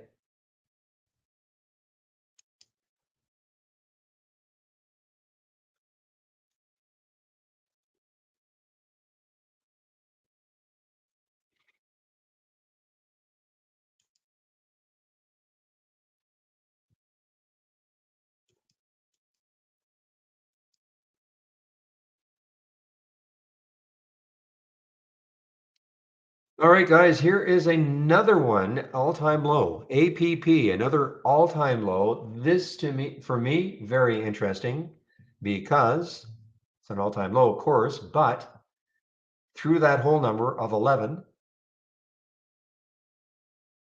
and let's see, is there any specific news on it?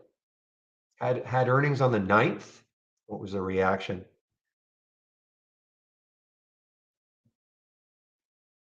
So it was post-market, so the reaction was on the 10th. Okay, so had a little pop on earnings right there on that day. But since then, it's just been slip sliding away and now an all-time low for APP and under a whole number, like 11. So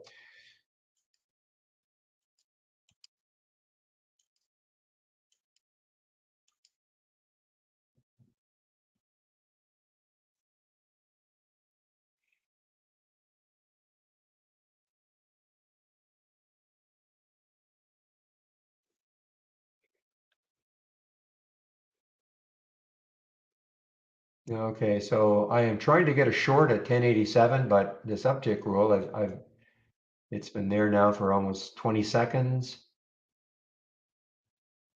Yeah, it just changed now to 1086. So I don't feel like chasing it. I know it's only a penny less. I'll try maybe one more time.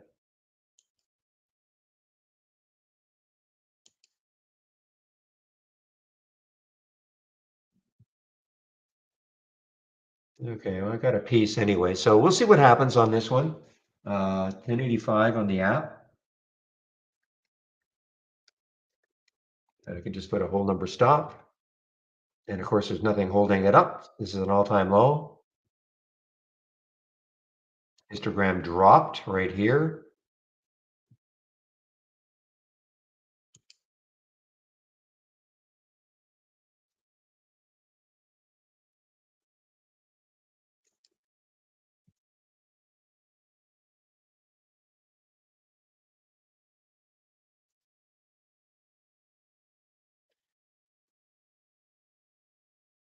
Where is the next high? Looking left on Summit.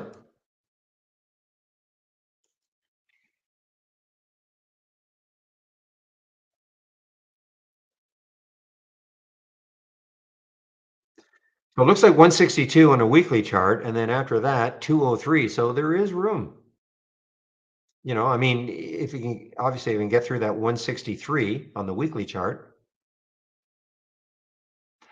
There's a high over here of 174 before that.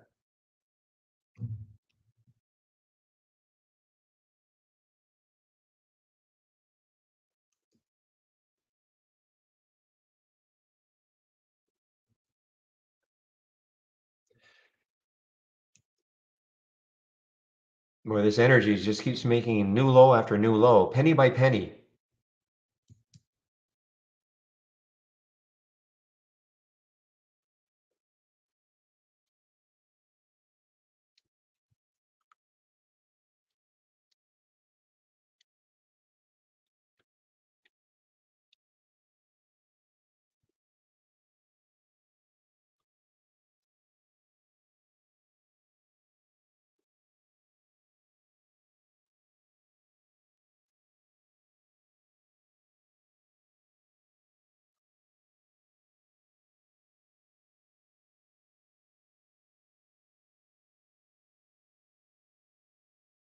So the next high for DBI is 1153, and then after that, 1335. So this is a little bit like the G triple I, except I don't think the CEO bought $3 million worth of stock. But in terms of a recovery,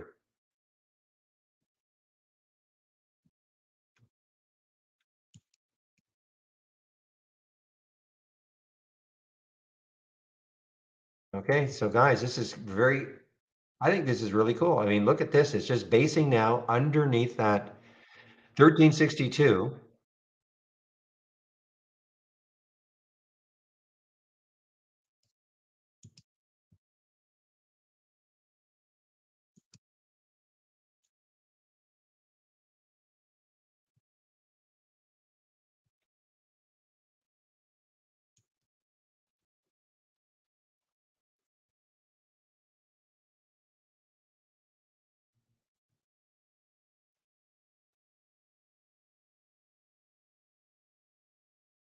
Hmm.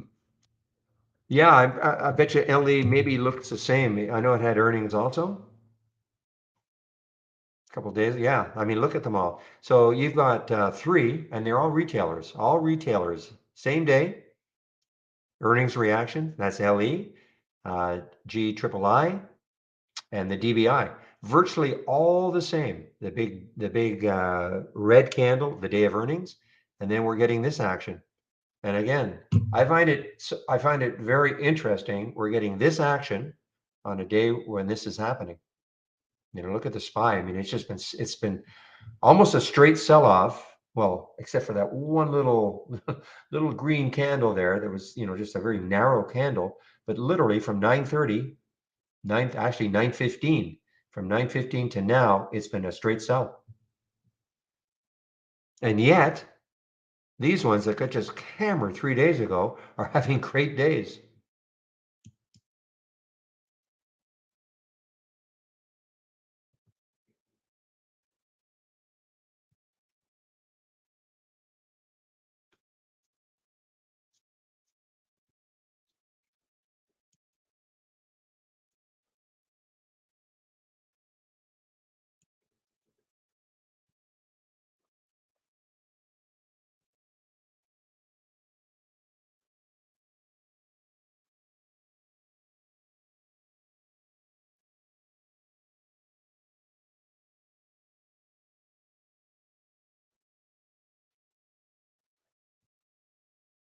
Okay, guys, so app is turning a little bit around on me, so I'm just have to make up my mind what I'm going to do.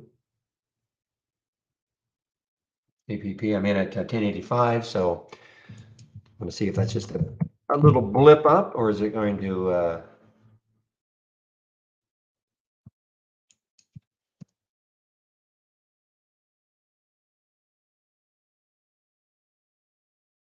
program still hasn't popped. I think this was the issue, if that makes sense. Pepe would know. Now that I've got a giant pointer, I remember having giant pointers before, and it seemed to slow my system down a little. Does that make sense, or is that all in my head?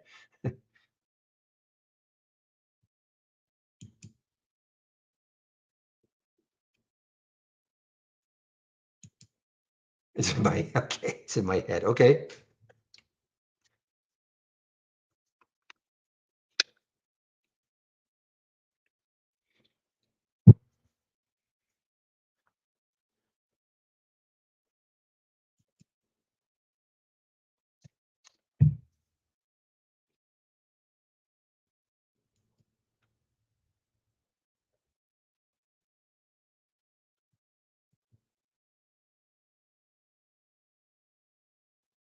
You mean having a giant, like a big pointer slowing down your system? That's not been a problem? Okay.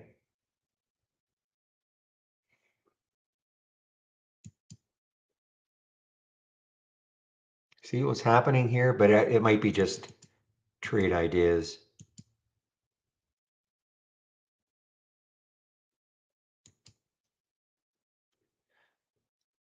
Well, hopefully you guys can see it. I may have to reduce it in size a little bit because it's a little disconcerting on my end, but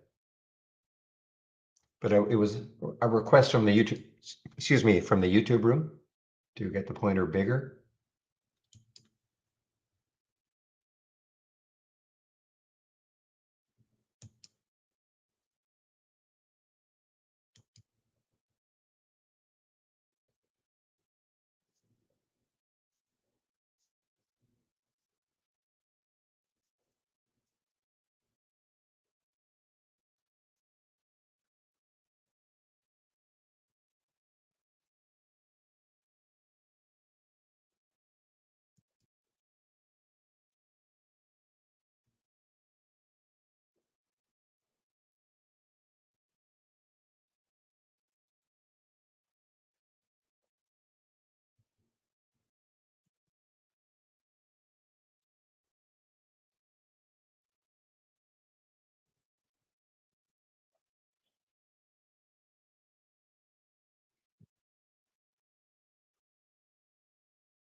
Okay, guys, let's see. Just looking to see if there's anything interesting happening. So Billy, okay, China stock, what did it do? Did it, no, you see, so the China stocks have been kind of all over the place today. Some of them anyway, obviously Billy being one of them. How did BEKE fare? I know it was dropping last time I looked. Okay, it's sort of, well, that's the VWAP way down here, so it didn't even come close to it.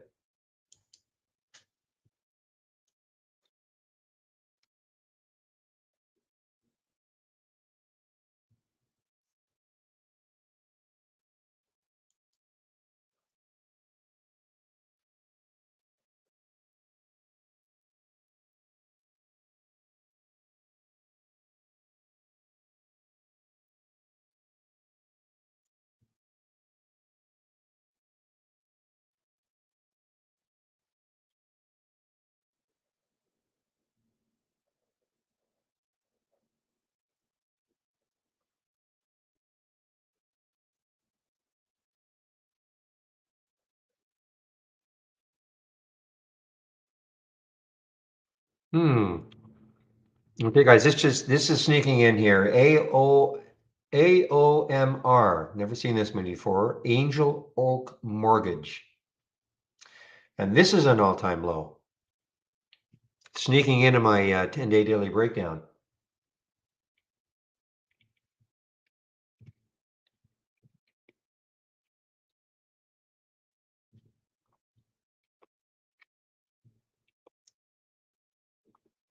What's the volume like? Yeah, okay. Pretty low float, 23 million in the float.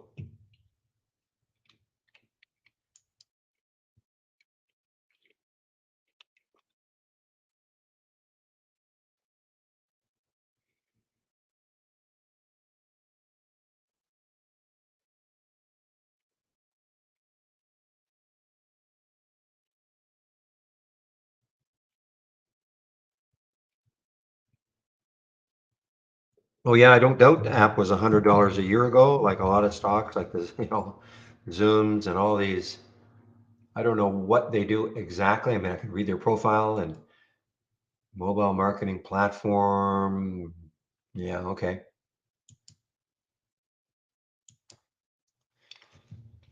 All right, but it looks like it's gonna boot me out.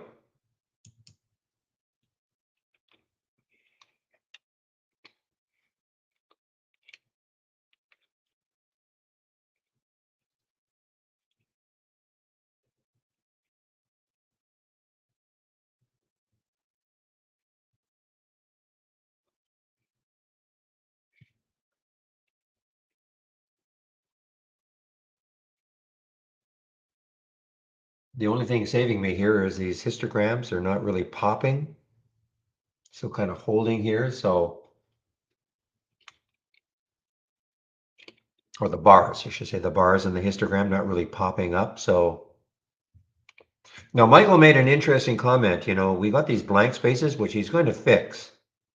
But what that means is if they can, it's hard to believe, but there'd be no bullish or bearish candlestick patterns.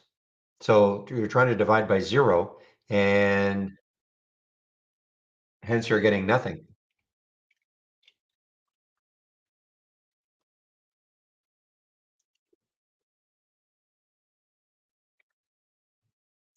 Meanwhile, look at Herbalife, guys. Look at Herbalife. This is one I really, really wanted. Now, I guess an argument could have been made when it broke the VWAP for about the first time it went above it and then below it. And so around 14, yeah, right around 14-ish, 14, 18. And from there, it is just sunk. And this is a financing. This is down because of a financing.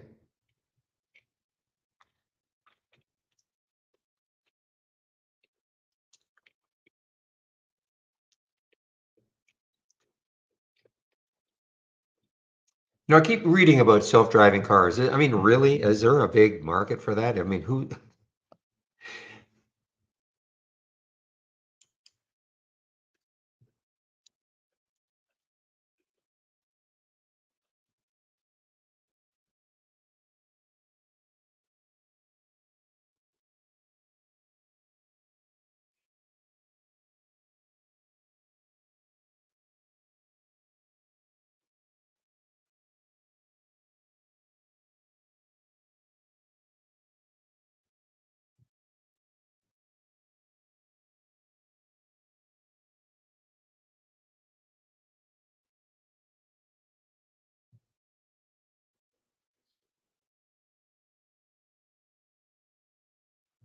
I don't know if I could.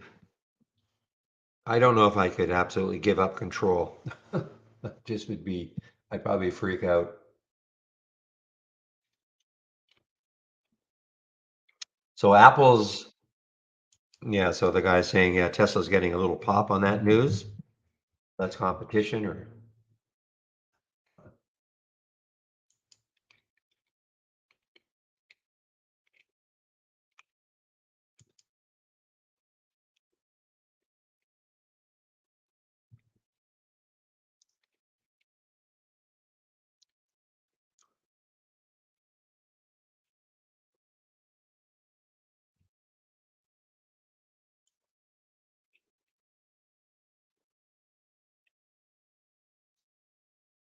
Okay, guys, so today is Tuesday. Yes, it is Tuesday. So there is a marketing meeting in about 20 minutes that I'll be attending.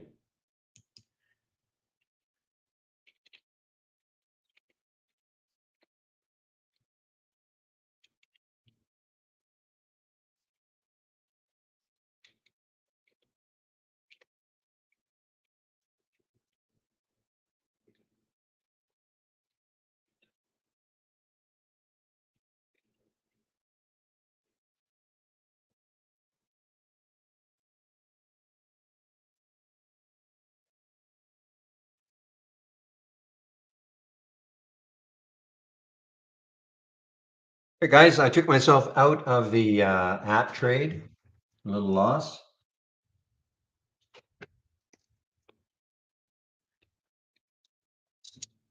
Just one moment, please.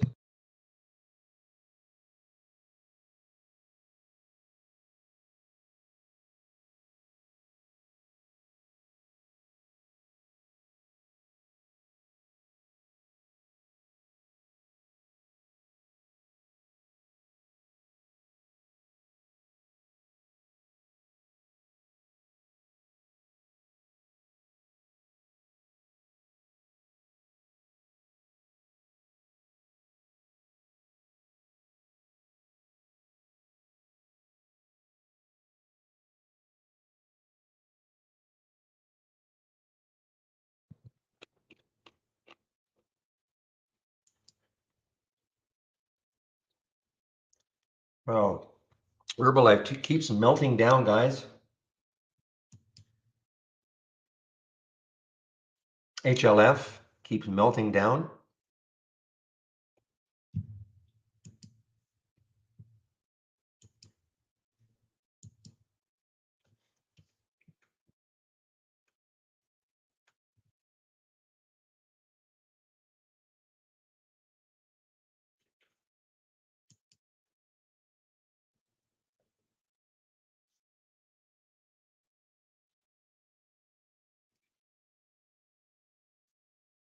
Well, this Patho keeps holding the VWAP, guys. It does keep holding it.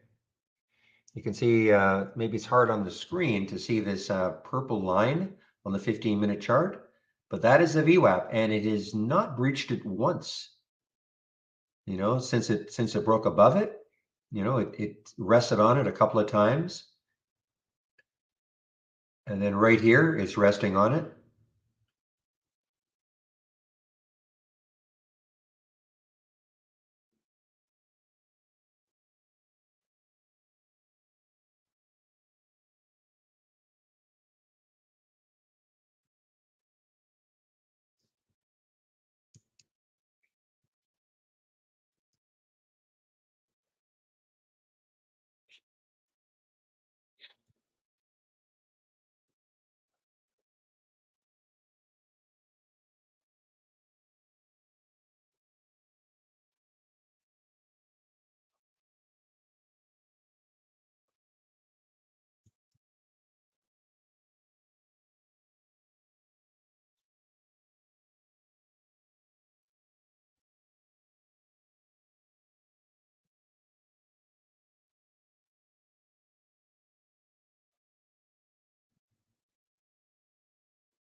So look at MNSO doing kind of the reverse. MNSO into the VWAP at 1145, being rejected right now. My issue is it's got a little bit of room to that low, 1110 from 1138, but for me, just not enough. Enough that if I wanted to say, okay, I'm going to short this, it's not terrible if it got all the way down there, but of course we don't know what's going to get all the way down there.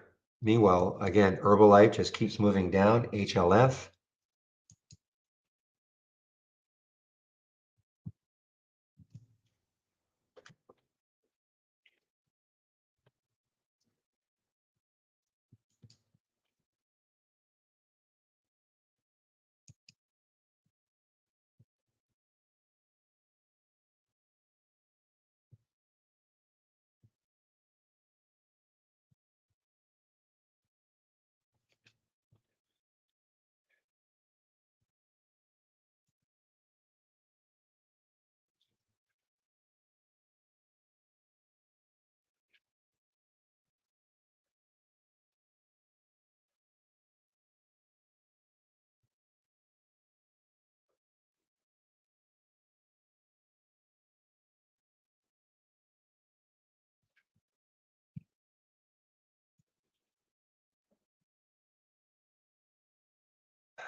Yeah, I mean, this one, what did it get up to?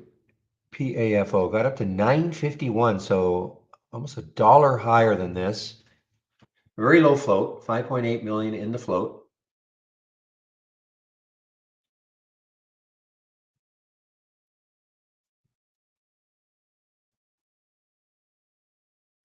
And of course, like a typical SPAC, sitting at $10 for the longest time.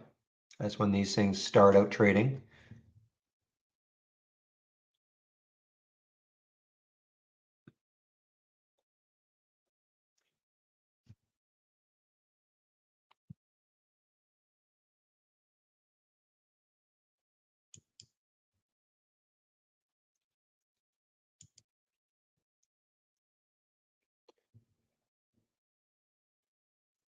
Okay, I'd love to take this. I need a little pullback, just anything. This GIII, look at the room it's got, and the fact that the CEO bought $3 million worth of stock, I think a couple of days ago at 12.45 or so.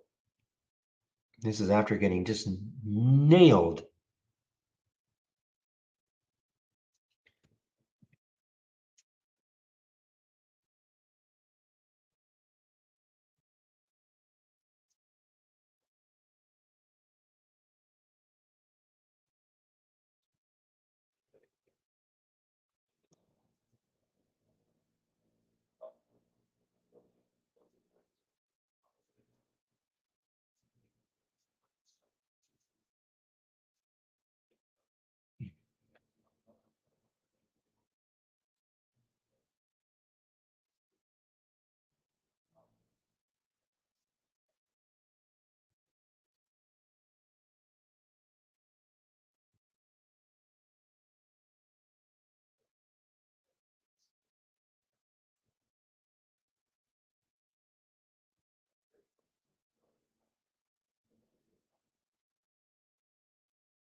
This ASAN keeps moving down too. Now, Michael was talking about this, that the founder, I guess he had something to do with Facebook at the beginning, so he made billions, but he sunk about $1 billion of his own money into this at various levels. They're all the way starting around $70, $60, etc. But this company, ASAN, it's an all-time low right now again.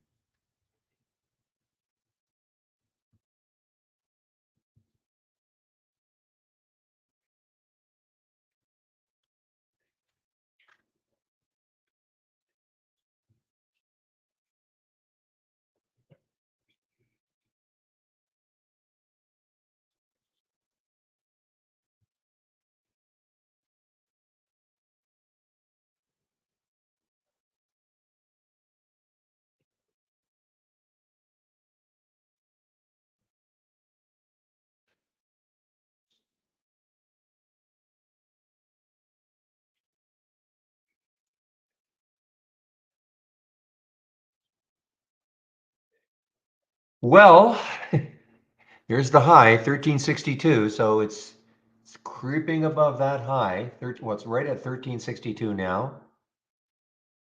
I'm talking about GIII.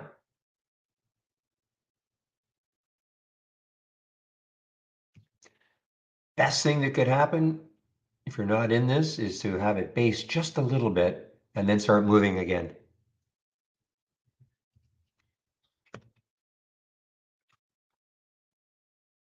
Look at the histogram though, histogram increasing. Bullish candlestick patterns versus bearish. The taller that bar, the more bullish it is.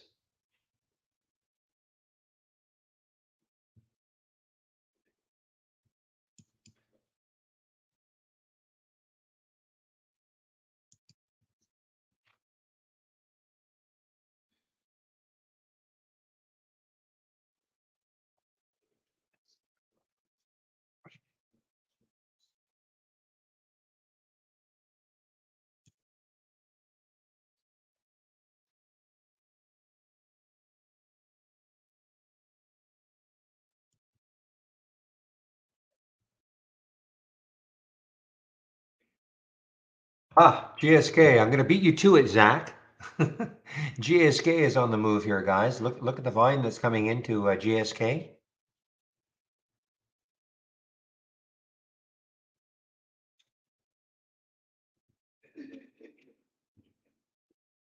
The big float, 2 billion in the float, but that is a pretty big move. Yeah, it's a 50-cent move with a 2 billion float. That's a big move for GSK.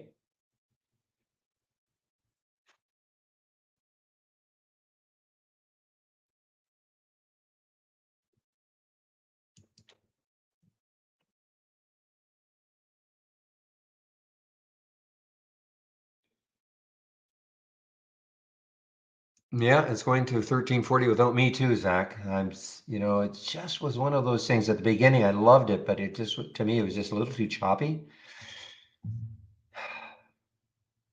And I remember saying to myself, well, maybe later on in the day, it'll become less choppy. And look what's happened. I mean, we've got 1, 2, 3, 4, 5, almost an hour and 15 minutes straight down now. Another reason, I know it sounds crazy, but I really think afternoon trading, not easier, but better, I maybe call it better setups or things that just, eventually, at the beginning of the day, everything's kind of jumpy and then, oh, okay, things settle down. And then at the end of the day, towards the end of the day, the last 2, 3, 4 hours, you can get some moves that are just a little more calm.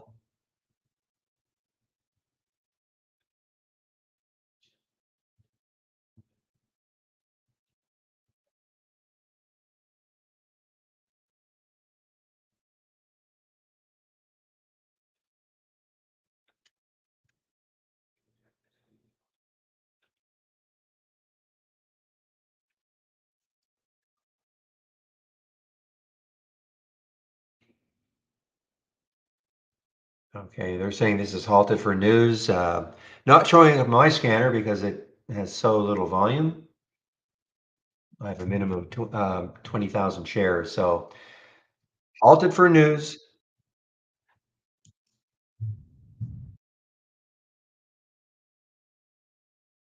Some volume coming into Beyond Meat, BYND.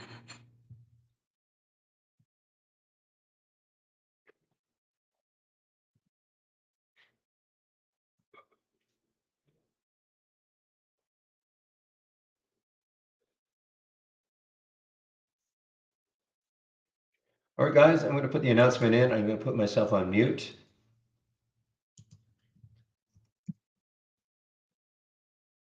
Oops.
Okay, guys. So I gonna do my video right now. So what time is it right now? 2:44. Should be back by 3.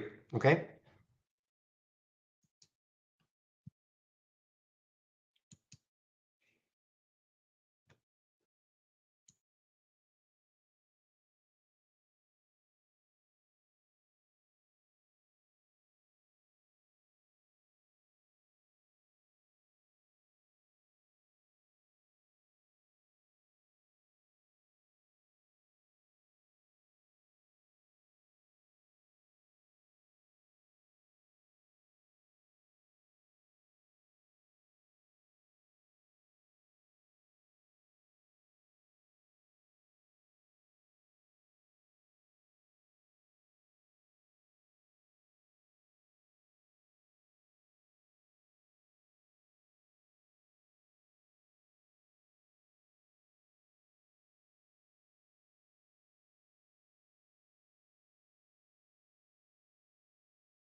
All right, guys, I'm back.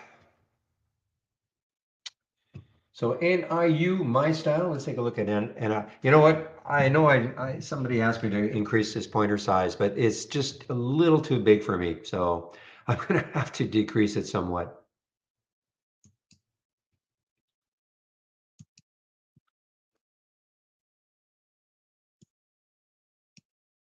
Yeah, it's probably like it was before, or maybe make it just a little bit bigger, but it gets a little bit, it's crazy big on my end.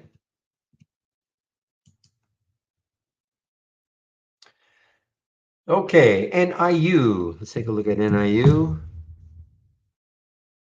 Ah, mm-hmm. Where is any resistance? Weekly chart.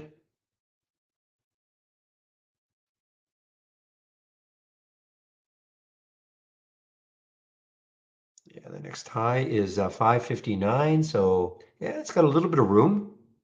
Yeah, thank you, Zach.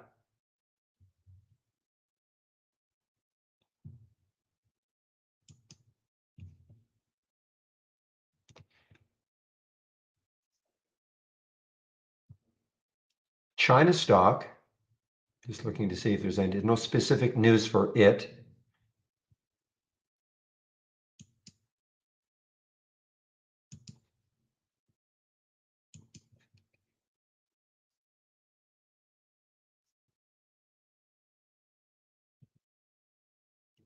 Aha, now keep an eye on GIII, guys. Keep an eye on it. Look what it's doing. It's doing what I wanted it to do. Just kind of base a bit. Come on. Kind of base a bit. Look at it basing on that 15-minute chart. And then let's see if it just pops right through.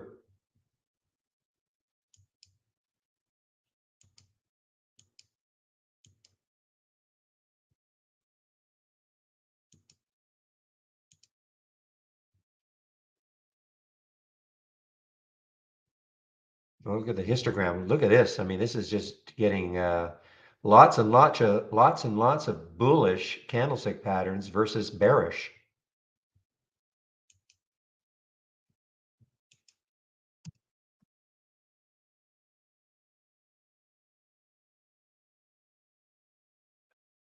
And again, so it's just a little bit above that high, 1362.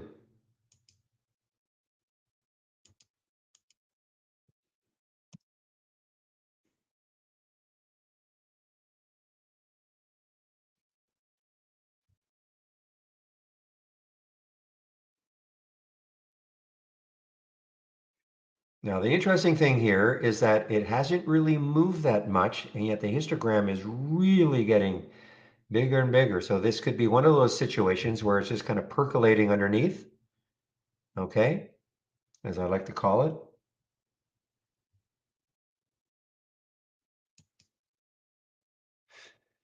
Not been released yet.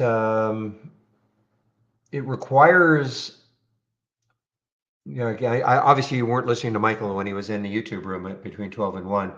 Yeah, it requires some server work on our side, okay? And that's kind of the delay.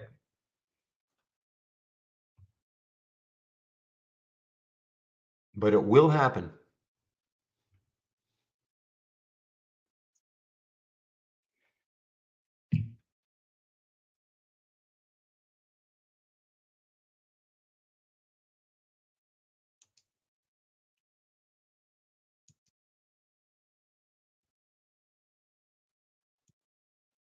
And what Michael wants to do is he wants to create a lot of,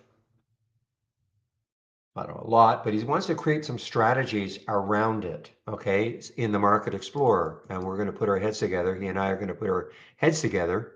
And so in the Market Explorer, there will be a category, called whatever we're going to name it, TI pattern recognition. And then there'll be some strategies that we're going to try to create that you can use. You can still use it like I'm just doing it right now, just visually, but it'll be kind of interesting to just have some strategies.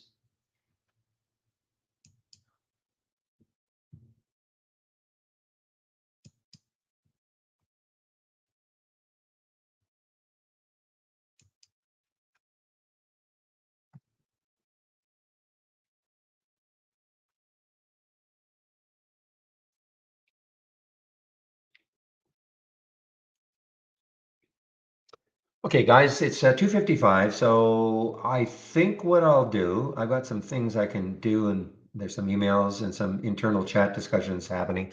So I will put myself on mute. I am here. All you have to do is, if you have any questions, certainly ask away, but I'll put myself on mute right now. Oh, okay, get rid of that. I'm not in a meeting anymore.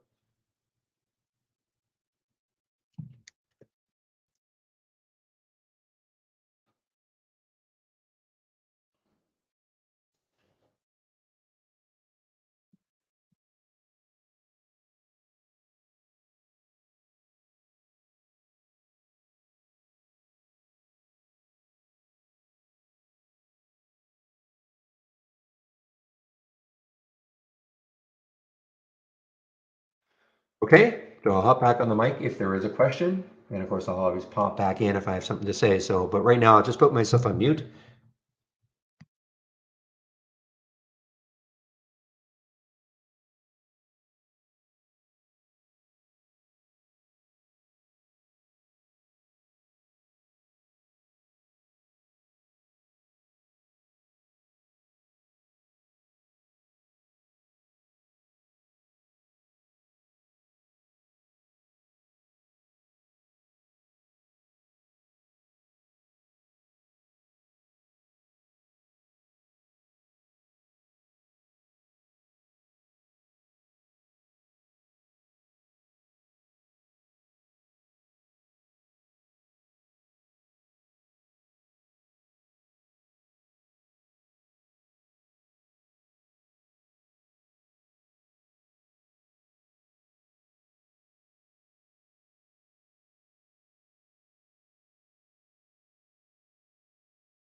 Okay, guys, I'm going to shut everything down.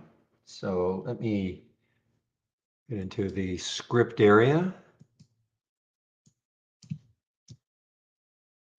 All right, so I'll open the room tomorrow at 8 o'clock. I'll get on the mic at 9. Have a great evening, everybody, and we'll see you tomorrow. Bye-bye.